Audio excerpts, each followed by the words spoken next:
他潜入邻居家却什么都不偷，而是忙着脱掉自己的衣服，随后朝床上的被子一个猛扑，接着只听见一声闷哼，被子里伸出一双手将他推开。没想到你一个傻子，力气倒是大得很。说完又冲了上去，就是要反抗才有意思，老子喜欢硬的来。被子里的女人伸出一只脚，一脚踢在他胸口上，滚！他娘了，你一个傻子，老子看得上你，是你的福气，你他娘的还敢踢老子？你看待会老子不把你弄哭，老子就不叫吴大山。吴大山就是村里那个老流氓，整日没事喜欢调戏一下村里的妇女，就连村里的母狗见了都要绕道走的吴大山。谢娇娇脑海中闪过一些对于他的评价，来不及多想，吴大山又冲了上来，来人啊，救命啊！这屋外立马就有了骚动，吴大山赶紧冲上来，又想按住他，谢娇娇直接一脚踢在他脚上。你个傻子，叫什么叫？你以为叫来了人对你有什么好处？你大哥大嫂都已经把你卖给我了。吴大山忍住痛，伸手抓住他，老子现在就把你办了，叫来人看看你这傻子被人伤的模样。吴大山一边说着，一边用手去解谢娇娇的衣裳，谢娇娇则死命地护着自己的衣裳。这时候只见一个小娃子拿着根木棍就冲了进来，直接朝着吴大山就开打。娘，有人欺负姐，让你欺负我姐，让你欺负我姐。吴大山被他打疼了，伸手就抢过了他手上的棍子，朝着他就打。谢娇娇眼疾手快的立马把人护在了怀里，自己挨了这几下，怀中的小娃子看着他，眼睛大大的，有着不可思议。孙如花早就听到自己小儿子的喊叫，提着镰刀就过来了，挥着就朝吴大山砍来。吴大山看着他拿的镰刀，脸上有着害怕。好啊，你个吴大山，竟然欺负人都欺负到我家来了。孙如花，我告诉你，谁欺负谁，你家大儿子大儿媳已经把谢娇娇这傻子卖给我了。你放屁！你不信，你现在就去把你家老大谢支书和陈红菊叫来，看老子是不是说谎。家里除了老头子，哪里还有别人？哦，不对，还有几个孙子孙女在家，可是这几人怎么跟没听见似的，全部在屋里没出来。我告诉你，这是没完，你给我等着。知意，去把村长叫来。哎，别，我说的是实话，是你家大儿大媳妇把你家女儿卖给我的，我还给了3两银子呢。3两银子，我可真便宜啊！吴大山从怀里掏出一份协议，孙如花还没伸出手，就见走来一人，直接把那协议拿了过去。这一看，直接当场就吐了血出来。当家的爹，畜生啊！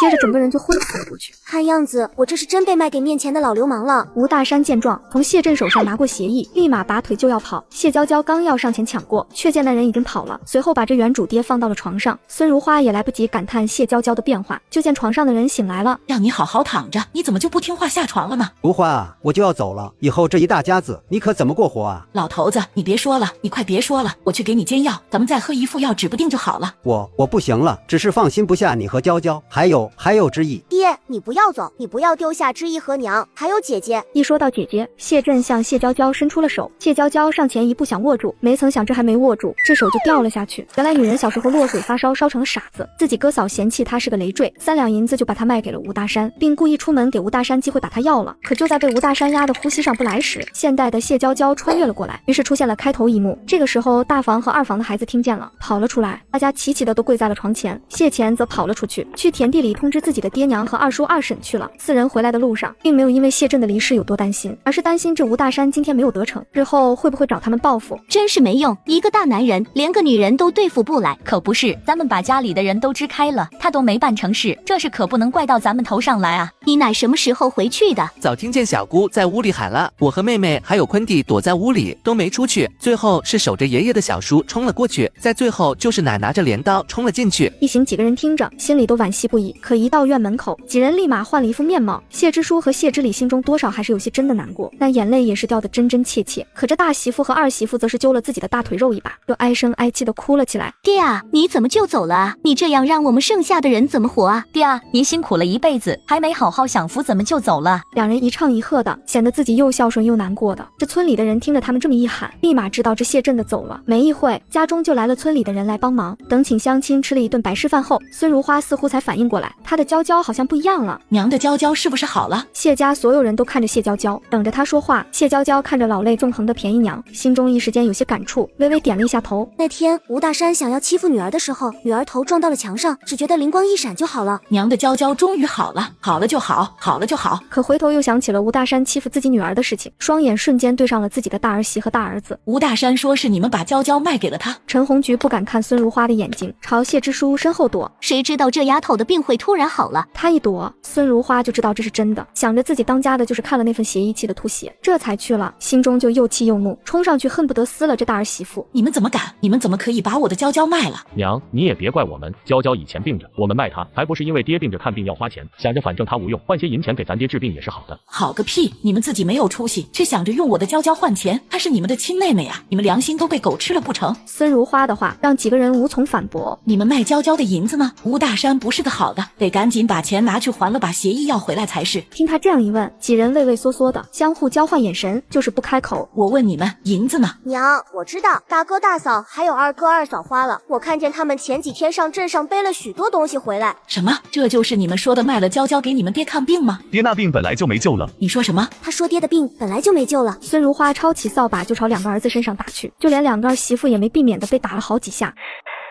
我这是造了什么孽呀？生了这么两个没用的东西！老头子啊，你把我也带走吧，我活着也没意思了。谢娇娇见这孙如花是真的伤心，心中也难免动容，而谢之书和谢之礼却觉得他娘小题大做。娘，这事都已经发生了，这吴大山也是真心想娶个媳妇回去生儿育女，现在娇娇也不傻了，这嫁过去指不定能跟着过上好日子呢。好日子？这要是过好日子，你怎么不把你屋里梦儿送去？娘，这梦儿才多大啊？那我娇娇碍着你们什么事了？这些年看你们脸色，她的饭都是从我和老头子口中省下来的，她哪里对不起你们了？娇娇，你放心，娘一定不会让你跟着吴大山那老匹夫的。谢娇娇看着她的情真意切，心中很是感动。这个原主娘对这个闺女委实不错了，在这农村里哪家不是重男轻女，但是她跟她的便宜爹一直都是一碗水端平了的。谢娇娇反握住孙如花的手，孙如花转过头去看着自己的两个儿子。你们今天必须把这银子给我拿出来，再把你们把娇娇卖了的协议拿回来。两个儿子对视一眼，怎么可能？这钱都花了，他们上哪去找银子去？见两人不动，孙如花指着两人骂道：你们就真舍得把你们妹妹朝火坑里送？你也是我们两个的娘，又不是他谢娇娇一个人的娘，你现在是想为了3两银子逼死你两个儿子吗？再说了，娇娇既然好了，迟早也是要嫁人，嫁谁不是嫁？孙如花听到自己儿子这样说，胸口起伏的厉害。谢娇娇急忙上去扶住他娘。娘，这爹才走，你注意身子，我扶你回屋里休息。娇娇，你不知道这吴大山。娘，你放心，这件事没完。谢娇娇盯着在场的两个哥哥和嫂子，说完便扶着孙如花回屋了。娇娇这死丫头怎么现在好了？看着比以前还可怕了。以前是傻，但是那傻了吧唧的，生怕她做出什么出格的事情，而现在总觉得她盯人的眼神冰冷的很。谢之意气愤地看着几人，看什么看？一天天的在家里吃白饭，还好意思看？谢之意气愤地跟着谢娇娇回屋了，他拼命地关上门。当家的，现在爹都走了，你就是家中的老大，我们难不成还要养着这两个拖油瓶？大嫂，哪里是两个？谢娇娇可是被我们都卖了，就小叔子一个。这要是早知道这丫头会好，这价格我们卖便宜了啊！可惜呀，谢娇娇那样的容貌，这要是在村里要个5、6两银子都可以。大嫂，算了，她都那样大的年纪了，这点也值了。当家的，我看要不我们分家吧？这小叔子现在这么小，难不成我们还要把他养大？就是这半大小子，吃穷老子。当家的，难不成以后我们还要管他娶妻生子？我们自己还有儿子呢。谢之书和谢之礼两人听着自家媳妇这样说，不免的都看了一眼对方。两人还没说话，就见外头吴大山鬼鬼祟祟的出现在门口，朝里头看。陈红菊和周翠红都不愿意见这个老流氓，这老流氓只要是个母的从他面前过，他都要摸一下的。因此两人没出去，只让谢之书和谢之礼去问问他来干嘛。聊了许久，谢之书和谢之礼才回来。那老流氓说什么了？他说咱们家丧事已经办完了，现在轮到他了，让我们把娇娇给他送过去，不然他就要上门来抢人了。娘不可能让我们把人送过去的，我看要不这样。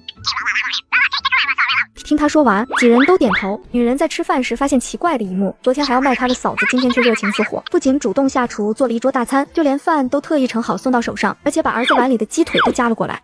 这味道确实不错，我再去锅里舀一些汤。随后转身端着碗去厨房，先是从锅里舀出一勺，再把自己碗里的全部倒进锅里，紧接着用手伸进去搅拌搅拌，最后用清洗过的碗装好舀出来的一勺。事出反常必有妖，倒要看看他们又要玩什么花样。这才边吃边往大厅走去。晚饭过后，谢娇娇翻来覆去的想着这家里的事，就是睡不着。今天晚上这陈红菊对我的态度太奇怪了，指不定给心里猫着什么坏心思呢。就在谢娇娇想得入神时，就听见屋外的院子里传来动静。谢娇娇立马抓起了床边自己早就准备好的烧火钳子，静静的等待着。果然没想错，这老大和老二两兄弟加上他们那两口子就不是什么好人。只听院子里有人在说话，接着脚步声就离他房越来越近了。大人一进屋，谢娇娇拿起自己手上的火钳子就打了下去。谢娇娇反正不管不顾的就朝他身上打，我打死你这老色魔，打死你这个老流氓！吴大山朝院子里跑，谢娇娇就又追到院子里打。这么大的动静，家里的人早就惊动，还有隔壁邻居都起来了。谢支书和谢之礼急忙冲上去拦住谢娇娇。在黑暗中，他们两个也挨了2下。孙如花这个时候点亮了院子里的火把，这才看清院子里的情况。孙如花一脸的怒气的瞪着他们，说：“是不是你们？”这个时候谁还敢说话？只见吴大山坐在地上，痛得嗷嗷的叫：“你们几人开身？你们一个两个，真有你们的！”说完又对上吴大山。吴大山看着他都有些害怕，被打怕了。你他娘的还敢来！上次让你跑了，那是因为我爹出事了，今天正好，老娘新账旧账一起给你算。谢娇娇说着又要冲上去，这谢支书和谢之礼急忙拦住自己妹妹。娇娇，再打下去就要出人命了。谢娇娇看着2个哥哥，一会拳子一人一下。你们2个又是什么好货色？哎呦！我们2个再怎么也是你哥哥，长兄如父。你们也配？小姑，你也太没大没小的了。就是小姑怎么可以这样说话？老娘还在呢，我的娇娇哪里轮得到你们说话？必须给这个娘鼓了一个掌，点个赞，按得漂亮。吴大山见根本就没人关心他，坐在地上指着谢家众人。我告诉你们，这是没完。我也告诉你，这是没完。谢娇娇，我知道你现在好了，但是就算你不杀了，你哥嫂也把你卖给我了。你们要是敢不认账，我就把你们全部告到官府去。这一说到官府，谢家几个人脸上都带着害怕。孙如花把谢娇娇挡在身后，我家把钱还你，我们家娇娇不卖。那呀，家里哪有钱啊？反正我可没有钱。哼，我才不要你们的钱，我就要你们家谢娇娇，看我把她带回去了，我弄死她。就在这时，谢之义带着村长来了。谢支书和谢之礼很是意外。村长，你们咋来了？是我请村长来的。你好好的，把村长他们叫来干嘛？家里都闹贼了，我请村长大人来主持一下公道，怎么了？一个村长大人叫的陈守仁心花怒放的。什么大人不大人的，我就只是一个村长，叫村长就行了。路上听你弟弟说你病好了，没曾想是真好了。就我爹去世那日撞了一下头，不知道怎么的就好了。这是怎么了？没什么没什么，就我们自己家里一点小事而已。我问你话了吗？何时轮到你答话了？村长大人，是这样的，吴大山这个老流氓半夜翻我家院子，到我们屋里偷东西，被我们逮住了。你放屁！谁来你家里偷东西？你不是来偷我家东西的，那你半夜来我家干嘛？总不能说是来睡他的吧？怎么你哑巴了？我可是花了钱买了谢娇娇的，凭什么害怕？我是来找谢娇娇的，他大哥大嫂前几日把她卖给我了，这是字据，他们给我写的。这话一出，这门口看热闹的村民一众哗然。这谢家又不是日子过不下去了，居然卖起人来了。谢支书和谢之礼脸上有些挂不住。这不是我爹这病了大半年了，家里的银钱看病都花完了，实在再也拿不出钱给他治病了，我这才没法把娇娇卖了给我爹看病。谢支书说的好不委屈，人群又是议论声。原来是这样啊！这老谢确实病了大半年了，挺会演戏呢。大哥，你说谎，你们把姐姐卖了，爹娘都不知道，还说给爹看病。我明明见你和二哥上镇上买了许多东西回来，一点都没有拿出来。这小娃子最是不会说谎，他这话一出，人群立马又议论起来，这连带着看着2兄弟的眼神都不太对了。你一个小孩子家的知道什么？那明明就是从你嫂子娘搬家来的东西。嫂子的娘家，要是我没记错，我这2个嫂的娘家这穷的都快揭不开锅了，秋收的时候还找我们家借了1袋粮食呢，他们还能补贴我们家。前几天我见谢家老大他们在镇上又是扯布又是买包子的，还以为是这卖了粮食给家里置办东西呢，没曾想这花的是卖妹妹的钱啊。这有了邻居作证，这人群议论声越来越大了。陈守仁也看完了字据，看了一眼谢支书和谢之礼，这村里还没有出现过卖女人的事情呢，可真是给村里丢脸。村长，我们家娇娇不卖，我们会马上把钱还给吴大山的。孙如花说完就问这2个儿子要这3两银子，可这2人扭扭捏捏的哪里拿得出来，早花了。不行，村长，我就要他们家谢娇娇，我挨了这么多打，不能白挨，得把人带回去好好折磨一番。我们赔你银子还不成？我们家不卖女儿。陈守仁也有些难办，这只要是有字据，那么这谢娇娇就确实被卖了。谢家的这有字据，那么你们家谢娇娇？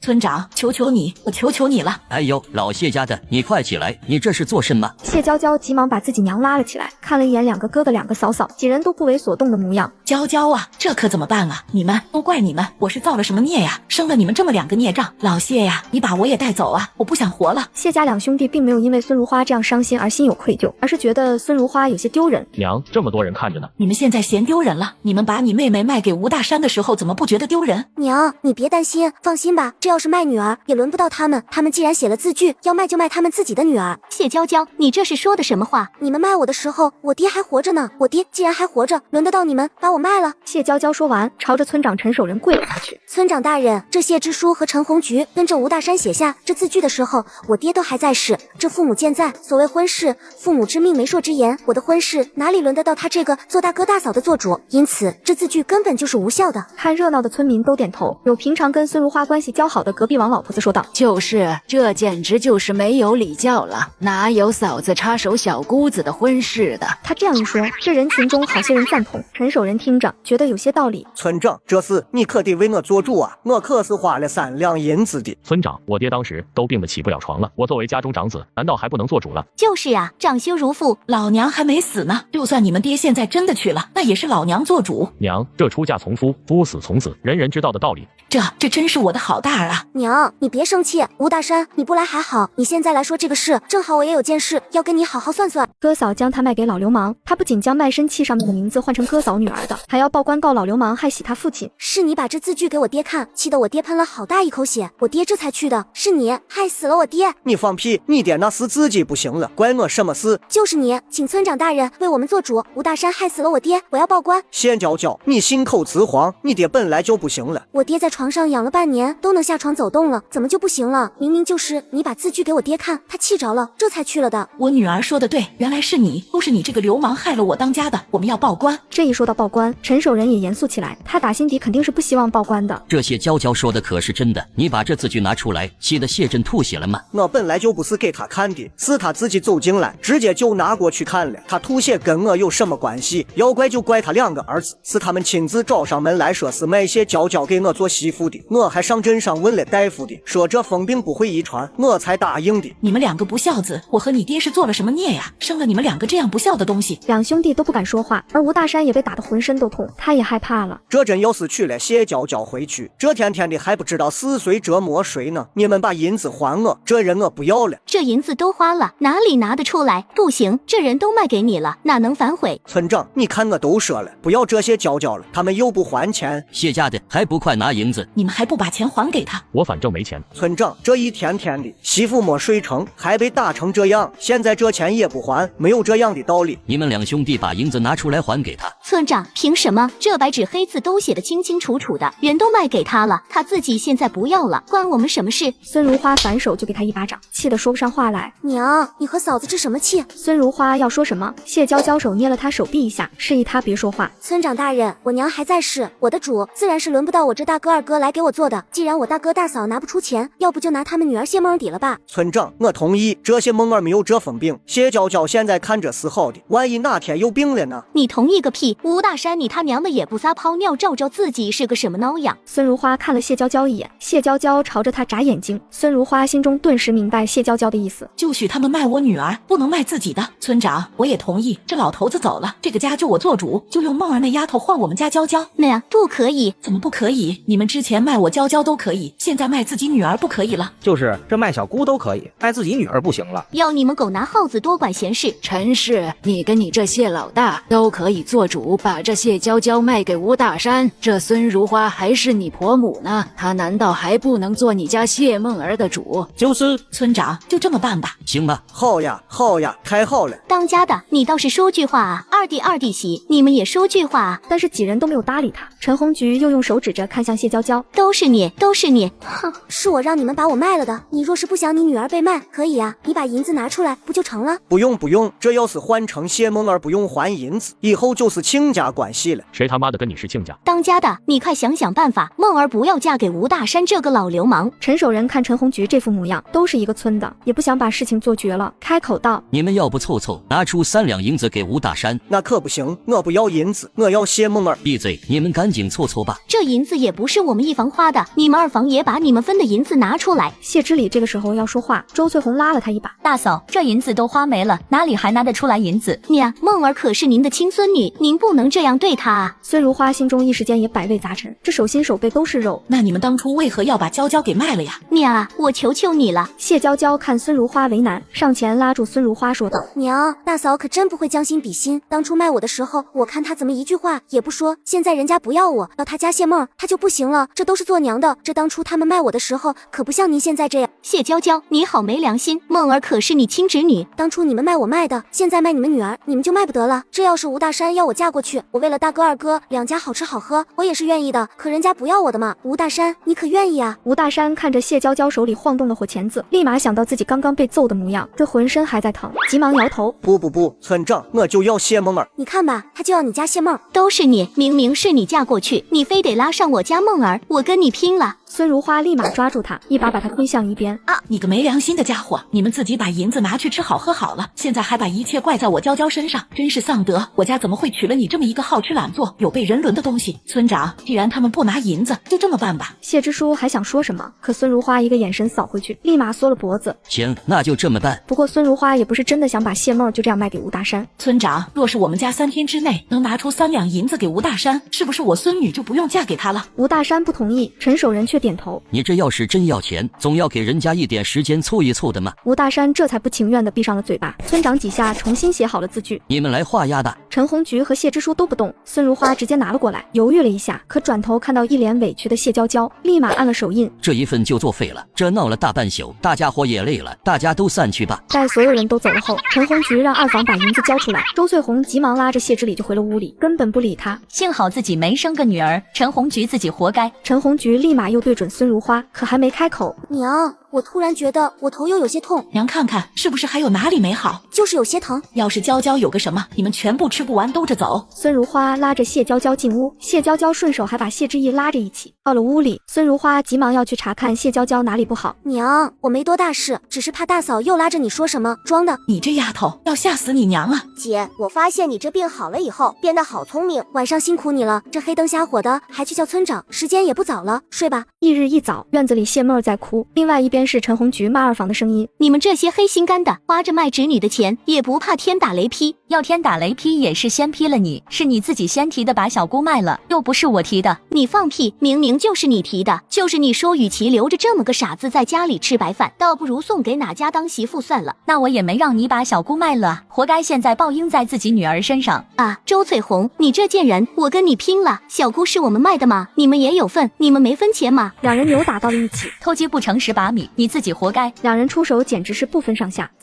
两个都够厉害的呀。孙如花这个时候从屋里冲了出来，冲上去就是一人打一巴掌。大清早的闹什么闹？诚心让邻居看笑话是不是？还有你，一大早的，你是死了爹还是死了娘？竟在这里干哭狼嚎的。你爷爷走的时候没见你哭这么厉害。想着那天女儿被欺负，这几个孙子孙女就在屋里，没有一个人出来救人的，他心中就来气。你要怪就怪你这好吃懒做的娘，还有你那分不清好坏的爹。要不是他们先把你小姑卖了，这事也落不到你头上。谢妹儿咬着嘴唇，根本不敢反驳。你们两个还不去做饭？两人不情不愿的去了，谢妹儿立马也跟着去烧火去了。孙如花这才看到站在屋檐下的谢娇娇，急忙走了过来。今日还有哪里不舒服？看了这么一出好戏，哪里都舒服得很。放心吧娘，我哪都好得很。这个时候院门被推开，谢之意背着一背篓的猪草回来。你才多大，打这么多猪草？姐，没事，我都习惯了。谢之意是谢震老来得子，也是被宠了好几年的，只是后来谢震上山摔了半条命，整日里只能卧病在床，这谢之意日子就难过起来，必须帮着家里干些活，免得上头两个哥哥嫌弃他吃白食。这地里草都黄了，你去哪里打来的猪草？我去山里打的，山里的草还绿着呢。那山路不好走，离着又远。你早上几时就起来了？你才多大？那山里也是你能去的。这秋冬日里，山里免不得会有野兽，你活腻了是不是？姐，放心吧，我和王婶家的牛儿一起去的。行，一会你跟姐去做一件大事，让他们瞧瞧咱们的厉害。掰下一截树枝绑上绳子，再用树枝把箩筐一边撑了起来，接着在箩筐下撒上一些粮食，然后拉着绳子的另外一头，走到2米以外的地方隐藏等待。姐，这真能逮住吗？嘘，你别说话，咱们都别出声，这要是听到这附近有人说话，就不会上当了。没一会儿就见天上飞下来一群麻雀，等进入箩筐开始吃食，迅速拉下绳子使箩筐落下。抓到了，抓到了！随后拔一些枯草把簸箕周边围住，以免抓的时候有鸟要飞走。紧接着几下把麻雀全用绳子捆上。这麻雀不少，走，咱们回家加餐。原来他早上醒来就见弟弟已割回满满一筐猪草，而年长的2个侄子却闲着，他便拉着弟弟随母亲去河边洗衣，免得在家总被指派劳作。刚出门，弟弟指着天上询问他会不会做弹弓，如果打到麻雀可以给家里加餐。姐不会做弹弓，但是姐会抓麻雀，走。于是出现了开头一幕，随后便提着抓来的麻雀，找到在河边洗衣服的母亲一块回家了。2个侄子看到麻雀都高兴极了，都是你们小姑抓的。小姑你好棒，我看你这性格就是你爹和你娘的结合，心口不一。切，抓几只麻雀了不起了。可收拾麻雀的时候，见他挺积极的。午饭过后，谢之礼在院子里边背篓之类的，周翠红走到谢之礼身边，分家的事你跟大哥说没有？谢之礼看了大房紧闭的门点头，那他就没一点反应，啥也没说就回屋了。这要是分家，大房比我们二房应该还要更积极一些才对啊。而大房紧闭的房门内，谢支书正和陈红菊商量怎么才能凑齐银子将女儿嫁给老流氓的协议拿回来。老二跟我说分家的事情，这事我是老大，肯定只有我来提，这样你去跟老二媳妇知会一声，这题可以我来提，但是必须拿出他们当初分走的银子来给我们，不然我就让他们跟我们一起养着谢娇娇和谢之意这两个吃白饭的。当家的，就算是他们拿出了这银子，我们这也还差啊。剩下的总要找个人出的。明白了，我就知道当家的不会放任我们家梦儿受欺负的。随后，陈红菊和周翠红在厨房里收拾碗筷，见厨房里没有别人了，就把谢支书交代他的事情对着周翠红说了。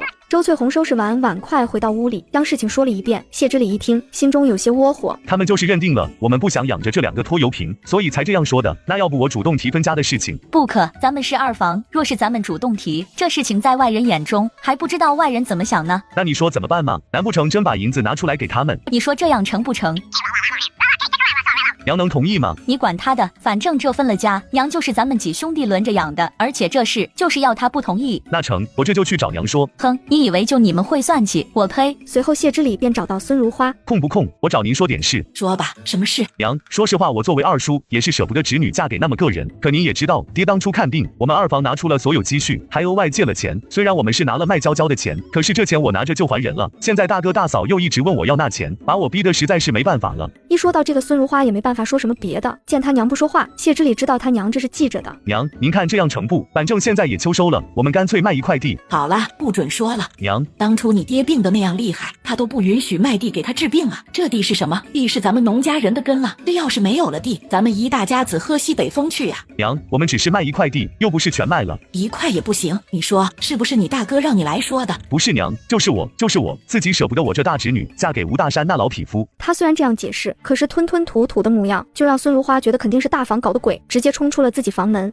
于是大房房间内，只见这孙如花按着陈红菊就是一顿暴打，谢支书也多少的挨了2下。说是不是你怂恿老大，让老大叫老二来给我说卖地属你家梦儿丫头的？娘，我没有。没有？你还敢狡辩？孙如花又要动手，在门口看了半天的谢娇娇急忙上前去拦住孙如花。娘，你先别打大嫂，这先了解清楚再打，可别打错了。谢娇娇把孙如花拉在一边，谢支书急忙去扶自己的媳妇。当家的，呜呜呜！娘，你怎么能冲进来不问缘由就打人呢？你们怂恿老二来我房里说卖地，我还用问缘由？娘，我们没有。你还敢不承认？娘，到底是怎么回事？这两个东西怂恿你二哥来让娘卖一块地给他家梦儿赎身。娘，我们真的没有。娘，我看这事要不把二哥二嫂叫来问一问，不就清楚了？谢梦儿，你去把你二叔二婶叫到堂屋来，你们也来堂屋。谢娇娇看了一眼脸肿得像猪头的陈红菊，又被别人当箭靶子了，为何每次受伤的都是你啊？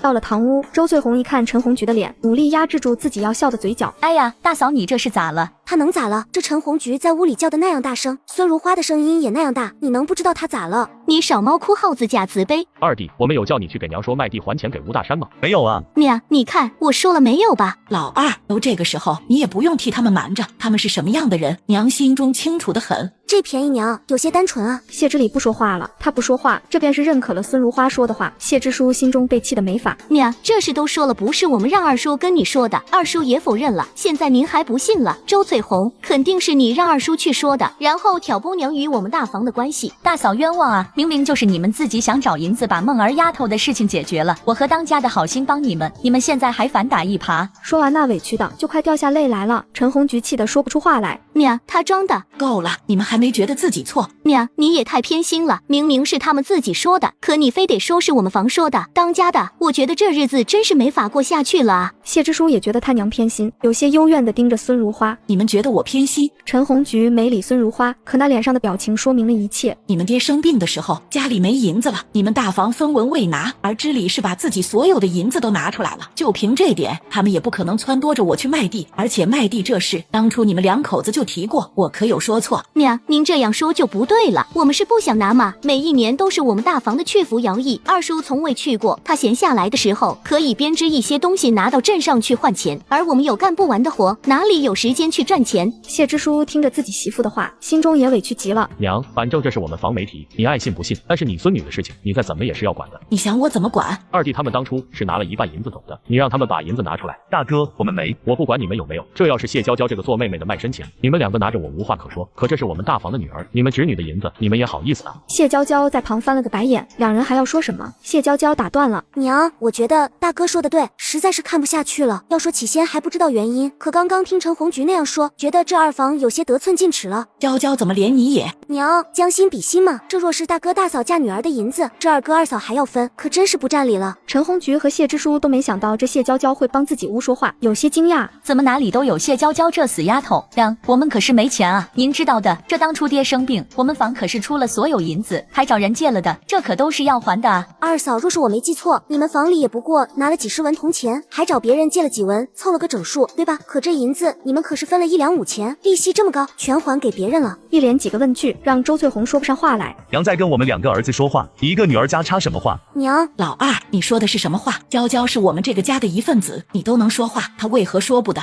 周翠红拉了谢之礼一把，让他别说了。孙如花一想到谢妹儿的事，看着面前的几人，说来说去，这事也是你们自己惹上的。若是你们自己当初不起歹心，用你们妹妹换银子，也不会有这回子事。反正这事娘你不能不管，凤儿也不可能真嫁给吴大山那老流氓。老二，你把剩下的银子给你大哥。孙如花见谢之礼和周翠红两人不动，你们是不是没听见？我们没钱。你们1个2个的，是不是就想气死我？你们爹才走啊！眼见孙如花脸色不对，谢娇娇急忙上前扶住孙如花。娘，我看他们就是不想拿银子出来。你们够了，有你们这么逼娘的吗？明明这是你们自己惹出来的事，你们自己不知道解决，非得闹到娘面前来。你们是想怎么？爹才走，你们是想把娘也气走吗？谢娇娇，你也别说我们，要是你老老实实的嫁给吴大山，哪里还有这么多事？要说这事都是因为你起来的。就是我们家里养了你这么多年，不知道回报我们，还把梦儿推出去，替你嫁给吴大山那老流氓。要我说，这一切都怪你。你们这样说话都不怕闪了舌头？是我求着让你们把我卖给吴大山的。明明是你们做错了，你们又来怪我的娇娇。还是那句话，你不是他谢娇娇一个人的娘，你也得为我们考虑一下。这要是梦儿真嫁给了吴大山那糟老头子，以后谢钱和谢坤说婚事都难。那你要我怎么做？娘，要是二叔不拿钱，要我说，还不如就按照二叔说的，我们卖快递，这把钱结给吴大山，还有剩的，大家分一分也好过个年。好呀，你们一个个的，左一句卖地，右一句卖地，就是诚心想气死我不成？娘，反正现在爹也走了，等把地卖了，把银子给吴大山还上。我看干脆咱们也分家算了，不然这么多人一起过着，总是免不了口舌的。老大，你刚刚说什么？我说，反正现在爹死了，把吴大山这事解决了，我们就分家。我还没死呢。娘，您放心，到时候我和大哥会轮流养着您的。老二，你也同意分家？这不是爹都走了吗？这家也是迟早要分的。本以为这只是老大的意思，可看来老二也是这么想的。老头子，你怎么不连我也一起带走啊？谢支书知道他娘又要说些他不喜欢听的话了。我还要上山上砍些柴回来，就先出去了。他一走，随后几人全部找理由离开了。等人一走，孙如花整个人都没了精气神。娘，您还好吧？是我没用，是我没用。老头子，你一走，这个家就要散了。娇娇，我看你大哥二哥是铁了心要分这个家了。你们放心，到时候娘再怎么也会想办法养活你和之意的。娘，你才要放心，要是真分家了，你就跟着我和之意，到时候我会赚钱，会让你和之意吃香的喝辣的，让你做一个富家老太太。孙如花脸上苦笑一声，只当谢娇娇这是安慰她。幸好我们娇娇好了。孙如花在堂屋里整理好自己的心情，就回自己屋里了。没多大会，谢娇娇就又见她从房里出来，直接出了家门，朝着村头的方向去了。麦地赎回孙女嫁给流氓的协议，儿子却要分家，不仅连锅都被儿媳拿走，就连柴火也没有留下一根，甚至大房油渣不见了，也认为是他只是小儿子和女儿偷的。你他娘的放屁！你哪只眼睛看到我们拿你油渣了？太没天理了！现在家都分了，还上门打牙祭，你指着他们，他们还不承认。你看今天我不把你的嘴打烂，要你乱说。娘，你和这样的疯婆娘置什么气？谢娇娇，你骂谁呢？谁答应骂谁？陈红菊立马就要冲上来，谢娇娇朝着他比起了镰刀。有胆子你过来！谢娇娇，我告诉你这事没完，我们已经分家了，你们拿我油渣就是偷，我要你们3倍10倍的还给我。你说我偷了，我就偷了，你有什么证据？明白无证，你空口说我偷，那我还说你偷了我们的银子呢。你放屁，谁偷你银子了？你都能没有证据的说我偷你油渣，我不能说你偷我银子。陈红菊气得胸口起伏的厉害。此时谢支书刚好从外面回来，当家的谢娇娇和谢之意意偷我们中午炼油的油渣。我说他们还不承认。老大家的，你别乱说。今天娇娇和知意一直跟我在地里翻红薯藤，何时偷了你的油渣？陈红菊又看向站在屋檐下的周翠红，大嫂，反正我们屋里的人手脚是干净的，我们要吃，知道自己上镇上买。娘，若是您要吃，你给我们说一声，我们肯定会奉上的。可是你也不能任由小姑子和小叔子来偷啊。大嫂，我们没有拿你的油渣，我中午还见你望着厨房呢，肯定是你们。谢娇娇这个时候想起中午在后院的见到的谢钱和谢妹满嘴是油的画面，于是冲上去就把躲在厨房门后两人给揪了出来。谢娇娇，你做什么拉我孩子？大嫂，我看你这油渣是你们自己屋里的人监守自盗吧？你还想把脏水往我和知意身上泼？你放屁！大嫂，说话怎么结巴了？你看看你这女儿满嘴的油，都一下午了，还舍不得擦？你放屁！他们这是中午吃了肉还没擦呢，是吗？大嫂，谢娇娇上前直接逮住谢钱，把他的手伸出来，那手上一层的油。大嫂家吃饭不用筷子，用手抓呀！弄这么大的阵仗，原来是监守自盗啊！大嫂，陈红菊气得满脸通红。谢支书见自家两个孩子被谢娇娇这般的欺负，顿时火冒三丈。谢娇娇，你够了，哪有当姑姑的这般的欺负自己的亲侄儿亲侄女？谢支书，你终于开口说话了，我还以为你是那河里的王八，一直当缩头乌龟呢。谢支书冲上来就要揍谢娇娇，孙如花挡在谢娇娇面前。老大，你干什么？你躲开，今天不打死这丫头，我就不姓谢。娘，你让开，我倒要看看这谢支书今天如何打死我。娇娇，你自己没好好教导儿子女儿，我一个做亲姑姑的替你教导教导，怎么你还不满意？也是，有什么样的爹就有什么样的儿子。谢支书冲了上来，一巴掌打在谢娇娇脸上。谢娇娇只觉得这脸火辣辣的疼，脑袋都有些冒金星。我等的就是这一巴掌，你是个坏人，你打我姐。孙如花也愣住了，没想到谢支书居然会真的打谢娇娇，转身就要打谢支书，可谢支书直接拦住了他扬起的手。娘，我也是看到你的面子上，只打了他这一巴掌，若是他下次再敢对我的孩子怎么样，我就打死。他话还没说完，就见谢娇娇冲到了陈红菊面前，给了这大嫂一巴掌，再给谢妹儿和谢钱一人来了一巴掌。谢支书又要冲上来，谢支书，你要是再敢冲上来，我不怕在你身上用这镰刀划伤2道。你个疯子！你这两个娃自己偷吃了东西，见大人都吵起来了，也不说句话。还有你这婆娘，天天像条疯狗似的，朝着我们乱吠。我看你屋里就没一个好东西。谢支书听他说完，又要冲上来。够了，我还没死呢，你们当着我的面是要闹哪样？谢支书瞪着谢娇娇，一副恨不得把谢娇娇生吞活剥了的模样。知意，你去把村长叫来，我要跟他们断亲，就是要激怒谢支书才好，寻得借口断亲，免得以后赚钱了他们来占便宜，真是才有瞌睡，立马就有人送枕头来了。谢知意不管3七21，直接就朝村长家跑了。孙如花喊都没喊住，娇娇，断亲这话可不能乱说的，你们是血亲，打折了骨头还连着筋吗？我也想跟你们断亲，我还怕以后你们上门打秋风呢。谢支书，我只说了我跟你断亲，你左一个你们右一个你们，怎么这爹才走多久，你连娘都不想认了？谢娇娇一说完，立马拉着孙如花，娘，你放心，就算是他们不认你了，我也是认你的。你是真不想认我这个娘了？怎么会？你不要听谢娇娇这死丫头胡说。娘，我才没胡说呢，他们若真是要认你这个娘，不说别的，只要是有点好的，他会想不起你。大嫂这次是污蔑我和知意，下次还不知道污蔑谁呢。谢支书气的手那是攥紧了拳头。陈红菊刚刚无缘无故的挨了一巴掌，又听谢娇娇这样说自己，顿时不要活了。我这是做了什么孽啊？这嫁过来，平常被婆婆打骂就行了，现在还要被小姑子打。您若真是看不惯我，让当家的把我逐出去吧。那怎么行？你可别说那些胡话。你们现在满意了？你们就是要闹得我们大房家破人亡，还满意吗？孙如花听着心如刀绞。谢娇娇眼见孙如花站着都有些重心不稳了，急忙扶住她。谢支书，娘说什么了吗？今天是你婆娘冤枉我和知意偷东西，我们还没多说什么呢，现在她自己自请下堂，你少把这屎盆子扣在我脑袋上。谢支书盯着谢娇娇，恨不得在她身上钉出一个窟窿来。二房那边看着，周翠红躲进了屋里。当家的，谢娇娇要跟大房断亲。他断他的，你操那些心思干嘛？我看这断亲，咱们也一起断。你别忘了，娘和小叔可都是站在谢娇娇那边的。我们要是能跟他断了亲，正好以后这娘和小叔也跟咱没有关系了。你这是连我娘都不想认了。我这是不想认娘吗？我这是怕被那2个拖油瓶缠上。你想啊，他们和大哥断了亲，以后这小姑出嫁，还有这小叔长大娶亲的事情，不就落在我们头上了？谢之礼没有说话，周翠红这个时候捂上自己的肚子。你前几天不是还说让我再给你生个一儿半女吗？现在你儿子女儿就在我肚子里呢，你就算不为我考虑，也要为他们考虑啊。谢之礼只听见在肚子里这几个字，脸上立马高兴起来。怀上了。周翠红点了点头。谢之礼现在满心都是他又要当爹了，嘴里随口就说道：听你的，都听你的。没一会，谢之意就把村长带来了。谢支书，你们这一家怎么一天天事情就这么多？村长对不住了。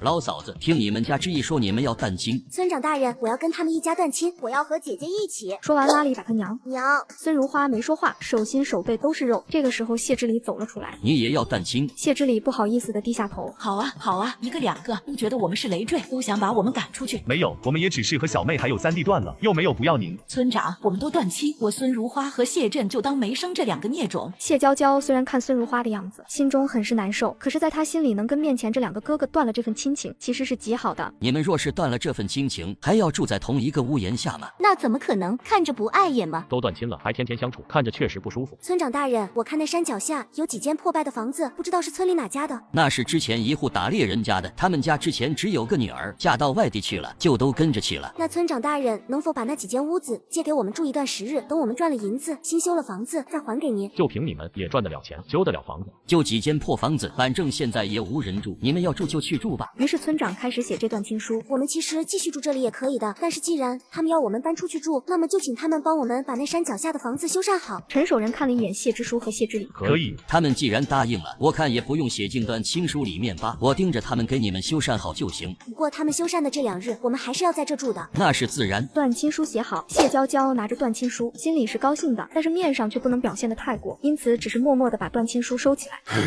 这天天的村里的事情，就属这些家最多。修缮几天后，便搬到了新家。孙如花看着眼前的房子，比我们原来的地方差一些，不过好在这屋子够大。娘，一切都会慢慢好起来的。娘知道，只是那屋子从我嫁过来就一直住那里，有些感情。说到最后，孙如花眼眶中又聚满泪了。谢娇娇刚要说什么，外头就响起了王婆子的声音。孙如花急忙应着声出去了。发生这么大的事，我也是才知道，这是有你们这搬家日子难过，定是一点油水都没有的。不用了，让村里人看笑话了。就算是笑话，那也是你们家老大老二被人笑话，太不是个东西了。说着把东西硬塞给他。我不怪他们，要怪就怪他们爹走得早，我这个娘又不受他们待见。你在说什么？这跟你有什么关系？是你那2个儿子不忠不孝。快别这么说，都是我生的，手心手背都是肉。先前给你说的你们家娇娇的婚事，我看也不成了。不是说最近找个时间相看吗？还不是怪你那大媳妇的老子娘，她老子娘听说了我再说你们2家的婚事，在我娘家嫂子那里说了好些你家娇娇的坏话，弄得我那嫂子不愿意相看了。我都这样退让了，他们还这样欺负我们娇娇，不行，这是我得去找那臭婆娘算算账。孙如花转身就朝老房子走了。谢娇娇看着不对头，急忙跑出来问王婶，我娘这气势汹汹的，去干嘛去了？替你讨公道去了。他将甘蔗去皮切碎，放入纱布中，用力挤压出汁水，然后把汁水倒入铁锅中大火熬制，待锅中起密集的小泡泡，转小火不断的搅拌，直到变成枣红色起锅，倒入垫上油纸的木盒里，随后放着自然冷却凝固，接着切下一小块热水泡制即可饮用。不仅有补泻益气的作用，而且可以缓解痛经症状，这就是传统的手工熬制红糖。紧接着把甘蔗渣都用箩筐装了起来，这甘蔗渣到时候过年用来熏腊肉，可香了。农家人哪里做什么腊肉啊？腊肉都是有钱人家吃的玩意。等红糖卖了银子，可以买1-2块回来吗？哦，娘，这甘蔗尖你砍下来不要扔，到时候我埋到地里去，明年冬天就能再收一批。这东西这么能长？可不是，明年咱们收的比今年多。那我得收好了。忙活了几日，终于把所有的甘蔗全部熬成了红糖。也到了赶大集这天，一家3口老早的就起来了。谢娇娇准备了一个水壶，又把家中3人吃饭的碗也带上了。带这些干嘛？小心待会路上磕坏了，这可是家中3人唯一吃饭的碗筷，到了镇上自有用处的。好吧，这么多红糖都带上吗？怕一天卖不完。娘，都背上，这若是好卖，等下一个集又要等上好几天了。说得对，大不了卖不完再背回来就是了。于是2母女1人背一些，谢之意就提着水壶便出发了。姐是怕在镇上口渴吗？还带个水壶？谢娇娇没说话。原来得知孙如花去找大房麻烦，谢娇娇赶忙追了上去，把娘拉回来，并告诉她在山上发现了甘蔗地，得赶紧先把甘蔗砍回来熬成红糖，免得烂在土里。于是2人商量好，便分工合作，把甘蔗抬回了家中。就出现了开头一幕。此时路上花去1个时辰，便到了镇上。谢娇娇就把自己的摊位摆了起来，又问着孙如花要了1文钱，找一个早餐铺买了一壶热水。这水还要钱了？娘，人家总得要柴火烧的不是？放心吧，待会这钱就回来了。谢娇娇一说完，立马就喊了起来：走过路过的来瞧一瞧啊！正宗的甘蔗红糖，老少皆宜，温润养胃，女人喝了气血好，男人喝了精气足。你这是说的什么话？娘，这要是不喊，哪里会有生意？可你话也不能这样说，你还没有出嫁呢。谢娇娇觉得有些无语，正好这时候一个女人上来，这是红糖。是，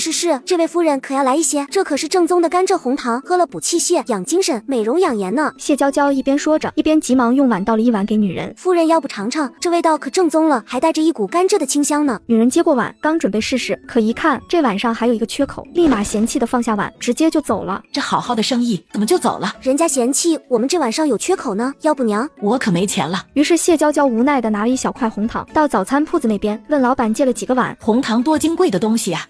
娘，你不是说你没钱了吗？唉，这个女儿真败家。接着谢娇娇又喊了几嗓子，又吸引来一些人。大家伙看着这红糖，你这颜色怎么和别的铺子里的不一样呢？这可是正宗的甘蔗红糖，没有加任何东西，纯手工熬制的，可比普通红糖甜多了。看着也没有其他铺子的好啊。那您尝尝，这可是我刚刚用这红糖泡的。面前的其中2个妇人接了碗，眼睛顿时瞪得老大。这可真甜，闻着还有一股清香味。有清香味就对了，这清香味就是甘蔗的味道。这红糖怎么卖的？1两20文，1斤2钱，这么便宜？便宜。谢娇娇看向孙如花，她可是咨询过孙如花价格的。孙如花没说话，这甘蔗反正是自己家种的，又是第一次卖，所以让大家尝个鲜，也就今日便宜，下次可就没这个价了，铁定是卖的便宜了呀。给我来半斤，别缺斤少两啊。那不能。谢娇娇立马撑了起来，有第一个买的就有第2个，很快就卖的差不多了，便开始收摊。这还有些，怎么不继续卖了？娘，这一些我们留着自己吃也是可以的。我们身子哪有那么娇贵，这还能卖些银钱呢？娘，一口又吃不成大胖子，剩下的咱们自己吃。这集市人也越来越少了，而且现在都快中午了，肚子也饿呢。唉，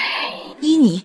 收了摊子，孙如花找了一个树下，把背篓放下。你们在这里等一会，娘去买点蔬菜种子，后院还有一点地没种上呢。谢娇娇点头，老老实实的跟着谢之意坐在树下，有一句没一句的和谢之意说着话。突然就有3个男人上前来。渭南，我没说错吧？老远我就认出了这个女疯子，快点走了。江少，你说这女人今天见了你咋不扑过来呢？说完2人大笑起来。江渭南看着谢娇娇更是鄙夷的很，呵，这王八蛋是什么眼神？想着谢娇娇就要站起来。看吧，我就说这疯子看见你就像狗见到肉包子似的。去，会不会说话的你俩？你们几人说够没有？神经病啊！站在别人面前说些乱七八糟的话，3个傻逼！卧槽，这疯子会骂人！我姐才不是疯子，你才是疯子，你们全家都是疯子！什么？这女人不疯了？我姐的病早好了，这疯病还有能治好的，还是头一回见呢。你们3个才有病吧？这大白天的站在一个陌生人面前，竟嘀嘀咕咕些乱七八糟的话。你果真不认识他了？我必须得认识他吗？他很出名吗？是庙里的菩萨吗？面前的2个男的好生意外，江渭南的脸都快挂不住了，有一种想掐死面前女人的冲动。就那么看不上我吗？当初不知道谁像只癫狗似的在镇上追着我满镇跑来着。你真不记得了？你疯疯癫癫的时候可是吵着要嫁给他的。江渭南气得上前一步抓住谢娇娇的手。看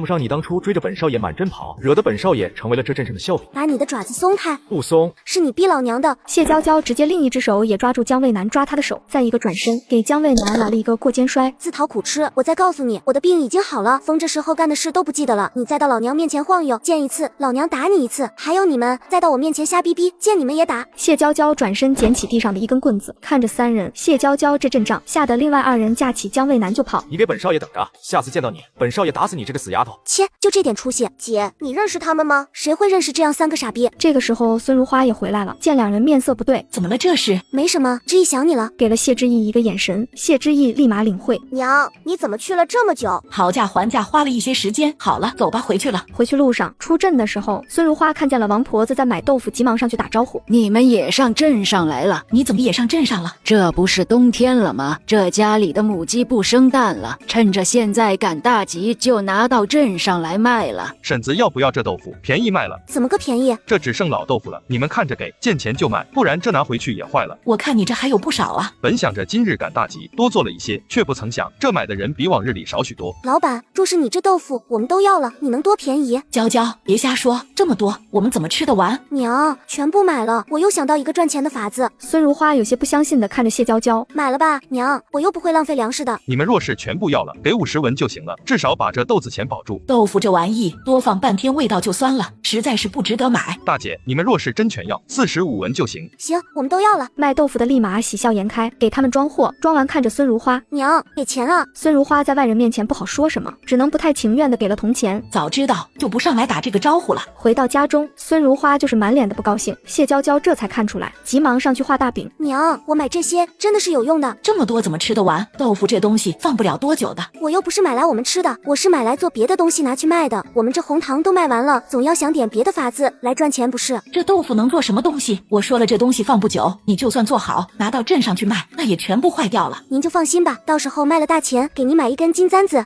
他只是没有回答二嫂的问题，不仅被大哥二哥围着打，就连两个侄子也加入其中，而且还诬陷他冲撞二嫂。你们都干了些什么呀？知意才多大呀？你们居然对他下如此狠手，他可是你们的亲弟弟。娘，你不知道这个畜生今天冲撞了翠红，害得翠红差点流产了。什么？儿媳妇有孕了？可不是，可这臭小子居然敢冲撞他二嫂。娘，姐，我没有，我在喂猪，是二嫂跑来问我们今日上镇上买了什么回来，我不说，她硬拉着我说，挣开她，我就跑了，转身她就摔在地上了。孙如花脸上还来不及高兴，就看谢之意这样的一副模样，心里也不知道是该高兴还是难过了。这就是你说的他冲撞了你媳妇？难道不是？他嫂子问他，他答就是了，跑什么跑？笑话，谁是他嫂子？他凭什么就一定要回答？你别忘了，我们两家已经断亲了，他没义务回答你们的问题。还有我们买了什么东西，跟你们又有什么关系？他差点害得他二嫂流产。周翠红在哪？既然他敢诬陷我们之意，他若没流产，我必打得他流产。谢娇娇说着就要朝二房冲，周翠红在屋里都听见了，吓得赶紧的把房门关紧闭了。这是我家，你凭什么在这里撒野？谢娇娇抄起旁边的扁担就朝谢之礼砍去，几下打得谢之礼嗷嗷叫。谢娇娇，你疯了！谢娇娇转过身朝着说话的谢之书也是两扁担。疯了？我呸！我告诉你，打了我们家之意的一个也跑不了。听他这样说，谢乾和谢坤吓得立马把手上的竹条扔在了地上。牛二，帮小姑去叫一下村长。牛二应了一声，立马转身跑了。谢之书和谢之礼两个人想去收拾谢娇娇，两人刚碰到谢娇娇，他直接一人一个过肩摔，把两人摔在地上呜哇的叫。看了一眼谢乾和谢坤，你们居然敢打之意，从小你们就欺负他，我们新账旧账一起算，这打你们该挨。直接左右开打，一人一边一巴掌，两人顿时脸就肿了起来。这就是你们打我们家之意的后果。娘，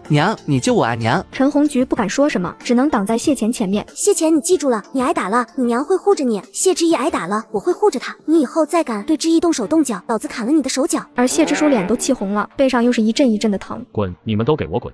我们现在凭什么要走？我告诉你们，要走也是等村长大人来看我们村长大人如何评判。陈守仁在门外听着谢娇娇一口一个村长大人，立马直了直身子走了进来。你们家又出什么事了？村长大人，是这样的。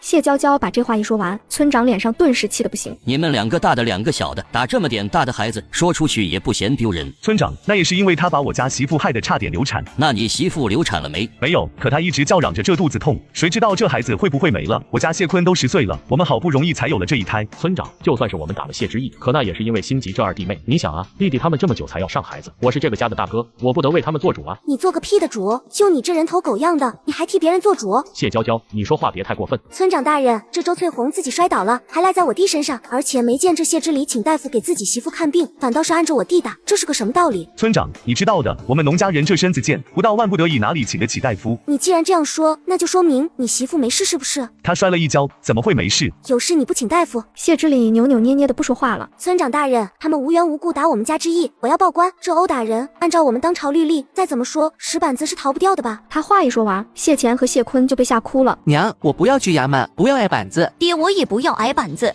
这没有那么严重吧？孙如花也觉得会不会太严重一些了？这使板子下去，这两个孩子肯定也是受不住的。娇娇，我看要不算了。娘，算了吗？之意挨了打，而且这次算了，那下次呢？下次呢？都算了吗？我们之意活该被他们欺负吗？孙如花低头望向谢之意，看着谢之意身上的红痕，顿时不说话了。见孙如花没说话，谢娇娇这心里才好一些。若是连孙如花都站在两个孙子那边，那么谢娇娇觉得这个娘也不想要了。村长大人，我有国规，家有家法，既然我们跟谢家这两兄弟已经不是一家人了，那么他们和我们之间的问题就只有这国规才能解决。村长觉得谢娇娇说的很有道理，眼见村长都要点头了，陈红菊立马拉着谢乾跪到了谢娇娇面前。小姑，我们错了，你就放过你侄子这一次吧，我保证不会再有下次了。这石板子下去，万一把他打残了，你让他怎么活啊？你求他干什么？当家的，我们就只有这么一个儿子了，我们已经不是亲戚了，他也不是我侄子，早知道现在你早干嘛去了？陈红菊一个劲的磕头，村民看着都有些难受。不就是挨了一顿打吗？就是农家里哪个小孩不挨打，而且刚刚他也打回去了。都是一个村的，这么咄咄逼人。就是真要是这样，以后谁还会和他家来往？这要是不小心磕碰到了那里，不把咱们全抓去衙门？谢娇娇听着这些话，看向那几个说话的妇女，这几个人她认识，都是平常和陈红菊还有周翠红交好的。你们真是站着说话不腰疼，睁开你们的眼睛看看清楚，这只是打了一顿。牛二跑来告诉我们这些的时候，说我们之一都快被打死了。就是你们几个婆娘，这要是你们娃子被打成这样，你们怕是要跟人拼命。王婆子说的对，我家娃子和这谢家娃子差不多大，要是被别人打成这样，老子豁出这条命来，也要把欺负我娃子的人打回来。这句话得到很多人的认可，那些个女人觉得没脸，不再说话了。谢娇娇看着现在周翠红还没出来，而这谢之礼也没有急着请大夫，总觉得不太对头。我想着周翠红一直不出来，应该是伤得挺严重的。他说这是我们家之意撞的，那么我看我还是给他请个大夫吧，我们看大夫怎么说。他这边话才说完，躲在门后的周翠红急忙就推开门出来了。我看你这面色红润，看起来好好的，可不像动了胎气的模样啊。我这不是休息了这么一会了，已经没有哪里不舒服了。你倒是没哪里不舒服了，你的好相公和好儿子可是要了我弟弟半条命呢。村长，反正我的要求就是把他们拖到衙门挨上几板子，我这心里才舒坦。行，这事我知道了。不要，小姑，我求求你了，求求你了。谢娇娇，你也打了我们的，那么这样说来，我们也告你，把你也打几板子。可以啊，我一人挨几板子，换你们几人一人几板子也值了。我不要姐姐挨板子，没事，姐姐皮糙肉厚的没什么，放心，姐姐一定替你讨回一个公道。孙如花看了周翠红一眼，又看向一脸愤慨却坚定的谢娇娇和哭着的谢之意，心里也下了决心，终于开口：周翠红，我原以为你是个好的，没曾想你的心思如此恶毒。娘，你怎么能这么说翠红呢？我为什么不能说她娶妻娶贤？是我当初瞎了眼，给你娶了这么一个挑事的媳妇。周翠红被孙如花说的脸上都挂不住面子了。孙如花话锋一转，又对着谢之书和谢之礼说道：我现在也明白了，你们两个也是坏种，对着自己的亲兄弟，他还那么小，你们也下得了手，是我的错，以前没教好你们。今天以后我们再无瓜葛，明天我就让人来把这猪收了，以后我们也不要相互踏进个家的门。孙如花是真的被这两个儿子伤透了心，一次又一次的心中叹息，走到谢娇娇身边：娇娇，听娘最后一次，这事就算了吧，娘也不想你挨打，等明日这猪卖了，银子分文不给他们。凭什么？凭我还活着，凭这猪以前都是知意喂的，若是你们不愿，我愿意做这证人，甚至我还能为你们加一条罪状，告你们忤逆不孝。娘都是我的不是，是我爱管闲事，是我冤枉了小叔。陈红菊推了一把谢之书：娘，都听您的，全部都听您的。娇娇，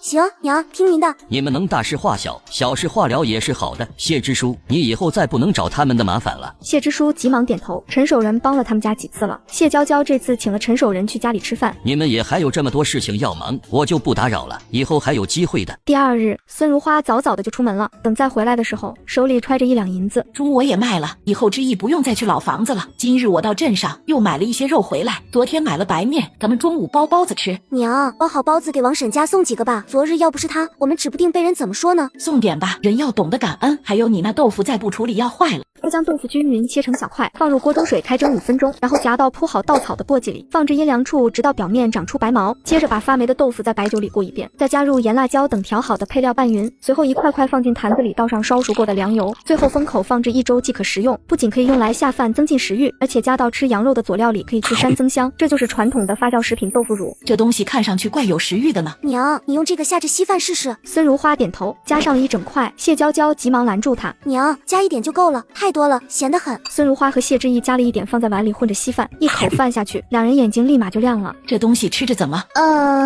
我形容不出来。那您觉得好不好吃？比咸菜配饭好吃。那就成了。姐，咱们这个也要拿到镇上去卖银子吗？那是自然，这么好吃的东西，我们要懂得分享。明日正好又是赶大集，到时候我们上镇上看看。于是第二天早上，便坐上王婆子家为了办喜事借来采买的牛车，一块去了镇上。到了镇口，和王婆子约定好回去的时候再在这里碰面。谢娇娇和孙如花便来到了上次卖红糖的地方。快来瞧一瞧，快来看一看，新鲜出炉的豆腐乳，好吃又美味，健康又开胃。有好些好奇的被他这话吸引了过来。你这是卖的什么？豆腐乳。豆腐乳是个什么玩意？不就是豆腐？要不您尝尝？这真是豆腐，怎么这么小块？不过看着就有些食欲哈。您尝尝就知道了。说着主动用牙签沾了一些豆腐乳递给那人，那人把竹签放进嘴里，旁边感兴趣的人都盯着他。那人吃进去以后皱着眉头，这真是豆腐做的吗？味道怎么样？咸的，可这一入口就没了，不过倒是香得很。他说了跟没说一样，我可以尝尝吗？您尝尝。你这东西是用来下饭的吧？这位姐姐好厉害，我还没说呢，这要是用来下饭，可以吃好几碗呢。还有现在不是冬至了吗？到时候喝羊肉汤，在这盛汤的碗里放上小半块，这汤闻着膻味都少许多呢。这么神奇？可不是，我家少爷刚好今日要宴请朋友到家喝羊肉汤，你这东西怎么卖的？2文钱1块。这东西就比指甲盖大一些，卖这么贵？怎么能说贵呢？物以稀为贵，而且我这里面用的好些调料都是贵的，这贵肯定是有贵的道理的。你买个包子都要3文钱。钱不是？刚刚那女人听谢娇娇这样一说，觉得说的有道理，立马开口要了10块。谢娇娇用新鲜叶子给她包上。这位姐姐是我的第1位客人，就送多送您1块。这有一个人买，就有第2个人买，就连隔壁卖包子稀饭摊位上的老板娘也被吸引过来了。今日你们卖的是什么吃食？就下饭的吃食。来2块，我给我摊位上的顾客尝尝。老板娘有眼光啊，是说怎么这一条街这么多卖早食的，就您摊位上顾客最多呢？做生意的谁不愿意听别人说自己生意好呢？爽快的付了银子，走回去后给端到了正在吃早食的食客桌子上。这食客吃了后就问这老板娘这是什么东西，老板娘只是指了指他们家的摊位。没想到这样也能招揽生意过来，但是2坛子的豆腐乳今天也没卖完，得想想其他办法了。孙如花看着每坛子还剩一半的豆腐乳发了愁。谢娇娇见这街上的人越来越少，娘，你和知意守在这里，我上镇上看看去。你要去哪呀？我去找个买家买咱们的豆腐乳。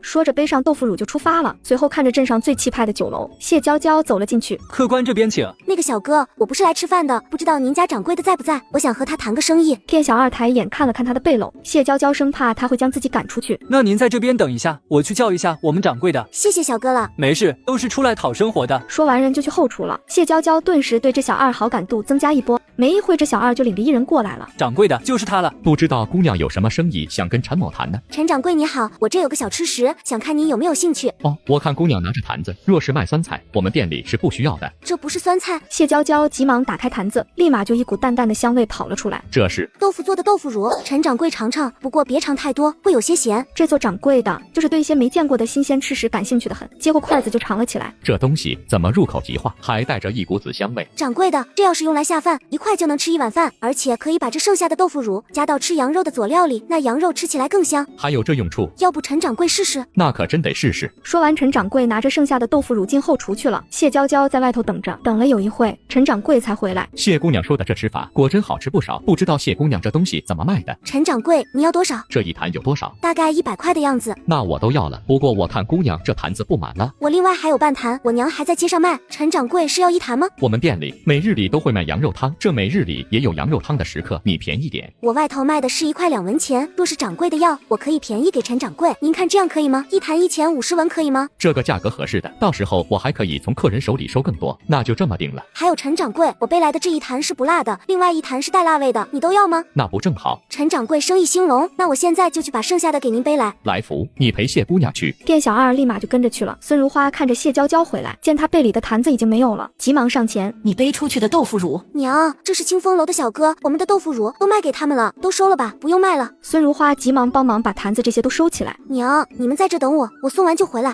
孙如花盲目的点了点头。谢娇娇又跟着店小二回去了。陈掌柜又尝了一下带辣味的豆腐乳，一个劲的点头，可真香。说完，立马掏了钱给谢娇娇，又给她准备了2个同样大小的坛子。谢陈掌柜，若是这东西吃客喜欢我，再找你订。成，不过您要提前订，做这东西费时间。另一边，孙如花焦急的在街口等着，看到谢娇娇回来了，才放心下来。娘，都卖掉了，全部卖掉了。清风楼的掌柜的还重新拿了2个坛子给我们，总算卖完了。我刚刚都想好了，这豆腐反正都卖回来成本了，若是这剩下的没卖掉，留着自己家里吃也是可以的。娘，我们再买些豆腐去吧。娇娇，我看这豆腐不太好卖呀，这成本又这般的大，我看要不然我们做些别的生意应该也是可以的吧。娘，你放心，这豆腐乳指定是好卖的，只是现在吃的人少，大家会觉得贵了一些，可是等这吃的人多了，这买咱们豆腐乳的人也就多。真的吗？你信我。而且今天清风楼的陈掌柜也说了，若是他们酒楼顾客反响好，他还会找咱们订的，所以这豆腐我们必须买，不然到时候人家要咱们拿不出来，可就给人印象不好了。还有这么个事，那是的，买一些，不然别人会觉得咱们没信用了。随后谢娇娇他们在镇上逛了一圈，就看到了上次卖豆腐给他们的人。王婆子和那人正说着什么，3人走了过去。王婶一看到他们就笑了起来：你们来买豆腐吗？你东西都买妥当了？买妥当了，这不是再订一些豆腐吗？你们要买几块豆腐吗？老板，你还剩多少？今日就剩这些了，你们看够不够？就几块了，肯定不够的。老板，要不你明日做些，给我们送家里来成不？肯定是可以的啊，你们要多少？比上次再多上2块板子的。这是大单子啊，成，明日一早我给你们送去。随后几人便坐着牛车回村了。到家吃过午饭后，3个人忙活一下午，把地里的黄豆连同杆子全部搬回了家里。谢娇娇拿着器具拍打黄豆杆，谢之意则拿着簸箕把地上的黄豆全部拾掇进去。他们还在弄着，就见大房和2房的人朝着家里走来了。稀客呀，眼见这天都快黑了，这2家人同时上门，铁定没什么好事。他们看着母亲吃力的拍着黄豆杆，却不去帮忙，而是躲在远处偷偷观察，甚至一个个兴奋的喊着加油。眼看黄豆拾到了箩筐里，这才走了上去，然后掏出袋子就开始装黄豆。你们干什么？谢娇娇看着这和强盗没什么分别的谢家2兄弟，直接就朝着2人人身上劈去。陈红菊一见自己丈夫被打，直接冲了上来要抢谢娇娇手上的木棒，免不得也被打了几下。谢娇娇，你他娘的疯了！我同意让你们进我家了吗？你们一进来就抢我家的东西，我打死你们都是自保。谁抢你的东西了？这东西本来当初就是我种下去的，分家之前种下去的，我凭什么不能拿？哼，你们别以为我不知道你们肚子里憋着什么屁，这2块地站在你们院子里就能看见。你们知道我们在收黄豆，就想等着我们收完直接上门免费分，你们做梦！你别瞎说，谁有空看你收黄豆？反正这东西既然是我们全部收回来的，那么就全部是我们的。凭什么？凭什么什么好处都是你们占？上次那个猪我们也1分钱没分到，就凭我跟他们在过活。娘，当初我们2兄弟也是说过的，我们会养你，是你自己坚持要和他们一起，而且你能直接分谢娇娇2亩开荒的地，我们现在不过想分点黄豆，你就不同意了，你这也太偏心了。就是孙如花心中气得整个人都站不太稳，谢娇娇扶着她，之意，你扶娘回屋休息，听见什么都不要出来。孙如花看了一眼谢娇娇，谢娇娇朝着她点头，娘，您放心，我心里有数。孙如花这才回屋，进去之前都没有看这2兄弟一眼。你们是看见哪里有好处就想占一些是吧？这是我们占你好处吗？这黄豆是我们种的，要说占好处也是你占，一个女娃，又是分家里的地，又是分家里的粮食的，你还想怎样？女的怎么了？女的不是人，女的不需要吃饭，我是女菩萨。你少说那些有的没的，这黄豆我们必须分。可以啊，既然要分，那么就把我和娘还有之意的苦力也分了。我们3个人半天干了这所有的事情，那就按照1半工钱算，给钱吧，给了钱，这黄豆立马分。那别人长工干苦力多厉害，你们3个凭什么要那么高？这是我出的苦力，我还不能要价了。你们若是愿意拿这铜钱，那么我就给你分；你们若是不同意，就马上滚出去。2兄弟看着对方谁都不愿意掏钱，本来也就是不想谢娇娇一个人占了这便宜而已，这么一点黄豆根本不够卖钱。那以前你在家白吃粮食，我还没给你算钱呢。谢支书，你脑子有病吧？以前分家了吗？这要是你以前有意见，你以前说呀。你们要是再不掏钱，别怪我把你们打出去。谢娇娇说着就挥舞着手中的木棒，几人被打得退到了门口。以后有事没事别来我家，不欢迎你们。翌日，这周翠红一早起来，正好远远的看到一个男人从孙如花家出来，顿时觉得自己这是碰上什么了不得的事情，便直接跑进屋里。他爹不得了，我发现了一件了不得的事情。谢之礼没有说话，周翠红在他耳边说了一嘴：你刚刚说什么？你看得可真切。我就看着那男人从那边屋里出来呢，娘亲自送他出的家门，2人脸上都挂着笑。这一大早定是做什么肮脏的事，太过分了。我爹这才走多久？不行，这是我要告诉大哥去，必须让他给我们2个儿子一个说法。他爹，你急什么急？这还不急，你都看到了，不知道村里还有没有别的人看到，我们谢家的脸都被丢尽了。说到这里，他突然想起昨日李大嫂说的话，突然就冷静下来。你说那边现在日子越过越好，跟这有没有关系？周翠红没有说话。我就知道他们怎么无缘无故突然就吃得好穿得好了，原来是这个老子娘。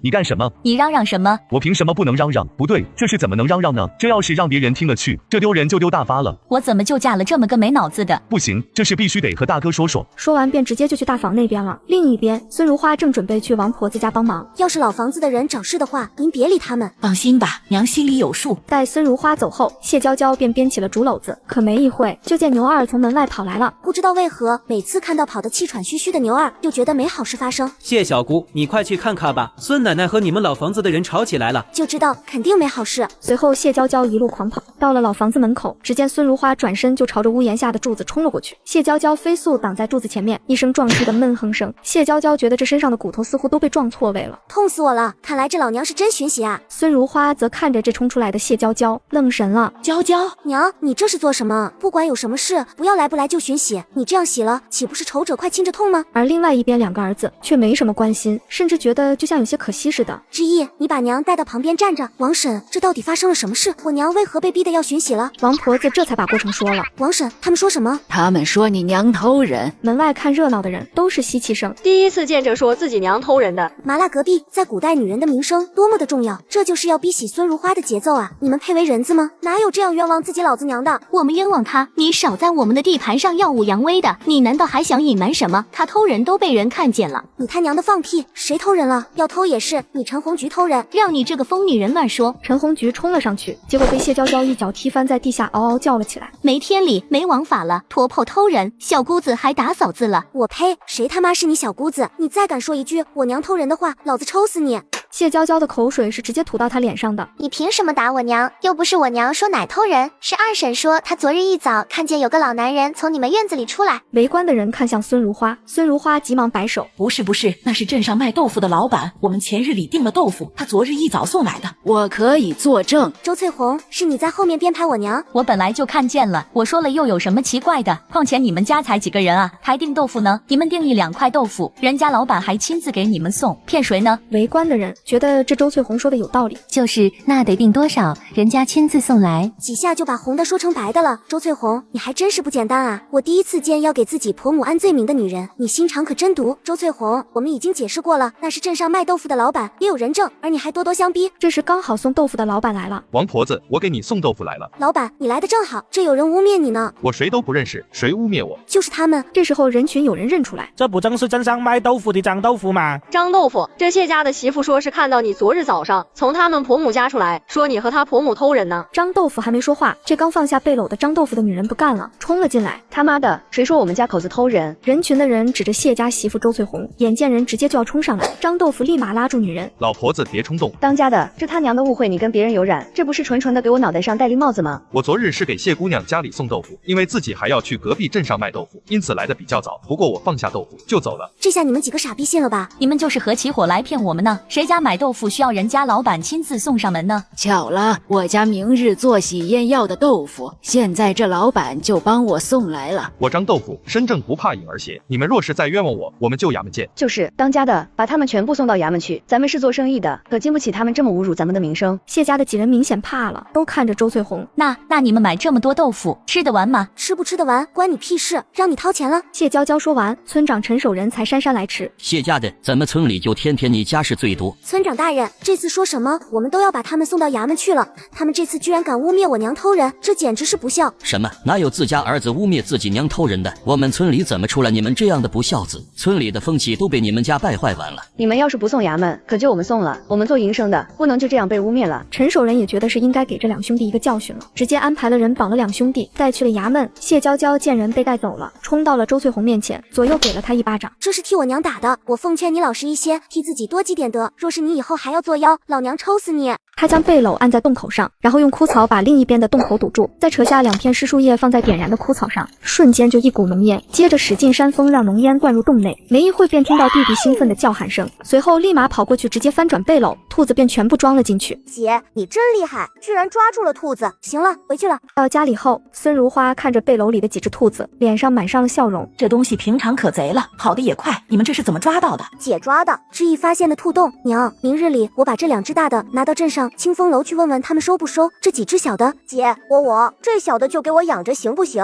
行，就给知意养着。好哎，我们家又有新的动物了。第2日一早，孙如花拉住谢娇娇，塞给她几个铜板，待会坐村里的牛车去，别走路，要是饿了就在镇上买个包子垫垫。原来这个老子娘心里还是心疼我，顿时感觉心头好暖。您今日去王婶那边帮忙，要是老房子的人找事的话，您别理他们。放心吧，娘心里有数。那成，我就走了。原来大房跟二房被村长送去衙门各挨了10几板子后，则老老实实在家养伤。而谢娇娇这段时间每天在做豆腐乳，导致之前备的柴火不够用，便和弟弟上山砍柴。走到半路就看见兔子钻进了洞里，于是出现了开头一幕。此时谢娇娇到了镇上，背着兔子就直接去了清风楼。姑娘，我们掌柜的还说去找您呢，您就又来了。找我吗？可不是，您那什么豆腐乳，昨日宾客吃了，觉得好，您昨日带来的那些就去掉大半了。我们掌柜的还想再订一些，您等着，我马上去叫我们掌柜的。陈掌柜没一会便来了，脸上带着笑意。谢姑娘，想必刚刚来福已经给你说了。来福已经和我说了，不过线下我家里没有现成的了，若是掌柜要的话，可能要等上几天。有些可惜啊，那我先订10坛吧。可是陈掌柜，我家没有那么多坛子。哈哈哈，陈某给你准备坛子，并不会让你吃亏的。那就谢谢陈掌柜了。昨日上山砍柴，抓到了2只兔子，就想问问陈掌柜收不收？收，这兔子冬日里可不好抓啊。是费了一些功夫。2只兔子，谢娇娇卖了2000银子，陈掌柜还给她付了一些豆腐乳的定金。随后谢娇娇背着坛子跑去豆腐摊子订了豆腐后，后，坐着牛车便回家了。到家后，孙如花看到谢娇娇背着好些坛子，怎么这么多坛子？清风楼的陈掌柜找我又订了10坛的豆腐乳，这是卖兔子和陈掌柜给的一半豆腐乳定金，给你。真没想到我这闺女上镇上一天，不仅卖了兔子，还带回来这么一大笔生意，可真厉害呀！第二日一起来，张豆腐媳妇和张豆腐一起来送的豆腐。大妹子，昨日的事给你们添麻烦了。没什么，不过孙大姐，你那2个儿子可真不是东西啊。他这话说完，谢娇娇一看孙如花的脸色就不太好了。张婶说的对，谢知书和谢知礼确实不是个东西，不过那也和我们家没关系了，我们是和他们断亲了的。张豆腐媳妇一听，顿时无话可说了，有些同情的看了一眼孙如花，最后跟着张豆腐走了。哼，阴阳谁呢？一家人忙活了差不多1周左右，才把所有的豆腐乳做好装坛。随后谢娇娇就给陈掌柜送了去。牛车上的人看他们背了这么多坛子，都忍不住好奇，你们这是做了什么吃食，还用坛子装着？说着就要去揭开坛盖，去看里面的东西。谢娇娇伸手按住他要揭开盖子的手，这不就是和陈红菊关系很好的何家媳妇，做的什么都跟你没关系吧？我就只是看看而已，这么小气的呢？我们凭什么给你看？你好奇心重的呢？娘说得好，是个人都敢欺负咱们了，什么东西？何家媳妇脸上青一阵白一阵的，别提颜色多精彩了。好生意外，我的个亲娘呢，你可太可爱了。到了镇上，孙如花和谢娇娇一起把东西送到了酒楼。陈掌柜看着这么多豆腐乳，脸都快笑烂了，爽快的又订上了10坛。出来酒楼后，孙如花看着谢娇娇还是一脸忧愁。闺女，怎么了？娘，我觉得这样赚钱太慢了。这还慢？闺女，这要是有2两银子，不够咱家3个人好吃好喝的过1年了。你看我们这才几天，就已经赚了这么多了，娘已经很满足了。谢娇娇没说话，跟着孙如花到镇上才买了好些东西，这才准备回去。牛车上何家媳妇见谢娇娇他们背篓里还是那么多坛子，便开始嘲讽：呀，这1坛都没卖掉啊？谁说我没卖掉？这是别人老板找我们家又订的新的，你好好看看，这都是人家老板出的空坛子。你看这背篓下面全是肉呢，这要是没卖完，谁买肉啊？哈哈，这盖上盖子，我也不知道吗？吃不到葡萄说葡萄酸。你何家媳妇要说话，被身边的人拦住了。回到家里，一家人又开始忙得热火朝天，做了几天最新一批的豆腐也做出来了。等过几日把这送到了镇上，拿了银子置办1床被头。这日子眼见越来越冷，再不做就来不及了。刚说完，就见院子外面陈红菊提着个篮子走了进来。娘，小姑在忙呢，你来干什么？这不，上次的事是我的不是，没了解清楚情况，就听弟妹在那里乱说，误会了娘。正好家里今日纳了饼子，专门上门来给娘赔个不是。孙如花没说话，谢娇娇看着她和她递上来的篮子，里面确实有2张饼子。陈红菊，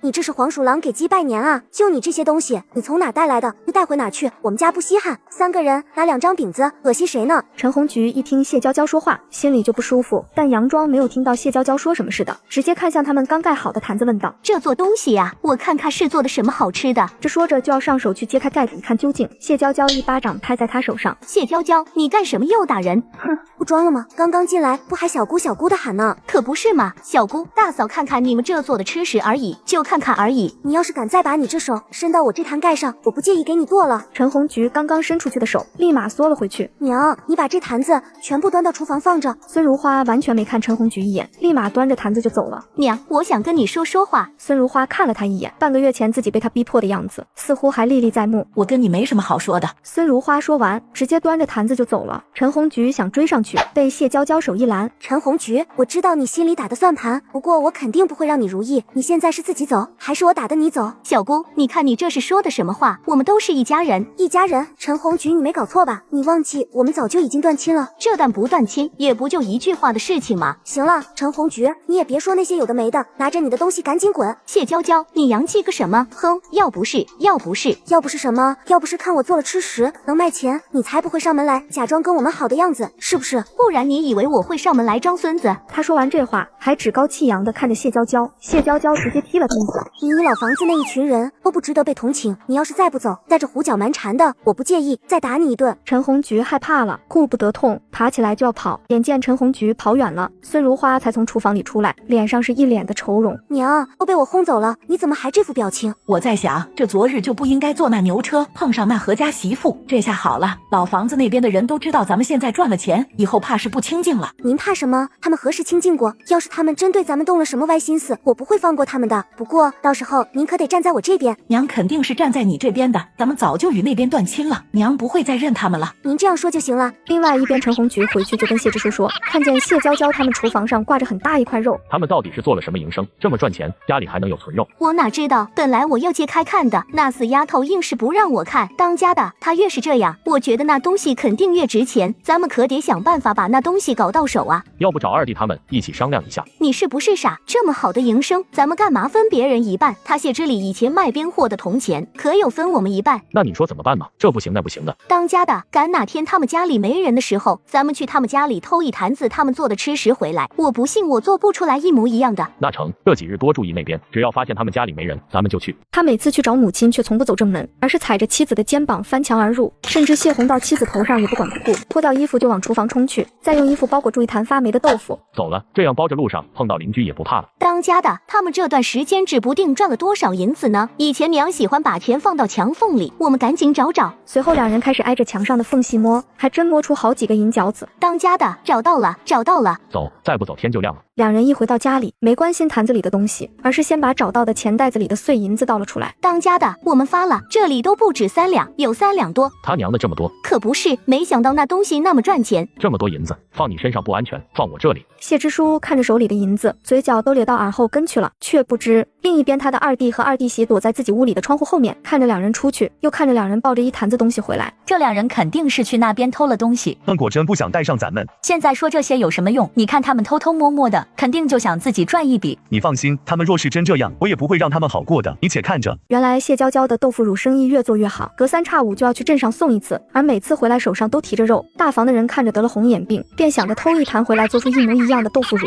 再去抢谢娇娇的生意。于是出现了开头一幕。此时谢娇娇他们送完豆腐乳回来，可一进院子就发现了不对。孙如花立马感觉不妙，就朝屋里走了去，往墙缝里一摸，立马大喊道：不好了，家里遭贼了呀！咱们家的银子也被偷了。我看了一眼厨房，这豆腐乳都被偷了一坛，家里的银子还能在吗？掉了多少？娘，3两多银子啊！这每次家里有了收入，我就拿出一部分来给你存来当做嫁妆的呀。娘，你银子放在哪儿的？有没有别的人知道？应该是老房子那边的人干的，可是他们的胆子没那么大吧？敢上门来偷东西和拿银子。我藏得很隐蔽的，可要是说有人知道，那就只有陈红菊知道。当初让他帮我回家取了一次银子，肯定是他。老娘今天不收拾他，我就不叫孙如花。没曾想，还真是老房子那边的人。眼见孙如花人一溜烟的朝老房子跑去了，谢娇娇害怕他吃亏，之意去把村长叫到老房子那边去，就说陈红菊和谢支书偷我家银子和吃的东西。说完，谢娇娇也跟上孙如花。你们这是怎么了？刚刚我叫你娘，她都不搭理人。哎呀，林婶子，我家遭贼了，掉了好几两银子，还掉了我做的吃食。我娘怀疑是谢支书2口子拿的，正上门去算账呢。啥？好几两银子？眼见谢娇娇说完就跑了，这林婶立马一路招呼着村里的人上门去看热闹去了。待谢娇娇赶到，陈红菊已经被孙如花打在地上嗷嗷叫了。娘，我真没拿你的银子。你还不承认？孙如花说着上去直接就是个脚。以前老娘不发威，你当老娘是猫呢？偷东西都偷到老娘屋里去了。谢支书站在旁边都不敢动，说这件事你是不是一起干的？谢支书看了一眼陈红菊，急忙走过去扶起她。娘，你是不是弄错了？我们今日一上午都在家中，都没有出门，怎么偷你东西？孙如花肯定是不相信的，冲到大房屋里就乱翻一通，可是却真的什么都没有找到，一时间也有些不确定了。知道藏钱方法的就只有陈红菊，你们今天必须给我把银子拿出来，不然今天这事没完。娘，为什么只有3个人？这些钱去哪了？我冲进来的时候，他明明还在的。对面几人面上明显闪过一丝不自然，还没开口，谢钱就从屋外走了进来。奶，你找我？刚刚我尿急去如厕去了。这谢钱胸口有些泥土，而且一直把手放在后面，猜这手上应该全是泥吧？娘，你搜也搜了，人也打了，你找到你丢的东西了吗？就算是你没找到，你是我们娘，我们挨了打也认了，你们走吧。孙如花气得说不出话来，只得转过身望着谢娇娇。谢娇娇知道她的意思，怕她自己气出个好歹来，上前扶住她。娘，你别着急，我心里有数，你们若是还有良心，就把银子和吃的拿出来，如若不然，这事待会村长来了，闹大了，对你们没好处。我说了，我们一上午都没出门，也没拿你们的东西，你们这样跑上来撒泼打混的，我看在娘的份上，也不想多计较，我们都让步如此了，你们还想怎么样？当家的，我看他们就是想讹咱们银子。娘，人家若是真偷了你的东西，会放在自己屋里，既然他们死不承认，那么我们就拿出证据来，待会看他们还如何狡辩。谢娇娇说着就朝后院去了。陈红菊立马跟了上去。谢娇娇，你干嘛到别人屋里还到处瞎逛？怎么着急了？孙如花一听，立马上前拦住了陈红菊。谢之书又拦住了孙如花。娘，你们别太过分，现在这里已经不是你们家了。孙如花听见这句话，抬手就打了谢之书一巴掌。我真是白生你这么个儿子了，早知道当初我就该一盆子溺死你这个逆子。孙如花拦住二人，谢娇娇则几下挖出来被谢钱埋的坛子。这个时候刚好村长走了进来。村长大人，这就是我家的吃食，就是他们到我家偷了东西，但是我们不仅掉了吃的东西，我们还掉了几两银子，希望村长大人替我们讨回来。村长，他们撒谎，这明明就是我们自己家做的吃食。谢之书，你还要不要脸了？娘，你不能因为偏心谢娇娇和谢之意，就冤枉自己亲儿子。娘，你跟他计较什么？他现在不过是死鸭子嘴硬。谢之书，你说这吃食是你家做的，那为何这坛子上会有清风楼几个字呢？谢之书，你们还有什么好说的？这坛子是我向清风楼买的。你放屁！清风楼又不是卖坛子的，他们的坛子都是定做的，特意拿来给我装豆腐乳的，还会卖给你。你现在还有什么好说的？还不把银子拿出来？这个时候谢之礼也走了出来。就是大哥，你就把偷娘的银子拿出来吧，这么多人看着呢，也不嫌丢人。谢之书有些不敢相信的看着谢之礼，谢之礼一副反正跟我没关系的表情，再加一点幸灾乐祸的意味在里面。庆幸这大哥有这好处没喊我，一坛子吃食倒不重要，但是这拿了银子，那性质就不一样了。这大哥真是个蠢货啊！还不拿出来？这要是真拿出来，算什么了？岛上被猪油蒙了心，居然让这婆娘拿了娘的银子，这下不行，不能承认我没拿。对，我们没拿银子，我们只是想尝尝这东西有多好吃。之前我去找过谢娇娇的，她不想给我，因此我才想着拿一坛子来吃。你们就是狡辩，银子肯定是你们拿的，你们必须给我拿出来。你搜，你看有没有你的银子？陈红菊一副咬死了，反正我没有。谢娇娇眼睛一转，对着村长就哭诉了起来。村长大人，你可得为我们做主啊！那5两银子是清风楼向我们订货的定金啊，也是我们的本金。若是这银子这么掉了，我们没了本钱，我们怎么把东西做出来给他们啊？陈守仁看向谢之书和陈红菊，谢之书没说话，陈红菊张口就喊道：谢娇娇，你放屁，哪里有5两银子？明明就3两多，你想讹我们的钱？他话一说完，立马捂住自己的嘴巴。村长大人，现在很明白了。他们拿了我们3两多的银子，你们还不把银子还给他们？大房的几人都不说话了。你们不拿银子可以，反正我们也准备报官了。你不能报官，我们可是你的大哥大嫂，我们早就断亲了。在我眼中，你们最多一个同乡。谢之书有句话是这么说的：这坏掉的果子迟早要从树上掉下来的。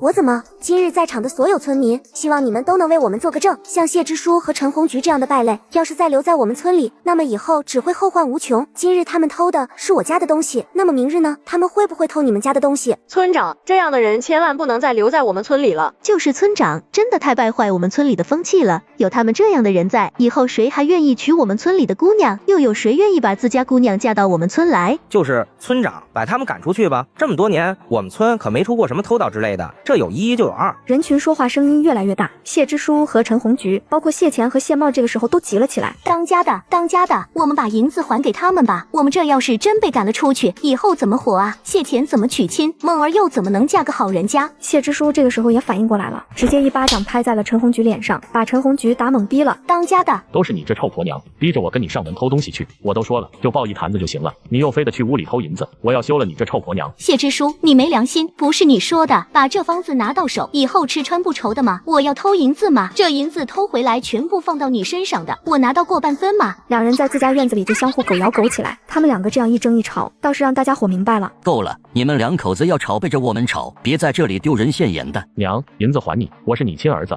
你不能让村长就这样把我赶出去啊！你儿子我要是被赶出去了，真的就不能活了。孙如花拿了银子，看着他这副模样，都有一些心软。可是想到刚刚他对自己说的话和这些年做的事，心又冷了下来。我和你爹以前就是太纵容你了，才会把你教成现在这副模样。你带着你的妻儿走吧，去一个没人认识你们的地方，从新开始，好好做个人吧。孙如花说完，转身捂着嘴就走出了这个家。娘，你不能这样对我啊！娘，谢震那样的好男人，怎么会生出你这样的东西？今天你们就收拾好你们的东西，明天一早就离开我们村子吧。你们这样的人，我们村小，留不住你们。将黄豆洗净泡发，放入锅中大火蒸30分钟，然后倒入簸箕里摊开晾凉。接着把面粉均匀搅拌在黄豆表面，盖上棉被保温发酵，直至长满绿色的菌丝。随后搬来一口大缸，加入25%浓度的盐水，再把发酵好的黄豆全部浸入水中。接下来每天搅拌一次，最后经过180天的日晒夜露，提出酱汁，倒入纱布过滤掉杂质，大火煮开，杀菌，装入瓶中。这就是传统的手工古法酱油。紧接着他倒了一点到碗里。娘，你尝尝看是不是这个味道？孙如花赶紧的尝了一口，接着茫然的看着谢娇娇。那个娘也不知道酱油是啥味道啊。谢娇娇自己端起碗尝了一下，你觉得怎么样？味道差了些，不过也还不错。真的吗？我这也不确定，要是和这个时代的不一样怎么办？娘，要不明日我把这东西拿到清风楼让陈掌柜试试。行，但是明日娘没办法跟你去了，我还得把那2亩地的草给除了，赶上这几天天气好，把包谷给种到地里去。行。翌日一早，谢娇娇背着装好酱油的坛子便来了酒楼。谢姑娘，今日不是我们约好送豆腐乳的时间，怎么有空过来啊？今日我做了酱油，想让陈掌柜的帮我看看。什么酱油？谢姑娘居然会做酱油？自己琢磨的，不过我做的酱油可能和传统的不太一样，不是用鲜肉做的。不用肉也能做出酱油吗？要不陈掌柜尝尝？陈掌柜也不见外，直接就品尝了起来。这一尝，这脸色立马就变了，还有些不确定，又尝了一口，咂巴一下嘴。哎呀，这真是酱油啊！但是这尝着又没酱油油腻，闻着还有一股香味。要不掌柜的让小二哥拿到后厨去炒2个菜试试。好好好。店小二接过陈掌柜手中的碗，立马朝后厨跑去了。没一会端来一个炒青菜，这味道有些香啊。掌柜的要不尝尝？李大厨说谢姑娘这东西很好。陈掌柜尝了一口，眼睛一亮，这和肉做的酱油炒出来一样，但是味道似乎更鲜一些。李大厨也这样说。谢姑娘这东西打算怎么卖？陈掌柜，我做这东西成本虽然比肉做的便宜一些，但是这盐却贵得很。这坛子差不多10升的样子。这一坛酱油我卖您1两银子可行？1两银子？这么大一坛，姑娘真的只卖1两银子？看陈掌柜这么惊讶的样子，价格铁定是定便宜了。谢娇娇还想讨价还价一番，陈掌柜已经掏出1两银子递给了谢娇娇了。谢娇娇有些无语，只得接了下来。不过也没事，酒楼需求量大，等自己家卖的时候，到时再把价格提高一些。不知道这酱油姑娘家中还有多少？不多了，这次我也只是试一试看能不能成功，所以没做多少。若是您要的多，可能要等下次了。下次我准备多做些，到时候拿到镇上来卖。陈掌柜有些遗憾，不过又听谢娇娇准备大面积做来卖，立马又来了兴趣。那谢姑娘可愿意和我们东家合作？你们东家？我们东家不仅做这酒楼生意，就连这镇上的杂货铺子、粮油铺子生意也都是做的。那你们东家是只做我们镇上的生意，还是？谢姑娘，我们东家的生意可不止镇上这一点，这方圆不说千里百里的大部分这些铺子，那可都有我们东家的份的。那我如果和你们东家合作，那么是不是我的酱油就可以在这方圆几百里售卖？那是自然。那当然愿意合作呀，傻逼才会选择不合作。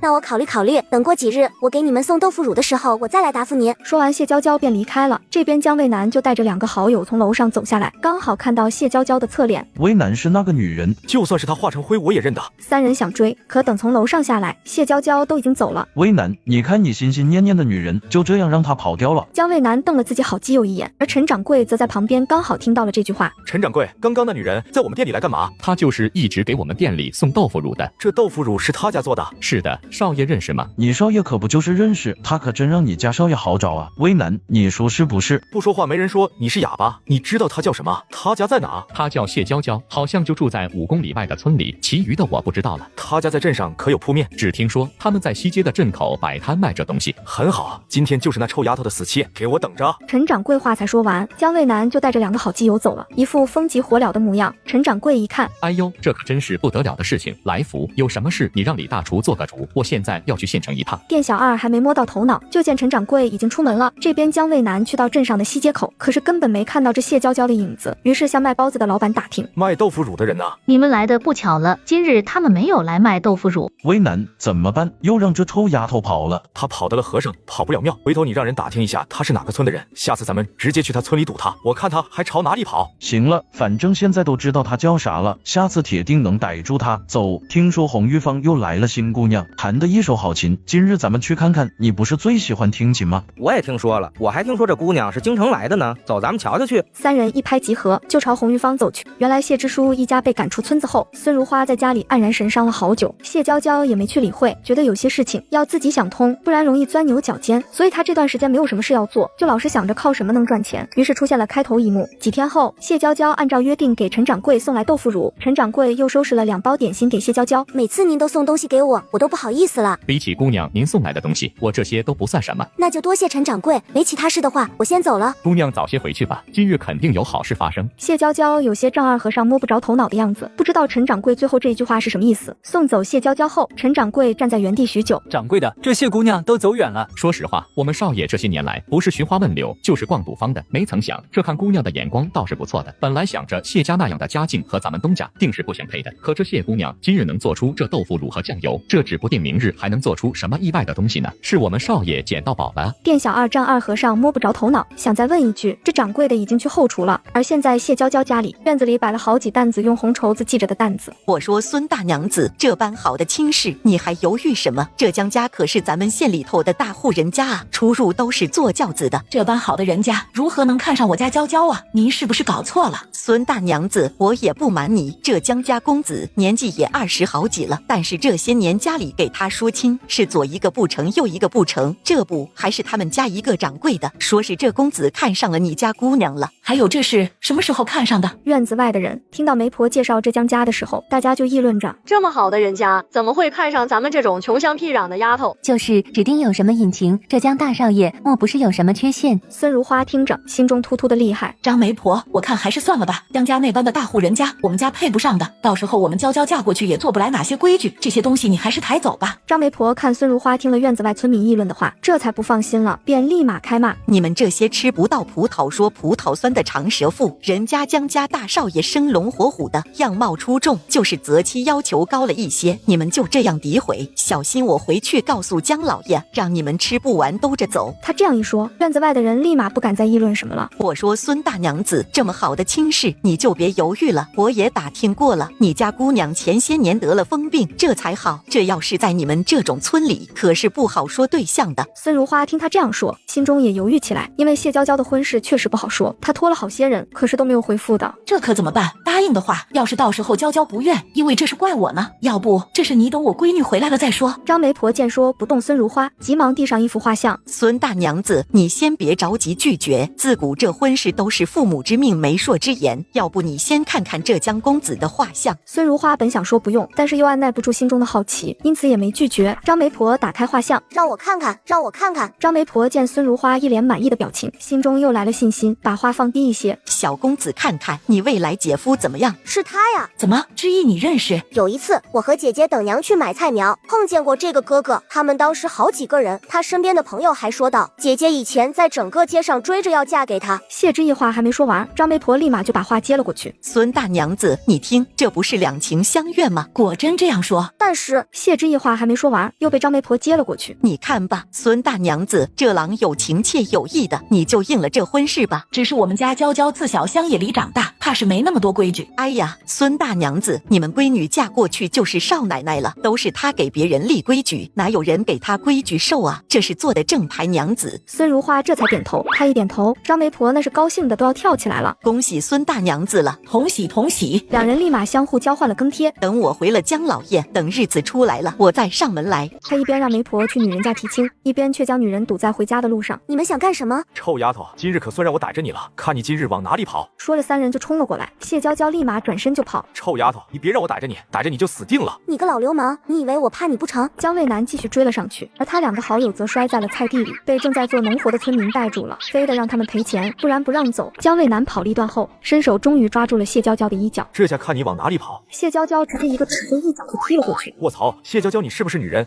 转身立马跑掉了，身后的江渭南痛的眼泪都快掉出来了。下次我一定要弄死你这丫头！等两个好友过来的时候，只看到了满脸通红的江渭南。渭南，我看要不算了吧，我们跟他那是八字不合，每次咱们想着欺负他，反过来都是咱们被他欺负。不可能，绝对不可能！另一边，谢娇娇回到家里，就看见了院子里的红担子。娘，这些东西是什么？是娘给你定下的婚事。什么？我的婚事？娘，你莫不是在骗我？姐，娘没骗你。今天家里来了个媒婆，一上来就说什么县里的大户人家要娶你。谢知意把过程说了一遍。不是，你再说一遍，那人是谁？就是上次我们在镇上碰见的3个人里面的那个哥哥，说你追着要嫁给他。啊，姐，耳朵疼。娇娇，你快收手，你快把知意的耳朵拎下来了。娘，你去把这婚事退了，我不嫁。谢娇娇说完，转身回屋去了。娘，姐姐是不是生我气了呀？你今天是不是没有说实话？我说的就是实话，可是后面的话我还没说完，那媒婆就把话接了过去，我都来不及说。你还有哪些话没说完？姐姐没承认，说那是自己疯着的时候说的疯话，还把那几个人揍了一顿，骂那几个人是傻逼。完了完了，这下闯大祸了。屋里的谢娇娇抱着双手，胸口起伏的厉害。这姜卫南也推特喵的太恶心人了，特喵的在路上堵我，却让人来家里提亲，这是个什么事？我可不相信那家伙是想娶我。到了吃晚饭，孙如花才赶去叫谢娇娇出来吃饭。娘，抽时间去把这婚事退了吧。成，都依你。娘下午也觉得不对，娘不应该替你应下这婚事，娘当时也是昏了头。不怨你，娘。下午我想了一下，咱们退了就成，大不了被村里人笑一笑就没事了。孙如花点头，心中很是自责。另一边，姜卫南带着2个好友才回镇上，就被陈掌柜堵在了镇口。陈掌柜一脸的笑意。陈掌柜，你家媳妇生了，你笑得像朵菊花似的。少爷就会说笑，我告诉您一件天大的好事。哦，什么天大的好事？你倒是说来听听。等等，你先让我猜猜，是我老头那田房死了吗？少爷，你这是说的什么话吗？不是啊，那是我家老头死了，我要继承他所有的家产了。哎呦，少爷，你都不是啊！你直接说，除了这些，对于我来说还有什么天大的好事？还不是您的婚事。今日老爷已经让媒婆去谢家提亲了，谢家也同意了这门婚事。刚刚张媒婆来说，她已经让人把谢姑娘的八字送回县里面了，就等着这日子出来了。我的婚事？是的。谢姑娘啊，这谢姑娘不会是我们想的那个谢姑娘吧？可不就是谢娇娇，谢姑娘吗？上次你们不是说少爷对谢姑娘日思夜想的，我就把这事告诉了老爷，没曾想，哈哈哈！姜卫南，你居然要去娶那疯丫头！姜卫南可谓是青筋暴起。陈掌柜这个时候发现了有些不对头。陈掌柜，你可真会做事啊！你不知道你家少爷多厌恶谢娇娇吗？你忘了以前镇上一个疯女人时常追着你家少爷跑吗？你是说？没错，那女人就是谢娇娇。就是你家少爷不弄死她都算好的了，还娶她。少爷，这事我之前也不知道啊。这事我爹断然是不会同意的。你说是不是李秋和那毒妇安排人上门提亲去的？我也不知道。当初我给老爷说的时候，老爷是不同意，可是也不知为何前几日同意了，还找人上门提了亲。听陈掌柜说完，姜卫南转身就朝镇上家里去了。特喵的，李秋和那毒妇就诚心想恶心我。完了，这次闯祸了。两人跟着姜卫南才到他家门口，就见姜卫南从里面骑着马冲了出来，看方向是朝县城去了。县城的姜府，姜卫南在姜府大闹了一番。逆子，你就是存心想气死我不成？老爷，别生气了，别生气了。卫南，你爹也是为你着想，先想你真心仪那姑娘，不问出身，娶回来你高兴就好。你闭嘴！我的名讳也是你喊的，你别以为我不知道你那些心思。哼！姜卫南说完，转身朝外面走了。第二日一早，谢娇娇便坐在了姜府堂屋的椅子上，等着姜卫南。而这边姜卫南知道后就往堂屋走，可明明都快到堂屋了，却突然停了下来。少爷不先过去了吗？走，咱们去镇上吃个早饭再回来。凭什么这死丫头一找我，我就要屁颠的马上出现？我偏不。那谢姑娘，让她等着。另一边，谢娇娇这是左等右等都等不着人。这姜卫南是掉茅坑里了吗？这么久不来，老人家，要不你再去催姜卫南？姑娘可以叫我王管事，劳烦姑娘再坐一下，我去就来。麻烦王管事了。随后王管事便朝着姜卫南的房间走，却见姜卫南带着小厮从后院进来。我的爷，你这是去哪了？谢姑娘都等您1个多时辰了。怎么，她等烦了？你少爷我起来肚子饿，去吃个饭不成？那您现在可以去见谢姑娘了吧？着什么急？我这吃的有些饱了，还想睡个回笼觉呢。哎呦，我的爷，人家是来退亲的，你这个样子，让我们这些做下人的怎么办吗？你说什么？他是来干什么的？人家来退亲的。怎么可能？像他们那样的家境，能摊上我这样的，还不上赶着缠着我？他还来退亲？那您自己去看一下不就成了？去就去，我就不相信了。这整个镇上就找不着比我条件还好的了，我还要找他退亲呢。他倒先送上门来了。姜卫南走到了堂屋，他还没开口，就见谢娇娇立马站了起来。我来退亲的，这是你的更帖。妈的，这女人还真来退亲的。看着谢娇娇眼中对自己的嫌弃，姜卫南第一次觉得自己遭受到了侮辱。我还没来得及嫌弃她呢，她道上赶着来我家里嫌弃我来了。我的更帖呢？你就那么不想和我成亲？姜大公子，你是什么香饽饽吗？我要上赶着嫁给你。若是我没记错，昨日咱们定亲的时候，我们2个可是在田坎上打架来着。怎么着？难不成你是真想娶我？我娶你？你做梦！癞蛤蟆想吃天鹅肉。我肯定是有自知之明的，像我这样的村野丫头，也着实配不上姜大少爷。既然姜大少爷也这样想，那么这门婚事就当咱们没发生过。以后有你姜大少爷的地方，我都绕着道走。姜大少爷觉得怎么样？好，感谢姜大少爷，高抬贵手。我有答应你跟你退亲吗？你谢娇娇，自古啊，这婚事便是父母之命，媒妁之言。既然这是父母的意思，我也不好做个逆子。那你现在什么意思？若是你不来找我，本来这婚事我也是想退掉的。可是我现在看你这么不想嫁我，我突然还有些想娶你了。谢娇娇听他说完话，气得恨不得跳起来打他2巴掌，可无奈是在别人的地盘，只能按耐住自己的情绪。姜大公子，我们2个之间的仇怨这么深，实属不是对方的良配，要不就放过彼此，不是更好吗？你说是不是？这一次姜卫南那是看都不看一眼了，一副我反正不会退亲的模样。谢娇娇气急了。姜卫南，我告诉你，娶了我你会后悔的，到时候我要是真进门，定会搅得你家宅不宁的。你说的可是真的？那我更是娶定你了，到时候带你回去气死姜淮安和李秋和那对狗男女，咱们2个就能继承了江淮安所有的家产了。说完，江渭南像是想到了到时候的场景，那脸上都是抑制不住的笑容。你莫不是有病吧？少爷又在说胡话了。谢娇娇气愤的就走了。可算是让那臭丫头在我面前吃瘪了一次了，此时觉得身心舒爽啊！少爷果真要娶谢姑娘吗？跳虎，你的话何时这么多了？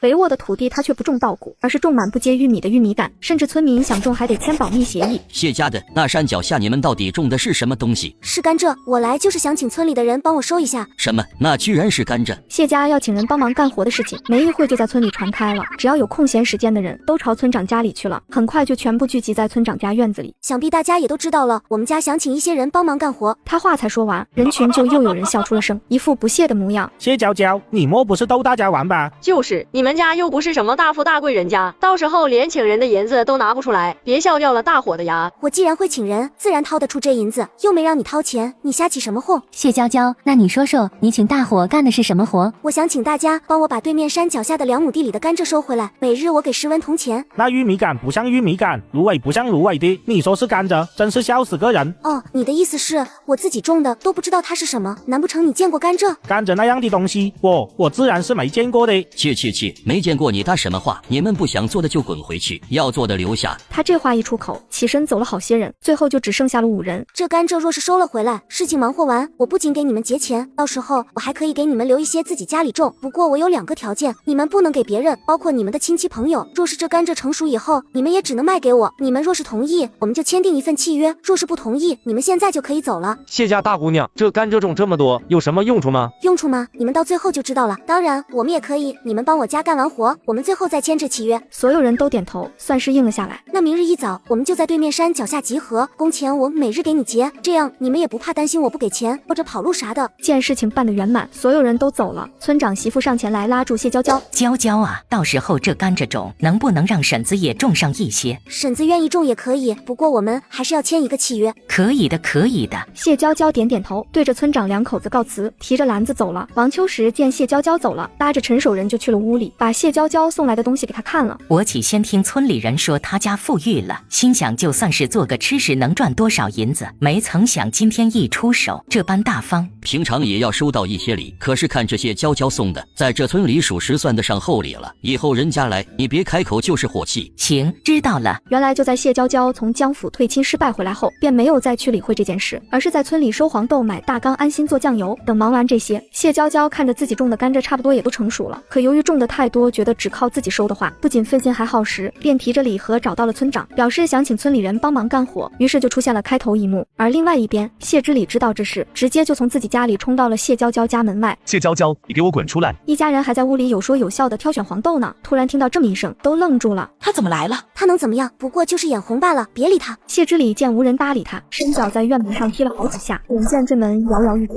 就快被踢坏了。我靠！谢娇娇提起扫帚就冲了过去，就在谢之礼又一脚踢来的时候，谢娇娇先打开了门，谢之礼一脚踢空，直接摔在地上，痛得龇牙咧嘴的。谢娇娇也不管他痛与不痛，直接几扫帚打上去，这才心里舒坦一些。谢之礼见谢娇娇没打了，便赶紧站了起来。你们不是装聋作哑吗？有本事别开门啊！谢之礼，你话就说，有屁就放，说完给我滚出去！我就问你，你家收地里的活，你为什么要让别人替你干？怎么我不让别人干，你替我干？你要是想请我，那也不是不可以。呵，谢之礼，你看我像有病的人吗？我请你，我为什么要请你？村里那么多种地的好手，我干嘛要请你这样偷奸耍滑的废物？谢娇娇，你说话给我放尊重一些。那也得让你做一些让我尊重的事情。你大胆！你以为我不知道你那点心思？你不过就是见我请了别人，一天开10文钱的工钱，自己眼红吗？你有在我这里撒泼打滚的功夫，还不如存着一些力气去码头扛点袋子养家糊口呢。谢娇娇说完就推着人出去。你凭什么推我？我话还没说完呢。凭什么？凭这是我家，不是你撒泼打滚的地方。还有，你有什么话回去跟周翠红那毒妇说，我不想听。谢之礼还要冲上来，谢娇娇直接朝他举起了扫把，一副只要他再敢冲过来，定然用扫把打死他的模样。你才是毒妇，有好处想不到自家人，拱手让别人赚钱，也舍不得请自己亲哥哥。我怎么会有你这样的妹妹？妹妹个屁！谁是你妹妹？我们早就断亲了，滚！你要是再敢踢我家院门，我就跑到你家，从里里外外全给你拆了。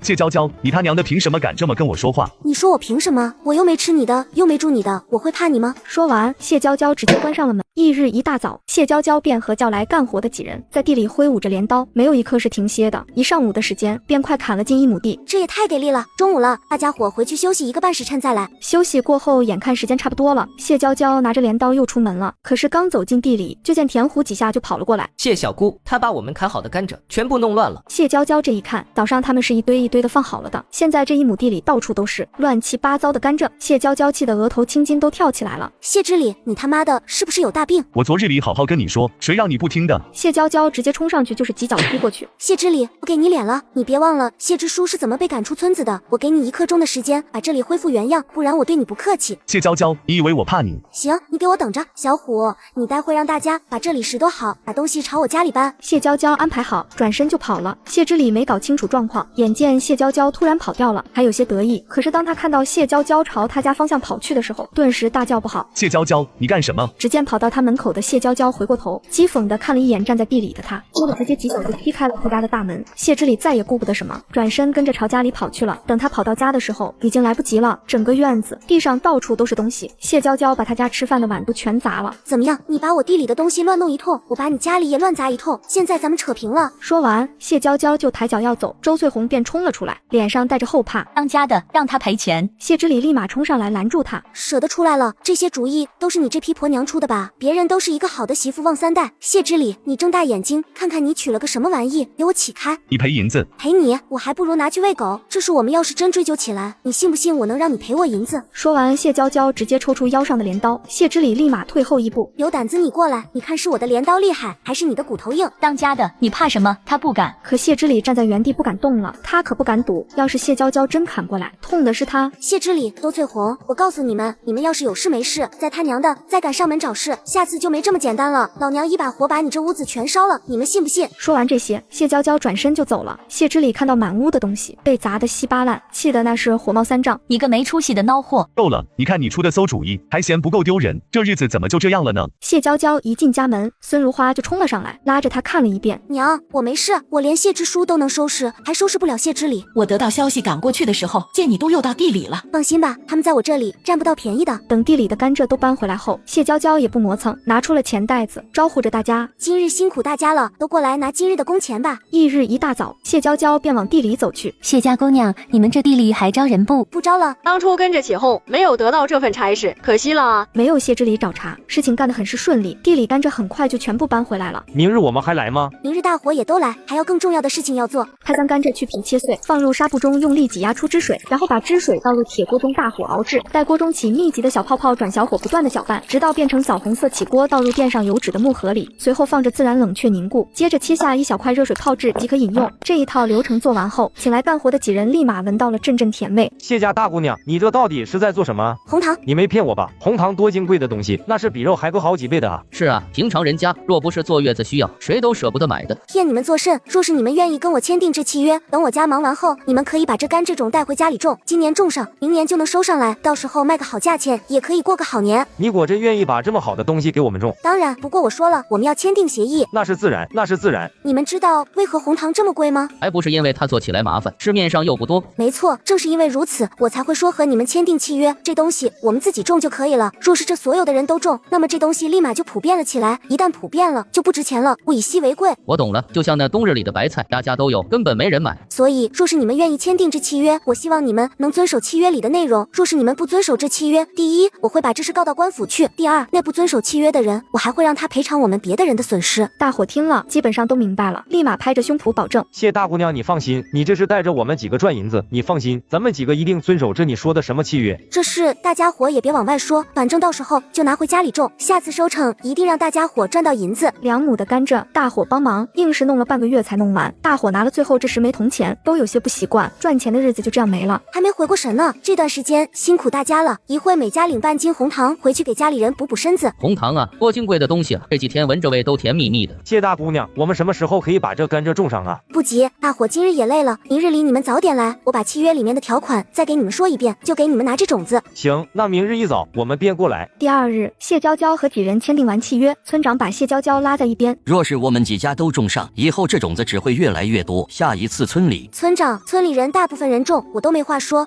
可是若真碰上一些舍不得娘家或者亲戚的，拿出去种了，这甘蔗可就不值钱了。明白了。了，那这事等以后再说。分完了种子，村里别的人看见帮忙的人都得了种子，包括村长家都要种这甘蔗，一个个都心痒难耐。另一边，谢之礼一家知道这是以后，周翠红又怂恿谢之礼上门去要点种子回来。当家的他既然不愿意让我们帮忙，那这种子让我们种了吧，就连隔壁牛家都能种，凭什么我们不能？凭什么？你说凭什么？当初我就没想过断亲，不是你怂恿我去的吗？我们要是没断亲，现在什么东西没有我们的份？当时那个情况，谁特喵的知道谢娇娇能发达？你不去我去，我就不信了。就算是断亲了，还流着同样的血呢，他能眼看着他亲哥亲嫂子饿死不成？周翠红说完，起身就出门了。到了谢娇娇家门口，见这院门没关，直接就进去了。这谢家二房真是阴魂不散，你来干什么？哟，忙着呢，关你屁事！周翠红，你要是没事，就给我滚出去，别让我请你。你敢对我动手，我月子还没做完呢，到时候有个万一，我让你赔不起。他话才说完，谢娇娇就冲到了他面前。谢娇娇，你敢打我？凭什么不敢？又不是没打过你，不过你一张老皮，倒是恪守得很。周翠红一副要拼命的模样，冲了上来。孙如花也急忙冲了过来，正好拦住了他。周翠红张牙舞爪的对着谢娇娇骂，谢娇娇站在原地，根本就不为所动，动几下周翠红也累了。你泼也洒了，回去吧。要不是看你刚做完月子，刚刚我都想扇你一巴掌。你到底是不是我们的娘？你整日里跟着谢娇娇吃香的喝辣的，却任由我们吃糠咽奶。现在好了，你们有赚钱的法子，不带着我们，却带着村里别的人。亲眼看着自己的亲儿子过得穷困潦倒，你很舒坦吗？你们已经把大哥大嫂赶走了，难不成你也想看我们一房在村里过不下去吗？把我们也赶走吗？我看你100年以后下去怎么见爹？周翠红说话专挑最伤人的话来说，孙如花被他说的整个人都愣住了。谢娇娇急忙上前扶住他。周翠红，你可真会说呀！谢之书他们被赶出去，这中间没有你的功劳，也有你的苦劳，你少把这屎盆子朝我们头上扣。还有那都是他们自己咎由自取，怨不得旁人，怨不得旁人。呵，谢娇娇，大哥大嫂当初是自己要走的吗？还不是你怂恿村长把他们赶出去的？我怂恿？你觉得我怂恿得了村长？周翠红瞪着谢娇娇没有说话。娘，你先回屋，这里有我。你不能走，别走了，你就是这一家之主，你不能眼看着我们二房这个样子。周翠红，我觉得你们两口子就是装糊涂，我们已经断亲了。断亲？谢娇娇这亲当初可是你嚷着要断的，可你们房是自己主动断的。那也是，那也是觉得我们是累赘，想跟谢之书一样抛弃我们。你也是现在见我们日子过好了，心里难受了，想占便宜罢了。之意，别站着了，带娘进屋。周翠红要冲上来，谢娇娇挡在他面前。周翠红，我知道你打的什么算盘，无非就是你们也想种这甘蔗，你愿意让我们种？你做梦！周翠红，你别以为你做的那些下三滥的事没人知道，最好老老实实的。若是你再敢出什么幺蛾子，我不介意把你那些事找人给你捅出来。我周翠红行得正坐得端，你休想造谣我。哦，是吗？那你娘家村里的徐秀才……谢娇娇话还没说完，就见周翠红脸色都变了。本来也就是用那次在牛车上道听途说的话来诈他罢了，没曾想还真有猫腻。谢娇娇，你少造谣于我，你要是敢在村里乱说什么，我跟你拼命。你若是想我嘴严，那么你最好也给我少找事，如若不然，你那些陈年往事，我不介意替你再翻一翻。周翠红咬着牙看着谢娇娇，谢娇娇不想跟他继续啰嗦。门在那边，好走不送。周翠红看到旁边的红糖，冲上来想要抱一块走，谢娇娇直接冲上去就是一巴掌拍在他拿红糖的手上，接着提起桌子上的刀指着他，给我滚！谢娇娇，你个贱人，你迟早有一天会天打雷劈的，要劈也是先劈死你这个毒妇。谢娇娇举起了刀，周翠红转身就跑了，一点不像生完孩子的人，跑得还挺快。这个时候谢之意在屋里大喊：姐，你快来，娘要吃老鼠药。谢娇娇立马又朝屋里跑去，就见谢之意和孙如花在拉扯。你给我，让娘走吧。谢娇娇冲过去，直接就从两人的手中夺过了老鼠药。娘，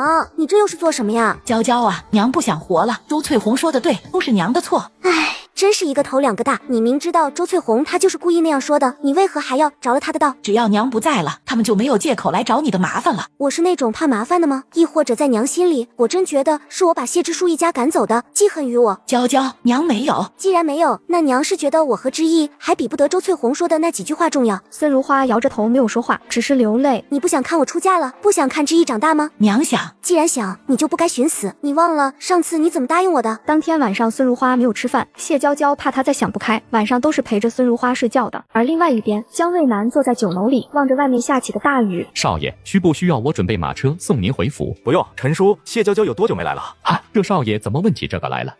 那个，我是说啊，咱们不是跟他家做生意吗？他这多久没有送东西来了？这不影响我们家生意吗？您何时关心过家里生意了？您不是巴不得这酒楼生意不好吗？您以前不是整日里说要把江家弄垮了才好吗？陈掌柜，哦，最近谢姑娘家有些忙。晚上雨停了，江卫南回到家里，少爷最近看着心情似乎不怎么好呢，可是还因为亲事的事情不高兴。反正少爷也不想娶，我看倒不如给老太爷去一封信，让老太爷直接给老爷说，替您把这婚事给退了。跳虎，谁让你议论主子的事情的？跳虎立马闭嘴了，退了出去。外公来信了吗？王管事点头，从怀里掏出了信封递给江卫南。江卫南打开一看，眉头立马皱了起来。是你告诉老头子我定亲的事情？上次谢姑娘来，我看少爷一副不想搭理她的模样，知道少爷心中对谢姑娘定然也是不喜的，因此写信告诉来老太爷，让老太爷替少爷主持一下公道。只是这女子被退婚，多少也还是有些影响的。江卫南心中一堆的话堵在喉咙上，只得让王管事退下去。等他一走，一响拍在了桌子上，痛得他自己龇牙咧嘴的。谢娇娇这臭丫头，难不成果真在家中等着我去退亲不成？将螃蟹对半切开，在切口处沾上一层淀粉，防止蟹黄流失，然后由热下锅炒至表面焦黄，盛出备用。接着锅留底油下姜蒜等配料，小火爆香，再放入螃蟹翻炒均匀，随后加入适量的清水，盖上锅盖焖3分钟，最后大火收汁入味，倒入葱段翻炒均匀即可。这样就制作出来了一道美味的香辣蟹。紧接着端出厨房，散发出阵阵香气，让众人馋得口水直流。大伙都来尝尝吧！陈掌柜立马夹了一块放嘴里，这一入口就知道这东西有多好吃。这东西怎么做的？我出银子买。陈掌柜，若是你真要这方子，我5两银子卖你。不过山螃蟹，你若是要的话，先在我这里买成不？行，那这螃蟹我就给你8文1斤。两人一拍即合，谢娇娇又把做法告诉了陈掌柜，收了银子，便背着背篓走了。还是我家少爷有眼光。他话才说完，江卫南就来了。少爷，今日店里新出了吃食，您要不要尝尝？哟，你个老东西，还能整出个新玩意？是谢姑娘弄出来的，可好吃了。江卫南一听说谢娇娇来过了，立马转身又走了。看吧，少爷又去追谢姑娘去了，真是一日不见如隔3秋啊。原来就在谢娇娇说完自己的甘蔗地后，想着山上还有之前发现的一片野甘蔗地，便带着谢之意往山上去。经过溪水边的时候，谢娇娇随手掰开一块石头，就看见下面有一只大螃蟹，于是两人抓了一些回去做了一个香辣蟹，一家人吃了一大盆。孙如花和谢之意都还不过瘾，谢娇娇见他们这么喜欢，想着这东西指不定还能赚些银子花。第二天，谢娇娇就让田虎帮忙收山上的甘蔗，而要谢之意也跟着去山上抓螃蟹。两人忙活了3天，甘蔗也就全部弄回去了。眼看着谢之意抓的螃蟹有些精神状态已经不太好了，谢娇娇便把压甘蔗水的事情交给了田虎，自己就背着山螃蟹去了清风楼，随后向陈掌柜借来厨房露了一手。于是出现了开头一幕。此时江卫南到镇口的时候，又看见了在牛车旁的谢娇娇。江大少爷，我今日可没精神跟你们玩追赶之类的，若是有什么话你可以直说，我听着。可若是你们想抓着我揍我一顿，我肯定是不同意的。哼，我看你最近也没来找我退婚了，看来是真想嫁我。你愿意退了，那赶明日我把这更贴给你送来。你的更贴又不在我这里，那是不是我应该去县城找你爹去退婚？听他左一句退婚右一句退婚的，江卫南不自觉的心中就有些生气。随便你。扔下这句话，江卫南就走了。何虎和张飞赶紧跟上。为难，你说句实话，你果真不想娶那丫头？你问这干嘛？为难，反正你和谢娇娇有了恩怨，要我说啊，你还不如真把她娶回去，到时候让她天天伺候你，你再给她立一大堆的规矩，每天变着法折磨她，不是更好？你这倒是个好法子，既然有了借口要娶谢娇娇，那成亲的事情不能再耽搁下去了。作为男人，得主动一些，哈哈哈。随后江卫南当天就回了县城一趟。江淮安看他回来，就有些头大。你回来又要在家里干什么？你夏天给我定的婚事，这日子定下来没有？你不是不娶吗？我何时不娶了？明日你就把日子定下来，去给女方说，我要早些把他家姑娘娶过门。上次谢娇娇说了，若是娶了她，她定脚的这个家不安生，有些期待了。到时候我收拾她，让她替我收拾这一家子坏种。老爷，这日子我早就算出来了，那赶明日里我就让媒婆去一趟，江卫南娶一个村姑，说出去都笑人。到时候我再给我儿子娶一房高门大户的女儿，这一对比，哎呦喂，心里那个美滋滋的。江卫南听他这样说完，起身就要走。卫南，不吃个饭再回去吗？真要我留下来吃饭吗？李秋和瞬间不说话了。江卫南白了他一眼，头也不回的走了。江淮安气的一掌打桌子上。老爷，你生什么气？他本来就是那样的人，也不知道他那性子到底随了谁，还不是随他那个娘一身的倔脾气。他话才说完，外头就响起了江彻的哭叫声，两人立马朝外头走了去。就见门口不远处，江卫南看了他们两个一眼，转身潇洒的走了。娘，你是不是又说了江卫南什么啊？每次只要娘说江卫南什么，江卫南铁定转身就是揍我。娘没说他什么，那他又揍我。翌日上午，上次到家提亲的张媒婆便站在谢娇娇院子里。孙大娘子，好久不见啊，这日子已经定好了，我们这婚还想退来着。孙大娘子，这多好的婚事啊！我给你说，江大少爷那是才貌双全，你错过了这个村，可就没这个店了。可我家这江家早就下聘了，上次你们也收了这聘礼了，这就是定下了。现在你这突然悔婚，怕是这江家定然是不同意的。到时候咱们这些小门小户的，哪里有能力跟他们那种高门大户对抗？是不是？几句话，又是晓之以情，动之以理，又是默默的威逼胁迫，孙如花都开不了口，只得看着谢娇娇。这就是谢姑娘吧？哟，长得可真是标致。是说怎么江家少爷一眼就相中了呢？媒婆，这婚事我们家是真想退的，你今日就替我们把这聘礼给抬回去吧。而且就算你今日不上门，明日里我也会带着这些聘礼去县城找江家退婚。哎呦，我的谢姑娘，你有啥想不开的？这江家少爷娶你也是明媒正娶，是做正头娘子的。你这要是真退婚了，江家家大业大的，还能放过你们？送走媒婆以后，孙如花唉声叹气的，谢娇娇听着也有些烦闷。娇娇，娘，你也别担心了，大不了我嫁就成了。可是你不是不愿吗？这些事你都不用担心，我明日反正要去镇上，顺便打听一下江家是否果真如媒婆说的那般厉害。江渭南这个人真的太狗了，昨日里还让我去县城退婚，今日就来报喜日子。翌日一早，谢娇娇便来到了镇上，提着篮子直接就去了清风楼。谢姑娘，您今日又带来了啥好东西？陈掌柜，这是我们自己家里做的红糖，您尝尝。你还会做红糖？陈掌柜，您先尝尝。这可真甜。上次听陈掌柜的东家是做杂货铺的，就想着这东西不知道能不能在您东家的铺子里售卖。谢姑娘家中还有多少？不到300斤吧。这么多？陈掌柜东家的铺子莫不是收不了这么多？若是有这么多的话，谢姑娘就按量卖给我们东家吧，这样对于您来说更合适。可以，掌柜的，我家中这一批酱油也好了，您看您这几日若得空，可以安排人来家中啦。成，那明日里我就安排人过去，顺带着就一起收了这红糖。谢娇娇既然来这里的目的已经达到了，还多做成了一笔生意，也不多做停留。每次来您都要送我点心，那今日带来的这块红糖就当送陈掌柜了。明日我在家中等您安排人过来。说完，不等陈掌柜再拒绝，转身就走了。陈掌柜看着这一大块红糖，见店小二看着他，把这红糖切了，晚上打烊的时候大家分一份，拿回去给家里人尝尝。店小二听完，立马去后院找来刀，准备现在就分一下。江渭南进来的时候，正好就见他们在忙。你们这是在做什么？这不，谢姑娘刚刚来，拿了一些红糖来，我打算分一下，留给店里的伙计。谢娇娇来过了？这不，刚走。少爷，你去哪？只见江渭南已经转身出去了，他话才说完，这边谢娇娇又回来了。陈掌柜看着他家少爷消失的方向，又看了一眼谢姑娘回来的方向。这少爷，谢姑娘回来还有什么事吗？陈掌柜，不知道县城江家您可清楚？谢姑娘打听这是有什么事？就打听一下。哦，打听一下啊，这江家可是咱们县城里头的大户，江家的生意东南西北都在做的，这般厉害？可不就是。谢谢陈掌柜了。眼见谢娇娇走了，店小二问到陈掌柜：掌柜的，你不告诉谢姑娘，咱们酒楼和镇上的一部分生意都是江家的产业吗？你别多嘴哈，少爷都没说，咱们说什么？谢娇娇背着背篓上镇上又买了一些肉和白面，眼看时辰不早了，急忙朝镇口走去，却好巧不巧的看见了江渭南。这次谢娇娇没跑，还主动走了上去。江渭南都好生意外，你让媒婆去我家报日子的？怎么你不想嫁？你若是不嫁，我家那老头子爱面子，定然不会让你家好过的。谢娇娇盯着江渭南，之前想着把他打一顿，让他害怕的不想娶她，现在他变了。不啊，我嫁，我想清楚了，既然你想用娶我这是恶心我，那么我便嫁给你，到时候也恶心你，反正嫁谁都是嫁，我还不如嫁给你，至少你家有钱，条件好不是？你果真嫁我？对，嫁你。不过这日子咱们可以改一改吗？我娘说明年是寡妇年，不适合出嫁，我们定在后年成不？江渭南走在路上，想着都不知道自己为什么要答应谢娇娇这样的要求，可能是因为心中高兴，可是想着谢娇娇那句话，至少你家有钱，条件好几个字，心中又不痛快。果真他和别的女人一样，还是看中了我家的银子而已。谢娇娇回到家中，把自己打听到的事告诉了孙如花。娇娇，这都怪娘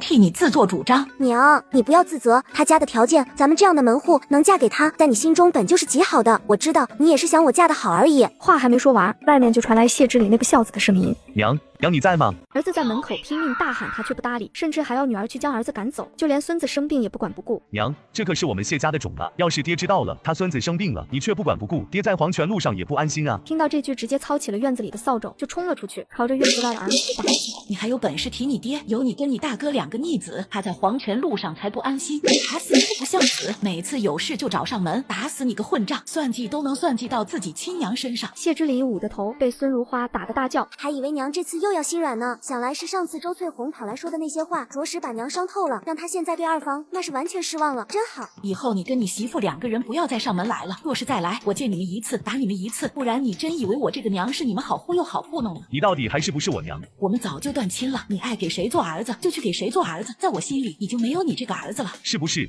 谢娇娇逼你的？谢之礼，你是疯狗吗？我能逼逼娘，一直逼娘的不是你们吗？逼着娘卖地，给谢梦赎身，逼着娘断亲，你媳妇还差点逼死娘呢。谢之礼想反驳，却说不出话来。娘，我这种人没什么好说的。孙如花也没再看谢之礼，跟着谢娇娇就进院子了。翌日一早，谢娇娇照样用背篓背着螃蟹来给清风楼送货，在路上好死不死的又碰上了姜渭南一行人。哟，谢娇娇，这么一大早上真上啊，今日又卖了什么好东西？关你屁事！你，我什么？渭南跟这臭丫头退婚，让她成为老姑娘，嫁不掉。哼，怕是让你失望了。我们2个人的婚事好日子都定下来了，到时候你记得来喝杯喜酒。谢娇娇说完直接走了。你果真要娶谢娇娇？不是你说让我把她娶回去，再折磨她吗？我操，说你是不是针对那丫头上心了？不上心，她能娶她吗？行了，这忙活了一晚上，我要回去休息了，就不奉陪了。说完转身就去追谢娇娇了。你怎么走得这般的快？你是有什么事？姜渭南磨蹭了一下，从怀里掏出一个盒子给他。既然我们婚事都板上钉钉子，这个给你。谢娇娇一接过，姜渭南转身就跑了。这个寓所看起来很是贵重，下次见面定要还给他才行。另一边，周翠红听说谢娇娇家收爬虫的事后，立马跟谢之礼商量，当家的，你去给那边说一说，让他家也收咱们抓的螃蟹吧。这螃蟹1斤就是几个铜钱，可比你编东西来钱多了。那你也要让他愿意收啊！半个月前我被娘打一顿的事情，你忘了？要我说，你娘就是偏心，我们家日子这般难过了，她也不搭把手。天底下怎么会有那样狠心的娘？娘不就是偏心吗？现在那边的日子那样的好过，她也没半点想着她这个儿子。当家的，我有一计，你过来。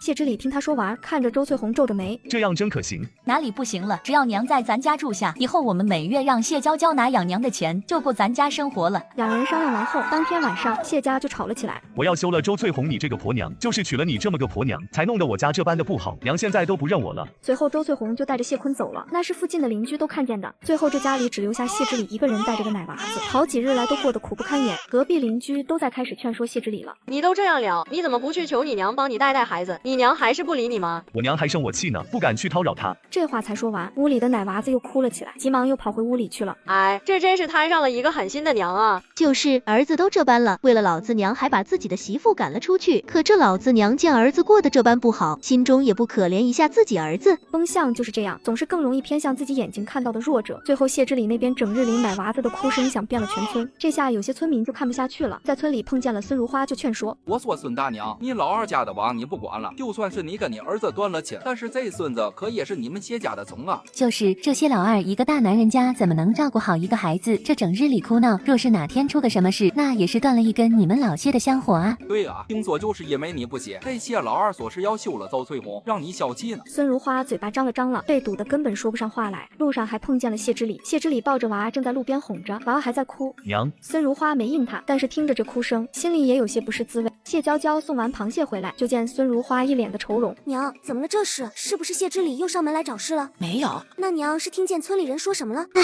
娘，咱不管那些，他们爱说就让他们说，总归这事不是掉在他们头上。娘知道，只是你没看见谢之礼那孩子看着着实可怜，娘看着有些难受，毕竟那再怎么说也是娘的亲孙子。娘是舍不得那孩子，娘是见那么小的孩子，老二又不会照顾，怕这么下去指不定就夭折了，那也是一条命啊。娘，你是想管这事吗？娘不想管，但是娘又不忍心。那就是想管，总觉得这两口子又有什么算计呢？翌日一早，谢娇娇说自己要上镇上一趟，不过她没有上镇上，而是就出门随便找了个地方躲了起来，直到她亲眼看着孙如花出门，然后去了谢之礼家里。随后谢娇娇默默地回到了家中，谢之意才起来。姐，你今日在家呀？娘呢？娘应该是去洗衣裳了吧？农家人每日里哪有那么多衣裳可洗的？姐，你怎么不太高兴的样子呢？之意，若是娘还是放不下谢之礼一家，要回老房子住，你跟着娘还是跟着姐？姐，娘是去老房子那边了吗？谢娇娇没说话，但是没说话就代表了默认。她是不要我们了吗？不要吗？她是两头都想要。你呢？你是想跟着姐还是跟着娘？我想跟着姐和娘，我们不分开。谢娇娇摸着她的头，没有说话。快中午的时候，孙如花回来了，一脸的笑意。可当她看到坐在门槛边上的谢娇娇和谢之意的时候，脸上愣了一下。闺女都回来了呀，娘现在就去做饭哈。谢娇娇和谢之意却盯着她没说话。怎么了这是？娘，你去哪了？我就看家中无事，去村里转了一圈，找你王婶说了说话。哦，是吗？可我怎么见娘你去谢之礼家了？那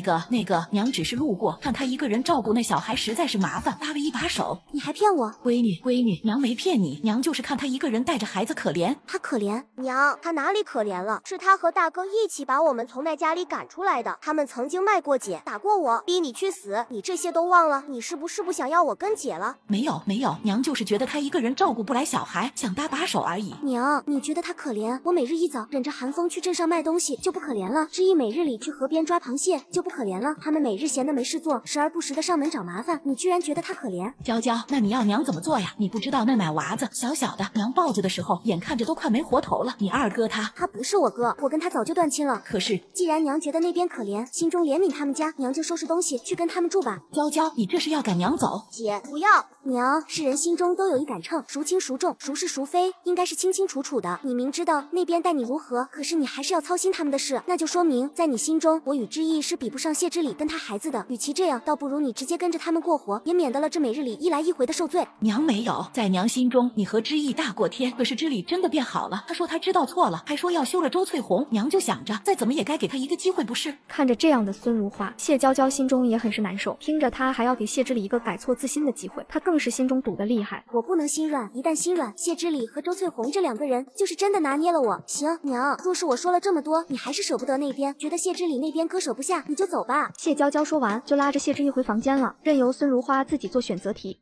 他富可敌国，却买不到一块豆腐乳，不仅只能让自家掌柜出面购买，就连价格都要比别人高出1倍，而且一次就订了500坛。这么多，他家酒楼吃得下吗？谢姑娘，这就不用担心了。要知道，生意最好的酒楼1年也只能售卖50坛，一个人是根本吃不了这么多的。眼看生意谈成，看着卖豆腐的姑娘走了，他这才从楼上下来。我说少爷，你要帮谢姑娘，你直接订就成了，为什么要我出面啊？我怕我订的她不答应，而且现在这么冷，她还每日抓着啥螃蟹，也不怕冷。少爷，你说什么？没什么，那个你到时候多催催她，免得她偷懒。这谢姑娘一看就是那种利索的，怎么会偷懒？到时候她说做好了，你就运到县城咱家的铺子去。陈掌柜应了一声，江渭南便跟了上去。而谢娇娇谈了这么一大笔买卖，立马先去订了50竹块的豆腐，接着又去药店买了好些香料。江渭南站在老远看着他，他怎么去药店了？莫不是生病了？见东西买的差不多，谢娇娇就去镇口准备坐牛车回去。原来就在谢娇娇拉着弟弟去房间后，孙如花在院子里站了许久，最后还是选择了去谢之礼那边过活。谢娇娇明白她这娘是亏还没有吃够，等有一天吃够了亏才会大彻大悟，便没有过多的去理会。第二日还是一如既往的去清风楼送螃蟹，于是出现了开头一幕。谢娇娇回到家后，想着做这么多豆腐乳一个人肯定忙不过来，便找来了田虎和他奶奶过来帮忙，于是几人忙活了起来。期间孙如花也回来过，可是谢娇娇没让她进门。娘既然放心不下那边，以后就别再关心我们了。是不是不想认我这个娘了？是娘先不要我和知意的。孙如花没有再说什么，默默的走了。而这边江渭南在家里最近几日左想右想，觉得不对劲，想着那日谢娇娇从药铺出来，她现在跟我都有婚约了，我关心她一下，没事撒？当然没事，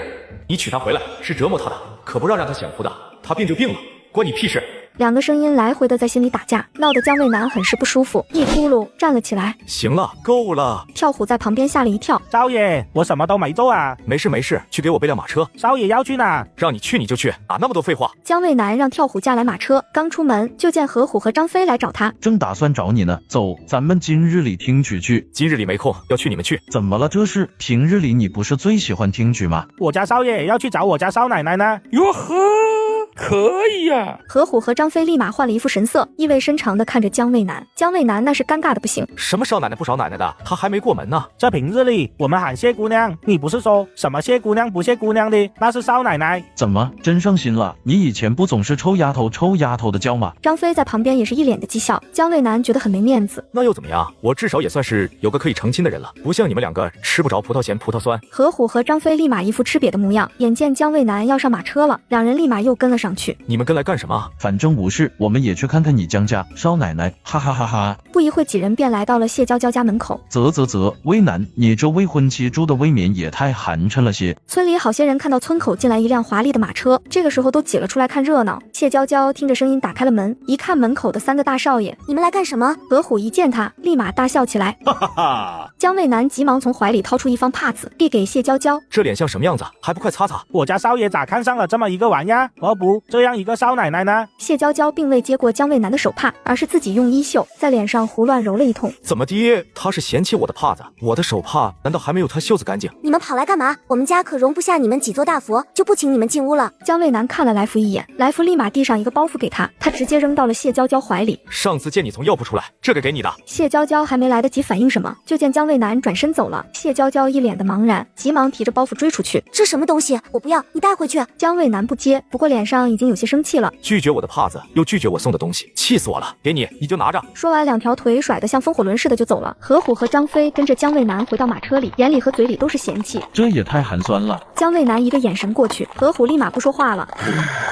为什么我和何虎反应不一样？我不觉得寒碜，反而只觉得谢娇娇那臭丫头可怜。谢娇娇拿着包袱回到家里，打开一看，这都是些什么玩意儿？一把人参、燕窝。谢娇娇举着一个和谢之一脸盘子差不多大的蘑菇，这莫不是灵芝？乖乖，还有这么大的呢！姐姐，这都是什么？救人命的东西，等改日上镇上得全部还给姜卫南，太贵重了。谢娇娇在家里又忙活了大半个月，总算是把货备齐了，便上镇上通知陈掌柜可以来拉货了。谢娇娇还特意把之前姜卫南送她的盒子和药材都带上了，想着今日还给他。陈掌柜最近生意可好啊？多亏了您，您不知道这几天越发的冷了，大家都来我们店吃这羊肉汤，我们店又有你的豆腐乳搭配，那味道可是能甩这整个镇上的饭馆几条街了。那感情好，陈掌柜，你之前朋友在我这里订的豆腐乳我也都做好了，你看若是得空，让你朋友去我家自己拉一下，太多了我也弄不来。行，我明日就派人上门去，家中酱油可还有？有的有的。正好，明日我多安排2辆车去拉。陈掌柜结了账，他便背着背篓离开了，随后直接去了江府。是谢姑娘啊，不知今日来是为何事？王管事，我是来找姜卫南的。少爷没给您说，每年过年他都要去外地吗？差不多要等到开春才会回到镇上。这个他倒没告诉我，既然他不在，麻烦王管事收下这个，到时候替我转交给他。这本来就是你们少爷的东西，我来还给他。说完转身就走了。王管事回过神来，这打开包袱一看，这一看不得了，哎呦喂，这不是老太爷专门给少爷打的平安玉锁吗？这是一对，少爷居然送了一个给谢姑娘，完了，这东西得给还回去。若是替少爷收下了这个，等少爷回来，不得拆了我这一把老骨头啊！王管事一想到这里，收好包袱，抬脚就去追谢娇娇了。在镇口的时候追上来谢娇娇，立马把包袱像烫手的山芋一般的扔给了谢娇娇。谢姑娘，这包袱你还是自己还给我们少爷吧。说完，甩着一双老寒腿，赶紧的跑了。这带着包袱来，又带着包袱回去。另一边，孙如花事后才知道姜家来人了，还是谢之礼给她说的。她就准备去找谢娇娇，可是走到半路又回去了。这件事不能多问，也不能插手，会惹女儿厌烦的。而谢之礼觉得是时候给周翠红去口信，让她回来了。在娘家的周翠红得了消息，立马就回谢家了。孙如花看着她的时候，瞬间脸上没好气。你还回来干什么？我儿子都已经休了你了。娘，我知道错了，你别让之礼赶我走啊！我也是想二娃了，二娃还这么小，不能没有娘啊！一字一句说的声泪俱下的，暗地里对着谢之礼眨眼睛。谢之礼急忙冲了上来，拉着他就要朝外头走。当家的不要啊，二娃不能没有娘啊！娘，你原谅我吧，我都知道错了，我以后再也不敢了。你别让之礼赶我走啊！他一哭，孙如花怀中的奶娃子也跟着哭，听得孙如花心中很不是滋味。谢坤这个时候也跪了下来，奶奶，我求求你别把娘赶走啊！娘在外婆家整日里想着弟弟，吃也没吃好，睡也没睡好，她是真的知道错了。孙如花心中更不是滋味了，眼见门口都有人看热闹了。行了，先让他进来，把门关了。还不快谢谢娘！行了，来抱一下奶娃子吧。周翠红急忙去抱奶娃子，那眼中的情感也不像是骗人的。孙如花看着心里多少好受一些。晚上谢之礼和周翠红在房里，这1个月来快想死我了。先不着急，你快给我说说这1个月来发生的事。当家的，明日李娘肯定会想走的，到时候你就假装拦一下，让她走，她回不去的。以谢娇娇那性格，定然不会让她回去的，到时候她只会乖乖的回来。行，都听你。你说你这身上咋回去一趟，更加嫩滑了，让为夫再亲亲。周翠红一脸的潮红，两人闹到了后半夜。翌日一早，孙如花果真收拾了包袱要走，谢之礼也就稍微拦了一下。娘，我们家吃的差，您要回那边，我不拦着。可若是谢娇娇给你脸色，您随时回来，这是您的家。孙如花听着这些话，觉得这个儿子真是变好了。行了，娘知道了。说完，提着包袱就朝那边回去了。他只是提了一块肉回去，孙子就开始不断生病，不仅每次生的病不一样，而且持续2个月也不见好转，眼看身身上的银子给孙子治病一点点花光，儿子儿媳便每日跪在他面前哭诉：娘，您能不能告诉我们谢娇娇吃事的做法？儿子只想赚点银子救孩子。你们要了这方子，那就是要了你们妹妹和弟弟的命，娘不会告诉你们的。两人又哭惨了许久，可是他硬是不松口，儿子都快气得原形毕露了，被儿媳拉回了屋里。你别太激进了，娘只要在我们这里就好办。他也太偏心了，这半年来我们好吃好喝的供着他，现在就问他要个方子，他还这般那般的。要不出这方子，但是我们可以去问谢娇娇要给那老太婆养老的银子啊。我们把二娃弄生病都从他那里刮出来3两银子，谁知道谢娇娇手里有多少？于是两人一拍即合，直奔谢娇娇家里走去。原来就在他收拾包袱去女儿家后，敲了很久的门却没有人开，只得又回儿子家。路上看见邻居在镇上买了肉回来，便分了一块回去给儿子改善生活。可儿子眼里看到的不是肉，而是他口袋里面的银子。于是出现了开头一幕，两人来到谢娇娇门口后，只敲了几下，谢娇娇就开了门。你们俩来干什么？谢娇娇，我们来找你要娘的养老银子，是该拿，算你识趣。这里是2钱银子，你们拿着滚吧。这什么意思？你打发叫花子呢？周翠红，你说2钱银子是打发叫花子，你嘴巴这么豪横，你上镇上去摸2钱银子打发一个叫花子呢？谢娇娇，娘在我家白吃白喝大半年了，这养老银子你是不是该拿？我拿了呀，是你媳妇自己打掉的。2钱银子够什么？哦，2钱银子都不够啊？那你们要多少？你要是想买断，那至少也得50两，还得把你的一个吃食方子给我们。周翠红怎么说这么多银子，还要吃食方子？不过谢娇娇这段时间卖了那么多吃食，肯定赚不少银子，就是至少50两，还要方子。我呸，50两你们也敢要？还敢要我的方子？那口水直接吐到周翠红脸上了，周翠红那是气得立马就要冲上来，谢娇娇直接一脚踢了上去，周翠红倒在地上痛得嗷嗷叫。50两外加一个吃食方子，你们2口子，他娘的真敢狮子大开口！当家的，你替我揍他！谢之礼立马瞪着谢娇娇，谢娇娇看着谢之礼，谢之礼有本事你就来，看我打不打你就完事。谢之礼不敢动。之意，你去把村长叫来。不准去。谢之意朝他做了个鬼脸，还是跑了。你们当初不是使计让娘跟着你们回去吗？怎么过了这么久才想起来问我要银子？是娘那里的银子被你们掏空了？两人心思被猜中，没有说话。这村长和谢娇娇肯定是一伙的，等村长来了，定然讨不到好处。周翠红拉着谢之礼就要走，谢娇娇直接走到前面挡住。跑什么跑？这村长还没来吗？你们也还没要到银子，就这样走了，岂不是不划算啊？谢娇娇声音说得大，这隔壁邻居也听见了，都跑出来看来了。几下谢娇娇的院子外就站了好些人。你让开！你急什么急？我真是看不惯你一副天不怕地不怕的模样，看老子一巴掌不打死你这个小贱人！可他才扬起手，突然就冲上来一人，直接一脚将他踢出了1米远。你没事吧？他打你，你怎么不知道躲呀？平常欺负我的时候不是厉害的很吗？你怎么来了？你他娘的是谁？我们家的事何时轮到你管了？跳虎这个时候抱着东西挤了进来，急忙上前检查了一遍江渭南身上。少爷，幸好你没事，你知不知道你们面前的是谁？要是我家少爷因为踢你一脚把脚踢坏了，你们可赔得起。你脚没事吧？怎么感觉问完又觉得自己有些傻逼？放心，没事。他们是谁？怎敢到你家来撒野？没关紧要的村民罢了。什么无关紧要的村民？我是他哥。就是我是他嫂子。我告诉你，谢娇娇在我们村里是出了名的泼妇，把自己的亲大哥赶出了村子，还不养自己的老娘。你确定你要娶一个这样不仁不义、不孝的女人回去？看你这模样，也是有钱人家的少爷，怎么会这么想不开？跳虎，张嘴！只见跳虎直接上前，几个耳巴子来回扇在周翠红脸上。我们江家未来少奶奶岂是你个下作胚子可以议论的？谢之礼都还没来得及反应，就见自己婆娘脸肿了起来。周翠红捂着脸颊，对着谢之礼就哭了起来。当家的，他打我。此时刚好村长陈守仁赶来了。谢家的，你们又惹什么事？村长，现在娘在我们家过活，我们上门来问谢娇娇要养老银子，却反被她殴打侮辱，您可一定要替我们做主啊！谢家姑娘可有此事？村长大人，他们确实来要我娘的养老银子，可我给了呀，是他们嫌少，狮子大开口，一上来就要50两，还要我搭一个吃食方子，我不同意，周翠红就要揍我，我自保，给了他一脚，别的就再没有了。人群一听，那议论声老大了。50两，那得多少银子啊？还要人家的吃食方子。谢老二，你家整日里吃山珍还是海味啊？就是这50两，你一家吃，怕是都要吃几十年才吃得完吧？你也心太黑了。你们果真开口就要50两，还要人家的方子？要50两怎么了？他家现在做着生意，日子过得这般的好，我多要点怎么了？我多要一点，娘跟着我们日子就过得好一些，我还觉得我要少了呢。真是不要脸，50两都还少了。就是咱们农家人1两银子节约着吃，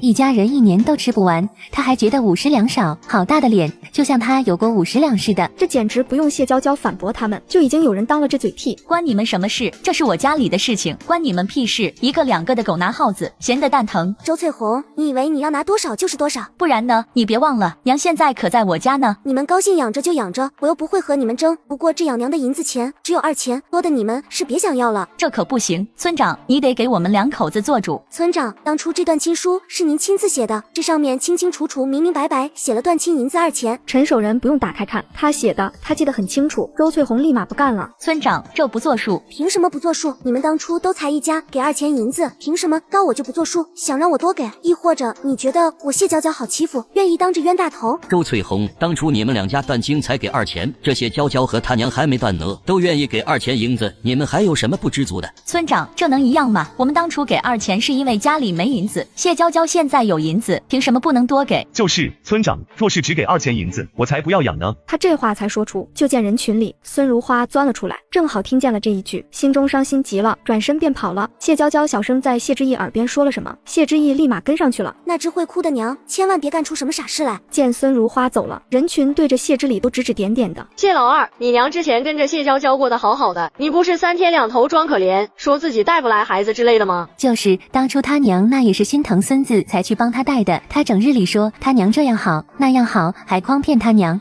什么把媳妇休了。哪里休了？周翠红，这不是好好的站在这里吗？我看啊，说来说去不过就是谢娇娇赚钱了，他们想讹2个钱儿，又想让孙润花替他们免费带娃罢了。好些人附和，谢之礼和周翠红都听了个没脸。一说到这个，谢娇娇这个时候讥笑的看着谢之礼，我就说呢，你不是给娘说什么你痛改前非，痛定思痛，为了娘把自己媳妇休弃了吗？我看你们2口子今日沆瀣一气的来要银子，可不像是要休妻的模样啊。翠红她都已经知道错了，娘也原谅她了，她这才留下的。这样啊，当家的你跟他解释个什么劲？谢之礼这才反应过来，他心虚呗，我也不想跟你们废话。2钱银子你们要就自己捡起来拿走，若是不想要也行，反正我是个当闺女的，也不需要养娘，正好我自己捡起来，给自己多买些肉吃。周翠红立马就捡了起来。那你还得拿4钱银子，当初娘跟着你们走，我们可是都拿了银子的，现在娘跟着我们过活，你自然得把当初我们拿的银子都还给我们，还有大哥之前拿的。你还真要养啊？我可不想养，2钱银子能做什么？有银子不拿，我们傻，听我的。谢之礼不说话了，周翠红转身朝谢娇娇又伸了手，等着谢娇娇拿银子。你要这样算，那我们便来好好算算，娘跟着我过了1年对吧？你别说娘1年时间把4钱银子都吃完了，你家又不是吃什么山珍海味。行，你这样说，这1年就当我白养了娘。不过什么？不过娘跟着我的时候，我给她买了1根银簪子，当时我可是花了1两5钱的，可都被娘带走了。这个东西我们是不是应该算一下？你说买了就买了，而且你给娘买的，那就相当于送给娘的，你怎么能说算一下呢？我买没有买，要不我们把娘叫来，当面问一下。若是这簪子还在娘手上，那肯定是不需要算的。可若是这东西被你们拿去当了，或者什么的，我是不是应该好好算上一算？那是娘的东西，我怎么会碰？家中还能过活，用妻子的嫁妆当媳妇的首饰，那都是被人不耻的，也会被人说闲话的。不管怎么样，不能当着这么多人的面承认。谢之礼拉了拉周翠红，周翠红还要说什么，只见谢娇娇走到谢之礼对面，永基当铺。既然你给娘买了那样贵重的簪子，定是花了不少钱的，我看之前的养老银子就算了吧。谢之礼，你真要我在所有人面前失去了面子吗？周翠红气急了，陈守仁见谢之礼都这样说了，这件事就这样吧，本来你们当初也只给了2钱银子，现在谢娇娇给2钱也合情合理。还有谢老二，你以后少上门找谢娇娇和谢之意的麻烦，你记住，你们已经断亲了。谢之礼急忙点头说知道了，2口子雄赳赳的来，灰头土脸的回去了。等所有人都走了，谢娇娇望着姜卫南，你来干什么？你每日里就这样过活？哪能每天都这样，时而不时吧。你在这里等着，我有东西给你。姜卫南一听有东西给他，立马脸上一乐。儿子骗光他的银子，还把他当做免费的劳动力，他却不跟女儿回家，甚至每天都要等在院子里迎接回来的儿子儿媳。可等儿子儿媳回来，听见奶娃子在屋里哭，两人立马就变了脸色。你耳朵聋了吗？娃子在屋里哭，你没听见？话才说完，只见他冲到儿媳面前给了一巴掌，这一巴掌下去，瞬间这嘴脸都流出了血。你个死老太婆，居然敢打我！儿媳立马就要反击，可还没够到他，就见他一把抓住儿媳的头发，将其推倒在院子里。不敬婆母，该打！儿媳痛得大叫，眼见他还要冲上去打儿媳，儿子急忙拉住他。娘，你疯了吗？他一口咬在儿子拦住他的手上，痛得儿子捂着手臂大叫。嘿，你们要么把这段期间从我这里骗的银子和我的簪子交出来，要么我就在这里让你们好好养我一辈子。反正你们是拿了娇娇给我的养老银子的，又拿了我的银子，这加起来我吃个10年20年应该没有问题。儿媳气得大骂，没有半点对他的尊重。他上去又给了儿媳一巴掌。老娘看你就不是个好的，你若是在狗嘴里说不出一个好话，我打死你。原来就在他从谢娇娇那里出来，本想着自己现在被所有子女嫌弃，想一死了之，可知意追上来说姐姐担心他，怕他想不开，并告诉他谢之礼和周翠红都是骗他的，就是想拿捏了他，再拿捏谢娇娇。随后他便去村里的大夫那里问了，周翠红拿了他那么多银子，根本就没抱奶娃子去看病，而是用奶娃子一个劲的变着法子骗他。于是出现了开头一幕，另一边谢娇娇将姜卫南之前送来的东西归还给了他，最终留下寓所，这才好不容易送走了姜卫南。这时隔壁林婶子又急急忙忙跑来了，娇娇啊，你还不快去你们家老房子那边看看，你娘跟谢之礼他们干起架来了。之意，走，接娘回家。谢娇娇和谢之意赶到老房子那边的时候，这家差不多已经干完了。把你们骗我的银子拿出来。死老太婆，你想都不要想。行，周翠红，你真以为我不敢？孙如花说完便冲进了谢之礼和周翠红的房间。当家的，你快拦住他啊！谢之礼冲了上来，谢娇娇直接上去就是一脚，把谢之礼踢了个狗啃屎。孙如花没有半分同情这个儿子，直接进了屋。屋外周翠红大骂谢娇娇，谢娇娇根本不理他。周翠红气得冲上来就想揍谢娇娇，哼，记吃不记打，一脚上去直接将他踢倒在地上。随后谢娇娇又看向旁边站着的谢坤，小姑不关我的事啊，这谢坤也是个软蛋。此时孙如花拿了银子也走出来了，娇娇你没事吧？没事，他们在我这里捞不着便宜，那是我的银子，孙如花你偷我银子，我要告到村长那里去。你从我这里骗去的银子何时就成了你的了？以后你们不用再喊我娘，我也不再是你们的娘。谢之礼以后的日子你自己好自为之。说完孙如花就跟着谢娇娇和谢之意走了，三人都走到了门口，谢娇娇突然站住，娘，你和之意先回去，我还有些话要对谢之礼说。孙如花这次没有半分关心，带着谢之意便朝家中走去。谢之礼，我有些话想对你说。谢娇娇，我们跟你没什么话说，你别以为你们走了就没事了，待会我肯定带村长上门去。行，我在家等着，你若是你不来，你就是狗。我怎么？谢之礼，你擦亮你的眼睛，好好看看周翠红这个女人，小心以后真栽了跟头都不知道。谢娇娇，你什么意思？你少挑拨我们两口子关系。我怎么看着谢坤跟这谢家的人一点都不挂相啊？谢娇娇，我撕烂你的嘴！周翠红，你急什么呀？我是说这谢坤长得像你啊，我记得你当初嫁给谢之礼，好像许久都没怀上，回了娘家一趟，回来没多久就有了吧？周翠红眼中有着害怕和心虚，谢娇娇却点到即止，转身走了。当家的，你不要被谢娇娇挑拨。孙如花刚回来的时候和谢娇娇两个人之间还是有些扭捏的，相互磨合了好几天才恢复过来。娘，夏日的天气时而不时的就要下雨，家里这房子总是漏雨，你抽个时间把上次陈掌柜送来的点心带去村长那边，说我们想买块地来修房子。我们家真要修房子了？修，这房子虽然住着习惯了，但是再怎么说也不是自己的。耶，要修新房子了。开心什么？这修房子也要秋收去了，那个时候雨量少，大家也都不忙，才有人帮忙修呢。娘，反正这事也不着急，你有空了再办。那你有看中的地方没有？我看村口的那一片荒地就行，路也宽，到时候我们和别人做生意也方便。这话才说完，明明是晴天，立马打起雷下雨了。这雨应该下不了多久，明日一早我上山上捡点菌子回来吃。娘，咱们这山上野菌子多吗？多得很嘛，以前咱们村里的人不小心吃了这毒菌子，中了毒死了人，所以现在没啥人上山捡菌子。不过你放心，娘认的菌子并不会捡错的。娘，明日我跟你一起上山上看看，指不定能靠这菌子给咱家再赚一些银子。翌日一早，孙如花便带着谢娇娇上山了。别采那种漂亮的，越漂亮越有毒。好的，娘。一上山没走多远，谢娇娇就看见了菌子，走近一看，居然是牛肝菌。这些年风调雨顺的，这捡菌子的人就少了。两人在山上不到1个时辰就捡了1背篓。回到家的时候，时间还早，谢娇娇背着背篓就去了清风楼。谢姑娘，今日里又准备了什么吃食呢？昨日下了雨，今日一早上山上捡了好些牛肝菌，想着家中吃不完，就带来给陈掌柜看看，看你们店里要不要。看着真新鲜，都要的。这牛肝菌不管拿来炒还是炖都是可以的，1斤给你10文钱。这野菌子的价格居然比米还贵一些。陈掌柜，你们每日都要这菌子吗？可以要的，每日里这么1背篓是吃得下的。那我给您8文钱1斤如何？我每日里都给您送1背篓来，保证是新鲜的。两人立马就约定好了。谢娇娇正准备离开，姜卫南就从楼上走了下来了。谢娇娇，可谢娇娇没有理会，直接走出酒楼了。我喊你，你怎么不理我？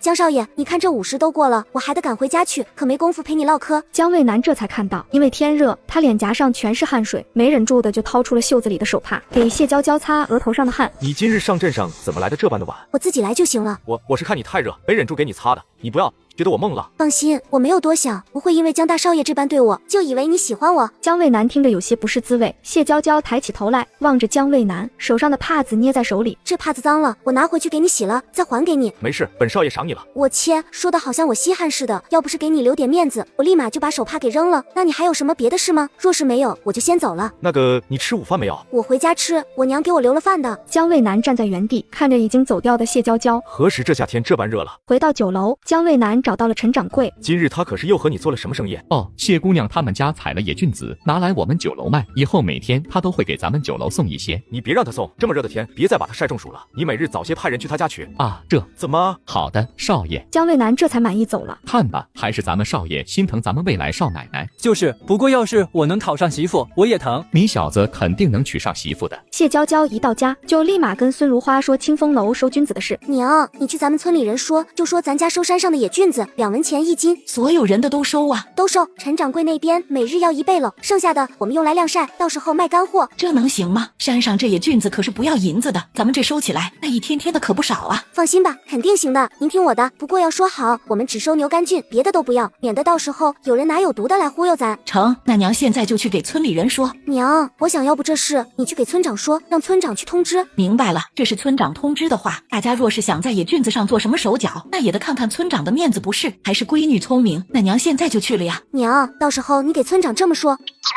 没一会，村长陈守仁就把大家集合在了一起。他按照孙如花说的又给大家说了一遍。谢家姑娘收着野菌子，是给大伙找了一份赚钱的营生。这中间若是有人从中乱整，断了大伙的营生，那么我是要把他们一家子全赶出村子的。而且这事既然是由我来说，那么就希望大家好好干事，在山上不要乱争乱抢，减多减少，各凭本事。大伙刚开始都不相信，可当田虎提了一篮子牛肝菌到谢家，出来的时候篮子空了，手中有铜钱，大伙哪里还忍得住，拿着篮子就上山了，一波一波的。他潜入邻居家，却什么都不偷，而是提着2个桶直奔茅坑，接着从裤裆掏出勺子就开始疯狂舀，直到2个桶都装满才满意的离开。随后鬼鬼祟祟提着粪水来到妹妹的甘蔗地里。你干什么？这一喊声把他吓一跳，立马提起2个桶就要跑，可女人冲过来一把逮住了他。这甘蔗再过个把月都成熟了，这粪水要是淋下去，指不定烧了根部，外表看着没什么，但是会影响甘蔗的口感，而且影响今年的收成。等收完，这些烂了根部的还要补上许多。怎么，谢之礼，你就这点本事是不是？只会在身后动手脚？谢娇娇说完，一手逮住他一胳膊，一手直接按着他脑袋，就直接朝那粪桶里按。啊，谢娇娇，我错了，我知道错了，求求你别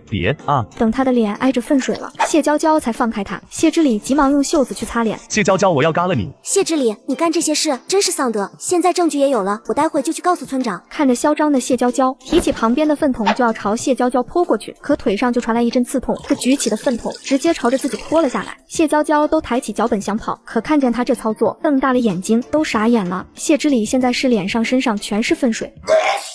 谢之礼，这就是报应。你若是再敢有下次，我就去把你家里全泼上大粪，太恶心人了。谢娇娇嫌弃的说了一句，转身就跑了。原来谢娇娇在村里收菌子的消息传开后，谢之礼也上山采了菌子来卖，但是谢娇娇直接没有收他的。谢之礼回去后，便每日想着办法要给谢娇娇找点麻烦，于是出现了开头一幕。第2日一早，谢娇娇就给陈掌柜去送菌子，可还没到村口，就见店小二赶着牛车来了。谢姑娘，掌柜的让我来拿菌子。我每日里给你们送到镇上就好了呀，你不用跑这一趟的，专门拿这么1倍篓菌子跑一趟，多麻烦的。这可是少爷亲自安排的，哪敢说麻烦。没事，掌柜的说了，若是谢姑娘家里这菌子多的话，我也可以多拉一些，我们县城也有酒楼吃得下的。真的？那我家中还有些许，我都给你背来。我同谢姑娘一起。你这一早上跑这一趟，真是难为你了。谢姑娘，你可别这么说，说来我还要多谢谢姑娘呢。你不知道我跑这一趟，每日掌柜的多给我10文钱，1个月就是3钱银子呢。他这般说了，谢娇娇也就不再多说什么了。回到家中收拾好菌子，店小二就赶着牛车走了。而谢娇娇看着家中被各种吃食堆得满满的，便找到孙如花。娘，修房子的事不能再拖了。娘也想跟你说这事，既然你主动提了，娘一会就去把这事办了。还有，娘，若是可以，你可以让村长给咱们宅基地弄宽敞一些，银子不是问题。等房子修好了，我还有别的用处。成，娘知道了，我现在就去。孙如花前脚刚走，张媒婆就来了，一看谢娇娇，立马就笑了起来。哎呦，谢大姑娘，这大半年没见，长得可越发的水灵了。你娘孙大娘子呢？我娘出门办事了，若是媒婆有什么事，要不改日再上门。你娘若是不在，给谢姑娘你说也是可以的，反正也是要给你看的。说完，张媒婆递给谢娇娇一封红帖。谢姑娘看看，这是江家定好的明年的好日子，谢姑娘可以选个上面的日子，我也好回去给江家报喜。谢娇娇有些无奈地接过了红帖，看着上面的日子，选了一个最远的，明年5月初3吧。在这里就恭喜谢姑娘了。孙如花回到家里，看着院子里的东西，有些小心翼翼地说道：江家来人了，我在路上碰到了张媒婆，她是来报喜日子的。好吧，那你娘，没什么，日子还早呢，中间有什么变数也说不一定。买地的事情，村长那边怎么说呢？答应了，娘一次性要了3亩地，想着应该够了。3亩？可是我对3亩地没多大概念，应该差不多够了吧？娘，这里是50两银子可够。这怎么会不够？多的都有了，到时候这土坯我们就自己做，后院我专门留上了半亩地，就是拿来做这土坯的。土坯？娘，你是不是弄错了？我不想盖土坯房，我想盖青砖大瓦房。啊，咱们家盖青砖大瓦房，到时候咱们除了房子这边是青砖大瓦，多出来的地面都用青石铺上。那得多少银子啊？闺女，你可想好了，这青砖大瓦可比土坯房贵好几倍了。我早就想好了，这些你先用着，不够的话再找我拿。闺女，娘这辈子也第一次见这么多银子，要不这银子还是你拿着，娘如果需要再找你拿。拿着吧，娘。下午你去找一个会修青砖大瓦的工头，咱们把修房子这事情包出去，也免得累着自己。累什么累？娘不觉得累，只是村里大部分的人，你若是说做苦力还行，这要是真会修房子的可没几个。娘不若去问一下王婶，不是说王婶的儿子是木工吗？他做木工的，指定是认识修房的。哎呀，可不就是，我咋没想到，我现在就去。翌日，牛福生就带了7、8个人过来，谢娇娇则在纸上画出一个大概来。可不可以只用木头修一个2楼？谢姑娘，若是这样的话，木料可能会用不少，还要兜上桐油，价格上面可能会贵不少。没事，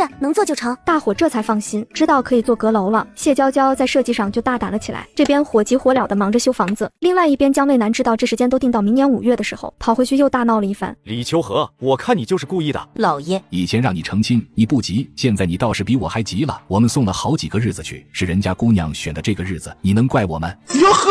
江淮安，你少在这里给我说这些，你以为我不知道你为什么同意我娶谢娇娇？你江淮安何时做过什么赔本买卖？不过我告诉你，他以后要是进门了，你要是想打他的主意，你就别怪我到时候忤逆不孝，坏了你江家的名声。你大胆！还有你，李秋和，你还专门送了一个5月初3的日子过去，不就是想恶心我？哼，你等着，到时候我们看是谁恶心谁。江渭南说完，转身就出去了。外头没多久又传来了江车的喊叫声。你说你选个什么日子不行？你非得选个5月初3，你哎！江淮安气得转身就走了。老爷，老爷。而谢娇娇这边眼看着地基要打好了，可这附近都没有卖砖的地方。眼见孙如花一脸的愁容，娘，人家施工的不是说了吗？这砖厂就在县城附近，放心吧，我明日里就去买回来。翌日一早，江渭南在镇上看见谢娇娇到了清风楼，一会出来，朝着县城方向去了，心里咯噔一下，这是怎么回事？这婚期日子都定了，这臭丫头莫不是还想着退婚不成？怎么感觉有点不对劲？于是带着跳虎，急忙往清风楼走。刚刚谢娇娇来过了，谢姑娘想打听一下砖厂。砖厂？她家在修房子？可不就是，咱们这镇子附近可是没砖厂了，因此她就想走远些去买。江渭南点头，带着来福又出去了，随后便驾着车朝县城方向去了。不到半个时辰，就出现了谢娇娇的身影。上车啊！你怎么在这里？让你上车就上车，哪那么多废话？你这走去砖厂，怕是走到下午都走不到。谢娇娇这才上了马车。你怎知我要去砖厂？我是清风楼的常客，陈掌柜又知道我与你的婚事，我去吃饭的时候，他告诉于我的。陈掌柜知道我与你的婚事，他为什么会知道？平常去清风楼，陈掌柜也并未表现出他知道的样子啊。他东家与我家有生意往来。哦，包子路过买的，赏你了。跳虎驾着马车，差不多1个时辰就到了砖厂，直接把砖定了下来，付了定金。砖厂老板答应明日便给他送去。这一来一回，花去了大半日。到了镇上，谢娇娇本想下车自己回村里就行，为你这么多时辰都耽搁了，还怕耽搁这半个时辰？跳虎在外头一听，驾着马车就朝谢娇娇家的方向去了。孙如花在村口望了又望，这都下午了，也不见娇娇回来，真的急死人了。直到看见马车出现，再看到谢娇娇从马车里下来，顿时就冲了上来。娇娇，你可急死娘了，怎地去了这般久？娘，这是江渭南，若不是他，今日可能我这会还在路上。知道就好，那我回去了。你路上小心些。听见他这句话，江渭南心中多少愈贴一些，点了头，转身便走了。谢娇娇跟着向孙如花解释了一下如何跟江渭南一起回来的。看来这江家公子也是真心的，回头你好好谢谢他。这就看出真心了。不过今日之事也确实该谢谢他。另一边，谢之礼知道谢娇娇他们要修房子的时候，那是在家里砸好些东西。都是你，就是听了你这个臭婆娘的话。话，才和那边断亲的，才让娘和我离了心。现在看这个儿子，越看越觉得是一丁点都不像我。若是说像周翠红，那是有一点卦象的，可为何我的种就是不像我呢？周翠红整日里过的日子是有苦难言，谢坤每日里被谢之礼盯怕了，跑到周翠红面前，娘，我想去外婆家。你快别说了，这要是被你爹知道了，咱娘俩都得洗啊。老婆在外有人他却不管，而是每天拉着儿子蹲在河边，不仅一蹲就是一整天，甚至一直盯着水中两人的倒影自言自语。咋越看越觉得是一丁点都不像我。可儿子被他这操作吓得连夜跑了。都怪你自己儿子，因为谢娇娇几句话，你整日里猜忌他，左右看他不顺眼。要是坤儿有个什么不测，谢之礼，我跟你没完。说完也没带小儿子，自己便走了。不管他怎么认错，但还是没有挽留住老婆。于是瞬间所有的气全部怪在了妹妹身上，便直接冲到了妹妹家里，就把刚蒸好的豆腐掀翻。谢娇娇气得冲过来，飞起就是一脚给他踢了过去。谢之礼，你他娘的是不是又犯病了？谢娇娇，都怪你，现在好了，我儿子跑了，我媳妇也跑了，你搞得我家破人亡，你开心了，你气死了爹，又把大哥一家逼走，现在又弄得我妻离子散，你天生就是丧门星。他这些话正好被那院子外刚回来的孙如花听了个全。孙如花冲进来，直接就给了他2巴掌。谢之礼，我打死你这个逆子！那你打死我吧，反正从小我就是那个有人生没人养的老二，爹不疼娘不爱，现在我媳妇也跑了，儿子也失踪了，这日子我也没法过了。孙如花拿起旁边的扫帚就对着他打了好几下，谢之礼都不带躲的，最后拉住孙如花的脚。娘，你打死我吧，你就打死我吧，你打死了我，我也解脱了。孙如花抽脚都抽不出来，真是太荒唐了，拿着镰刀冲了过去，对着谢之礼拉住孙如花的双手就砍了下去。你不是想死吗？你躲什么躲？谢娇娇，你别太过分。我过分？我是跑到你家撒野了，还是说我去你家把你媳妇赶走的？你上我家来撒泼打滚，你说我过分？滚滚滚，你给我滚出去！我媳妇跑了，我儿子也没了，你要给我一个交代。交代个屁！我凭什么给你交代？你媳妇跑了，关我屁事！你自己没能力，现在跑来怪我。还有你儿子没了，他是洗了还是淹了？谢娇娇你，我什么？你媳妇为什么跑？你儿子为什么跑？他们不心虚跑个啥？你有功夫在这里跟我掰扯闹事，倒不如带着你家奶娃子去你媳妇娘家看看。说完这些，谢娇娇直接把人给推了出去。谢之礼，你把我豆腐弄倒了，这个账我还是会跟你算的。不过现在我没空搭理你，你自己提一袋谷子过来，别让我去你家拿，到时候弄得你在村里不好做人。谢娇娇说完这些，直接关上了门。谢之礼心里立马琢磨了谢娇娇说的话，抬起腿就朝家里跑了。没一会还真拿了一小袋的稻子过来，不过他还把刚会走路的奶娃子放到了他家门口，人就跑了。听到门口奶娃子的哭声，谢娇娇打开门，谢之礼已经跑远了。麻辣隔壁，孙如花看娃子可怜，没忍住的还是抱了起来，真是气得肝疼，头也疼。孙如花看着谢娇娇，谢娇娇要是不说话，她不敢抱娃子进院子的。我真是遭了什么罪，摊上这么一家糟心的玩意儿。娘，你把他抱到王婶家，他家正好有小孩，你再把这小袋子米给他拿去，说让他帮忙照顾一下。你王婶病着，怕是不好照顾吧？那也不想让这奶娃子进屋，就算奶娃子无罪，可若是开了这个口，以后这事情不知道得多麻烦。虽然不怕麻烦，但是怕摊上麻烦。两人僵持着，这个时候田虎的奶奶主动开口，要不给我带2天？这倒是个好办法，那这事就这样决定了。娇娇，你田婶家都没2床好点的被子，你看娘可不可以拿1床咱家的旧被子过去？这些随你，不过娘，你放心，娘不同情谢之礼，娘只是有些同情奶娃子罢了。行，你心里有杆秤就成。这谢之礼一去就是好几天，等他回来的时候，周翠红跟着他一起回来的，那脸上看着有被抓的痕迹。不过谢坤倒是没跟着回来，他一回来，孙如花就把娃给他送了过去。奶娃子看见自己的爹和娘，立马就跑了过去。谢之礼见他冲上来，直接一脚踢了上去。周翠红急忙去把他抱了起来，但是自己不敢说话。孙如花看着也没说话，转身走了。唉，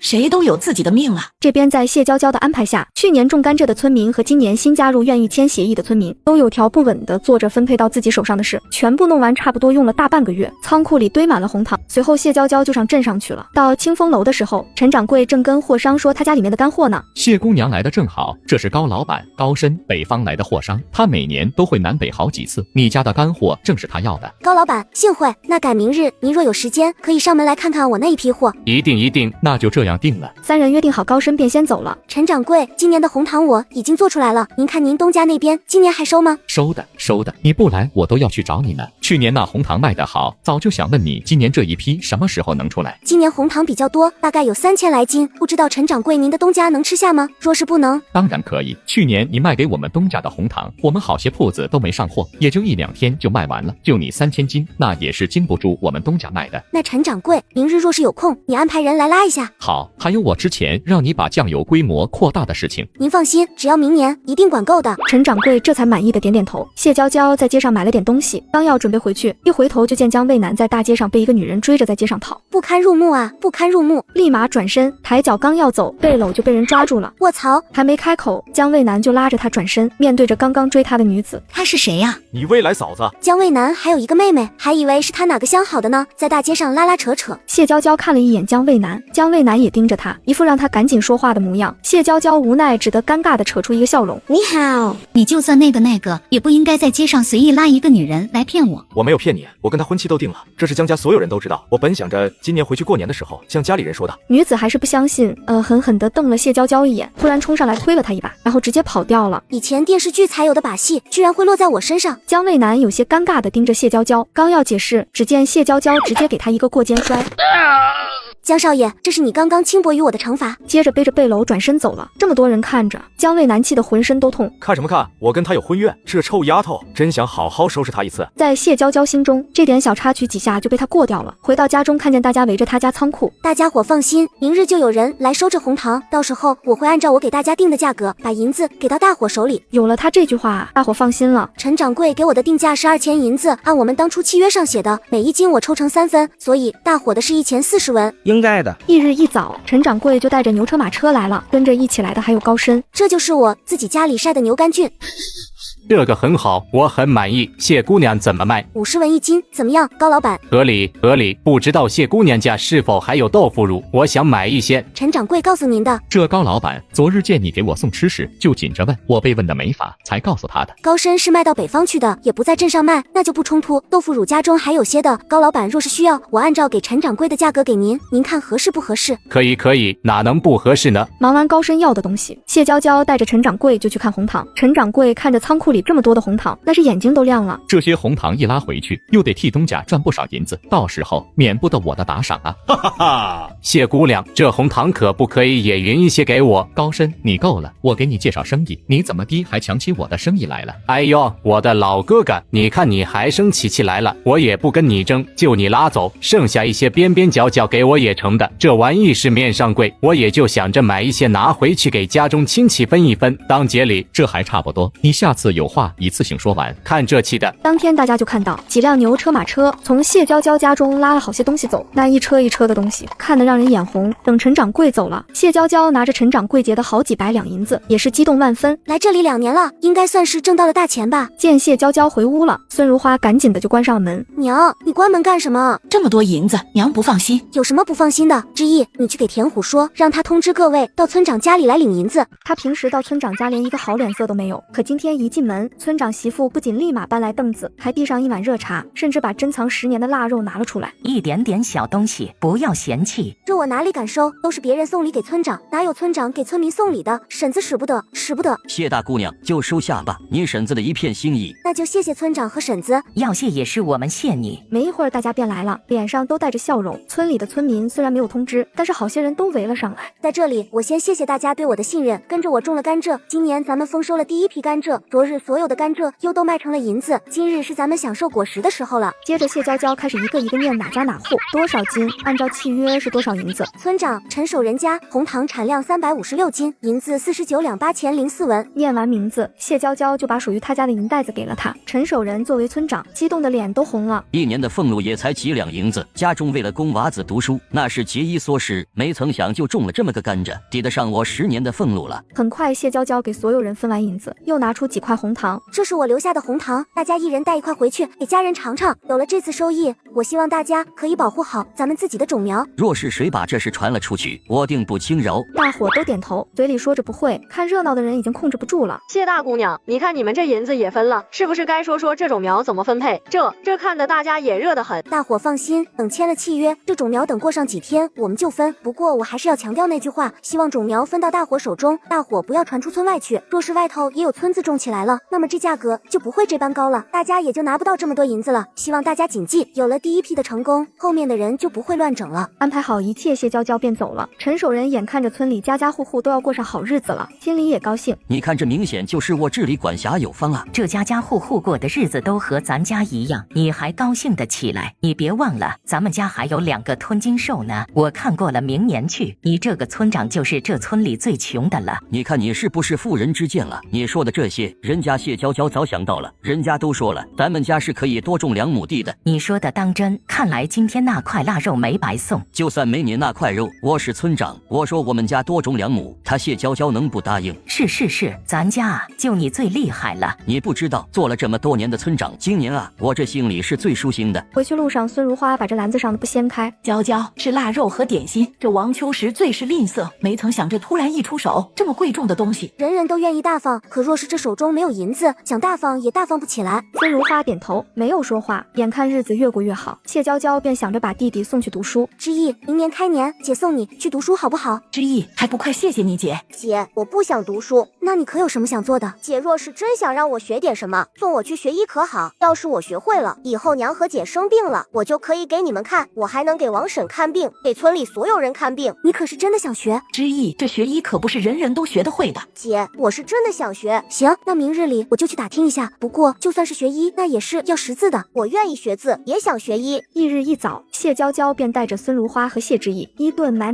那是把背篓都装满了的。刚准备回去了，谢娇娇便听着身后有人在喊她似的。这不是姜卫南身边的小厮吗？谢姑娘，我们家少爷请您过去一趟。不去。谢姑娘，您去嘛，您若是不去，少爷定会责怪于我的。你会不会被责怪，与我又有何干系？我不去是因为你少爷不去的，若是他责怪你，只能说你们少爷是个心眼小的。谢娇娇说完，带着孙如花和谢之意走了。这位来少奶奶真不是个心软的人呐，可一想这也没说错啊。回到家中，就见田虎挑了2捆柴火过来。谢小姑，我今日上山上，见山上的甘蔗也熟了，你看什么时候有时间，我帮你一起收回来。我倒是把这茬事情给忘记了，咱们现在就上山上弄去。田虎立马点头，便跟着谢娇娇去了。刚上山，便碰上了周翠红。谢娇娇都许久未见她了，只见周翠红脸上青一块的紫一块，谢娇娇也就看了一眼，便头也不回的走了。不知检点，都定亲了，还跟着别的男人走这般的近。谢娇娇转过身来，朝着他问：周翠红，你嘴巴给我放干净一些，你以为我像你？你要是管不住你那张嘴，你信不信我把你给谢之礼戴绿帽子的事在村里帮你宣传宣传？周翠红立马恶狠狠地盯着谢娇娇，都怪谢娇娇，不然谢之礼不会猜忌我的，更不会发现谢坤不是他自己的孩子。谢娇娇白了他一眼，转身叫上田虎走了。这边他们前脚走，后脚吴大山便出现在了周翠红面前，一脸的淫笑扶起了周翠红。大妹子，一个人捡柴火。周翠红转身便走了，没搭理他，可一不小心踩滑了，差点摔倒。幸好吴大山一个眼疾手快，直接把人给抱进了怀里。你放开！你偷人的事情，这整个村里的人都知道了，你还装什么3从4德？说着便把人朝旁边的山洞里拉。当初吃你和谢之礼那小子喜酒的时候，就在想这些子里这么个玩意儿，怎么会娶到这么漂亮的一个媳妇？哈哈哈！周翠红眼中都是害怕，张嘴就要大叫。吴大山急忙捂住他的嘴。你叫什么叫？你想把谢娇娇叫回来？你以为他会帮你？周翠红气得不行，朝着吴大山的手便是一咬。吴大山痛得松开了手。周翠红趁着间隙就朝山下跑，跑回家就把这事给谢之礼说了。本以为谢之礼会为他打抱不平，不曾想谢之礼一点反应都没有。你反正都不干不净了，怎么还怕被别人睡？谢之礼，你还是不是男人了？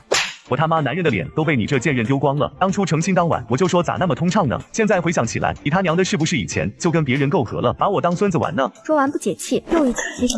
你不是喜欢偷人吗？不是喜欢被别人睡吗？你就是个贱人！周翠红捂着脸，痛得眼泪大颗大颗的掉。谢娇娇和田虎忙活了2天，才把山上的甘蔗搬回来。赶明日我们去把那甘蔗的都全拔了，免得被那有志之人发现了，传出去，到时候这红糖卖了，咱们1人1半。不，谢小姑，这一份我是不能要的。你硬是不要的话，那也定是要给你工钱的。谢小姑，工钱也不用，这几日帮你干活，你饭都是包了的，而且今年我分了40多两银子呢，已经很多了。谢娇娇无奈，最后切了一块红糖让他带回去。田虎这孩子实诚，要是我有一个差不多大的姑娘，硬嫁给他，肯定能享福。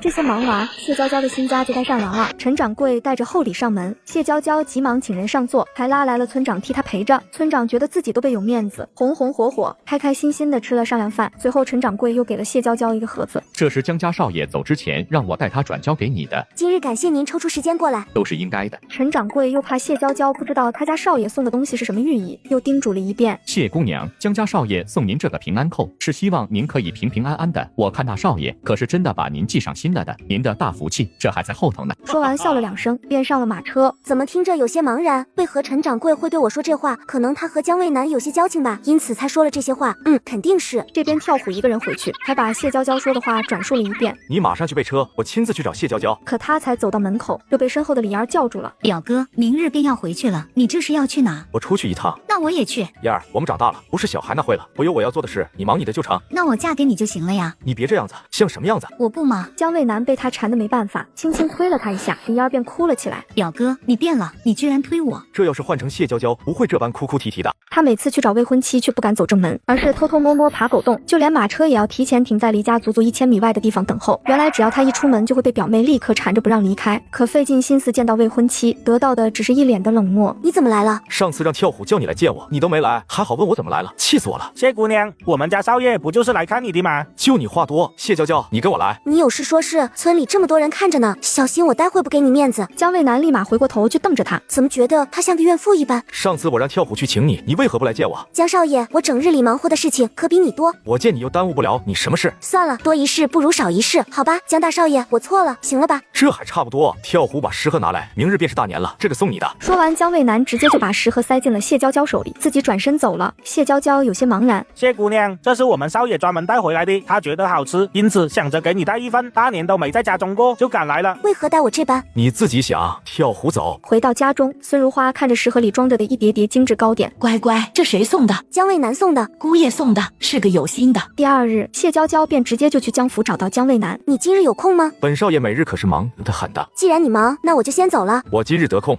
你不是每日里都很忙吗？真恨不得打自己2嘴巴子。我看你就是嘴犟。那你找本少爷有何事？你跟我走就成。江渭南被谢娇娇拉到了清风楼，你去楼上找个雅间，我找陈掌柜借一下厨房，一会就好。江渭南不太情愿的上楼了，等了有一会，谢娇娇才来。你若是再不来，我就要去厨房里找你了。等久了，明明是他让我出来的，出来以后把我一个人扔在这楼上，等了这么久，这些都是你做的吗？只有汤圆是我做的，其他的菜是李大厨做的，你要不尝尝？你不坐下？不了，你昨日请我吃点心，我今日请你吃一顿饭，我们也就算是扯平了。谢娇娇说完就准备走了。谢娇娇，是不是我每送你一样东西，你都要这样？有什么不对吗？还有4个多月，我们就要成亲了。江大少爷，你这闹也闹了这么久了，其实我也知道，你当初说娶我不就是为了以后折磨我吗？但是事情都过去这么久了，咱们之间有没有什么深仇大恨的？实在是不需要用你一辈子幸福来跟我这样的小人物计较，不是？你什么意思？都到现在了，你还想退亲？我们地位太悬殊了，你是大少爷，我只是一个农家女，实在不是对方的良配。江渭南气得把手中勺子砸在地上，站起来便直接走掉了。江渭南，你……谢娇娇想喊住他，不过江渭南都已经走掉了，谢娇娇急忙追了上去。哎呦，这谢姑娘怎么就不明白我家少爷的一片心意呢？谢娇娇追上了江渭南，你这人怎么说2句还冲了呢？像个小孩子一样。谢娇娇，你是真不明白还是假不明白？难不成你还真喜欢我，想娶我？没错，我就是喜欢你，想娶你。他吼出这一句后，这路上的人群都站在原地看着他们2个。谢娇娇愣住了，随即便是脸红。江渭南，你傻逼吧？谢娇娇话都没说完，转身便跑了。江渭南也反应过来，有些尴尬。兄弟有种！江渭南见谢娇娇跑了，自己立马追上，到了镇口，谢娇娇才停下来。江渭南拉住他，说什么我都不会退婚的。你果真是因为喜欢我才娶我？不然我巴巴的送你那么些东西是为吗？听他说完，不知道为何心中似乎有一点高兴。可不管是谁，若是被别人喜欢，应该都会有一些高兴的吧。我要回去了。你给我回个话啊！我考虑一下。你还需要考虑什么？我可是江渭南，江家大少爷，有钱有势有地位。你要是嫁给我，吃香的喝辣的，还有丫鬟婆子伺候你，你还考虑个啥？听起来是不错，对吧？我是说你这身份听起来不错。那你还犹豫什么？江渭南，若是你不是江家少爷，你还有什么拿得出手的？你可会文，可会武，可会做生意，又是否自身有功名在身？你现在这些不过是因为你江家大少爷这个身份而得来的罢了。谢娇娇说完转身走了。江渭南站在原地没有再追，他在想谢娇娇说的话。而谢娇娇回到家中，就想着那家伙刚刚当着那么多人说的那些话，心中就有些跳得厉害。怎么的，就那个地主家的傻儿子，纨绔子弟，你还上心了？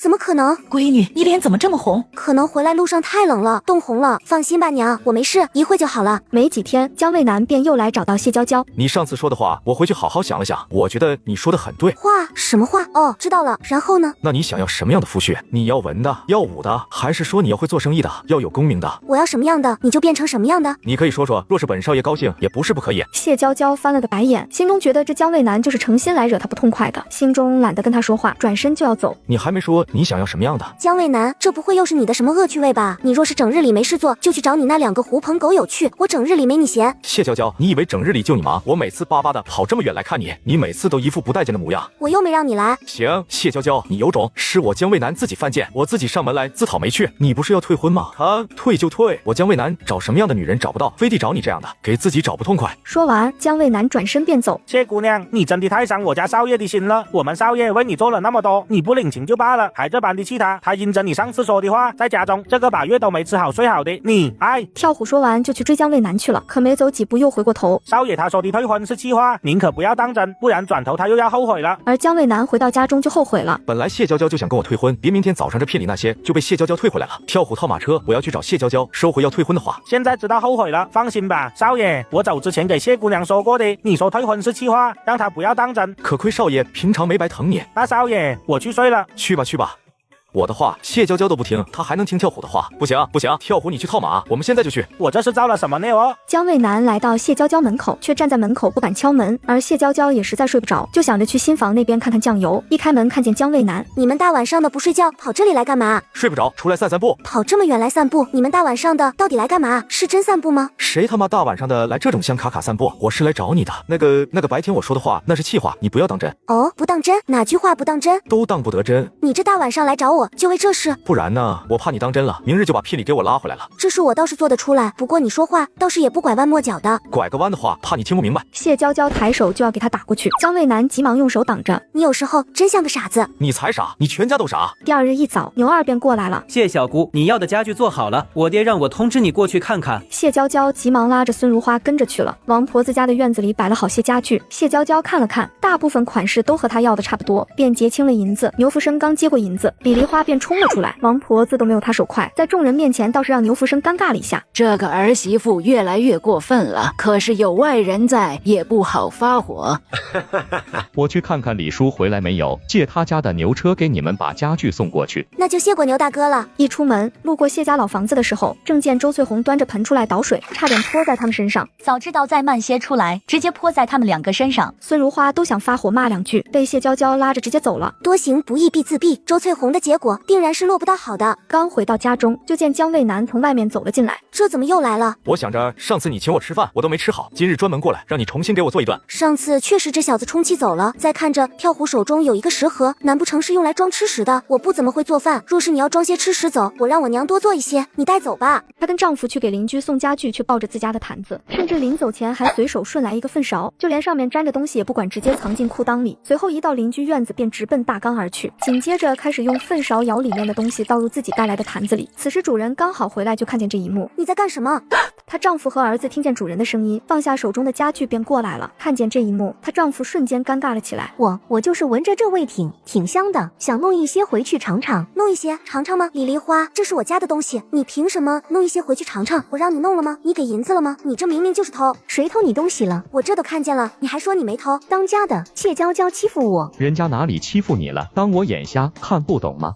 我就是想尝尝嘛，这么多我就舀一点点，又不碍着他，你还有理了。李梨花顿时眼睛红得都要哭了一般，牛福生立马又有些心疼。我东西再多，那也是我家的东西，这是我家，你们说给我把东西送来，我为了方便给了你们钥匙，没曾想就是这般的。娇娇，没有，要不这样，他弄的这些算是我找你买。行，这可是你说的，我这口大缸你媳妇手都碰到了，既然你要买这一缸的东西，你们可都要买账的，不然这不干不净的我也不好卖给别人。我哪有？谢娇娇抓起她的手，她的手掌上还有不少酱油，就连指甲盖里都有好些。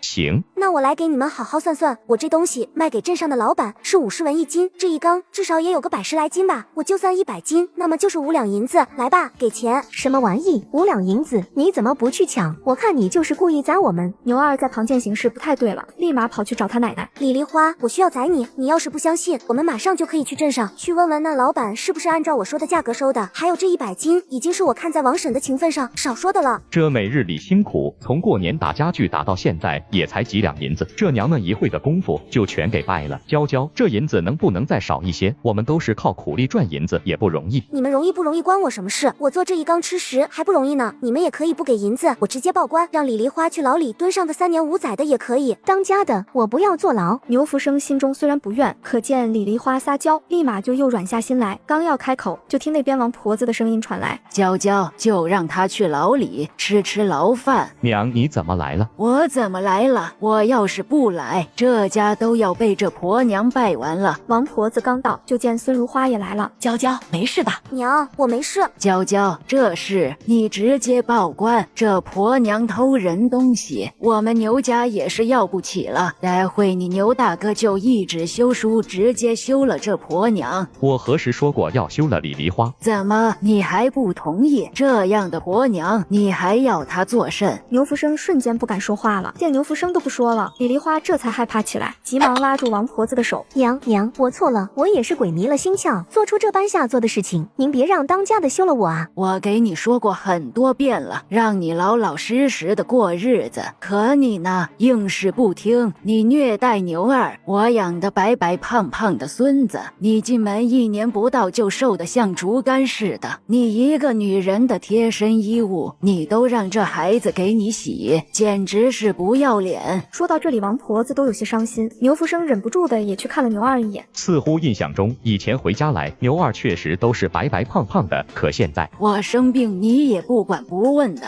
不就是想我这老婆子去吗？娘，没有。你既然没有，牛二当初问你要银子给老娘看病，你怎么不给？我老婆子是病了，还没聋呢。这话说的牛福生也好生尴尬，毕竟当初牛二要银子的时候，他也在的。你没银子给我这老婆子看病，却有银子补贴你自己娘家，为了福生和我那小孙子，我睁一只眼闭一只眼也就算了，可现在你个手脚不干净的，都偷起东西来了。你这样的婆娘，我们牛家是真要不起了，不然到时候好好的门风都被你这婆娘败光了。福生啊，我当初嫁你的时候，你可是说过的会一辈子对我好，跟我好好的。牛福生，这样的婆娘你还要？你就带着她跟她生的都给我滚出我们家，我跟牛二一起生活，以后牛二给我养老，我也落得个清净。娘，你能不能不要说这些话？牛福生对王婆子那也是很有感情的，他爹去的早，都是靠他娘一个女人撑起一片天，把他养这么大的，还送他去学了手艺。一想到上次给老娘看病，他没有拿银子，现在都后悔。可转头看着哭得梨花带雨的李梨花，他又舍不得，也狠不下心。自从牛二娘走后，看来看去也就李梨花对眼，而且当初李梨花跟我的时候还是黄花大闺女呢，若是负了她娇娇，这银子我出。福生你娘，就再给梨花一次机会吧，我舍不得您，也舍不得她，不要让我左右为难吗？而且你小孙子还那般的小，离了娘以后又跟牛二一样了。听他这样说，王婆子忍不住的去看了牛二，气得说不出话来。娘，我知道错了，以后我一定对牛二好好的，一碗水端平，也不再做这般丧良心的事了。您就再给我一次机会吧。一边说一边给王婆子磕头。孙如花看着都有些于心不忍，想帮着说句话，被谢娇娇捏了一把手，立马噤声。倒是忘了，这是说来说去吃亏的我女儿，这李梨花太不是个东西了。王婆子最终还是心软了，掏了银子，这件事也就这样算了。只是经过了这事，给谢娇娇也提了个醒。这村里大部分人都是淳朴的，可少不了那种有心之人想做那偷鸡摸狗的事情。而且我们家做的吃食，若是哪天被人加了别的东西，那也是不好的。一想到这里，谢娇娇身上就吓出一身的冷汗。闺女怎么了？娘，我没事。翌日，谢娇娇便找到田虎，我想请你去帮我守着吃食，你和你奶奶都可以一起搬过来。仓库旁边，我当初修房子的时候就多修了几个房间，里面也有床之类的。田虎看向他奶奶，会不会太麻烦你们了？哪里有，我这是请你们帮忙做事呢。田虎奶奶这才把这事应了下来，当即收拾了东西，跟谢娇娇走了。这事解决了，谢娇娇心中才放下心来，带着孙如花上镇上去了。去的路上没曾想正好碰到了江渭南。你今日去镇上，你怎地又来了？不能生气，她是女人，男人不能和女人一般见识。跳虎拿车的，今日又不是你给陈掌柜交货的日子，你上镇上干嘛？你倒是了解得多。你昨日不早说你今日要去镇上，我安排人接你啊。这话孙如花听着可顺耳了，可谢娇娇听着却有些头疼。到了镇上，眼见江渭南还跟着，谢娇娇便把孙如花支开了。娘，你不是要去买布什吗？要不你先去看看。本就想着让俩孩子单独说说话，增进一下感情。那待会娘买完了，在镇口等你。好的，娘。你要去买些什么？我陪你一起。江少爷，你真的要与我成亲吗？都这个时候，你还问这样的话？那若是你真要与我成亲，这成亲的日子我们再推一推成不成？谢娇娇，为了你，这婚事我都已经推了1年多了，这现在马上要成亲了，你又推日子，你就是不想嫁我是不是？我不管，反正我不同意。婚事延期的事情，两人说的不欢而散。江渭南看着走掉的谢娇娇，气得不行。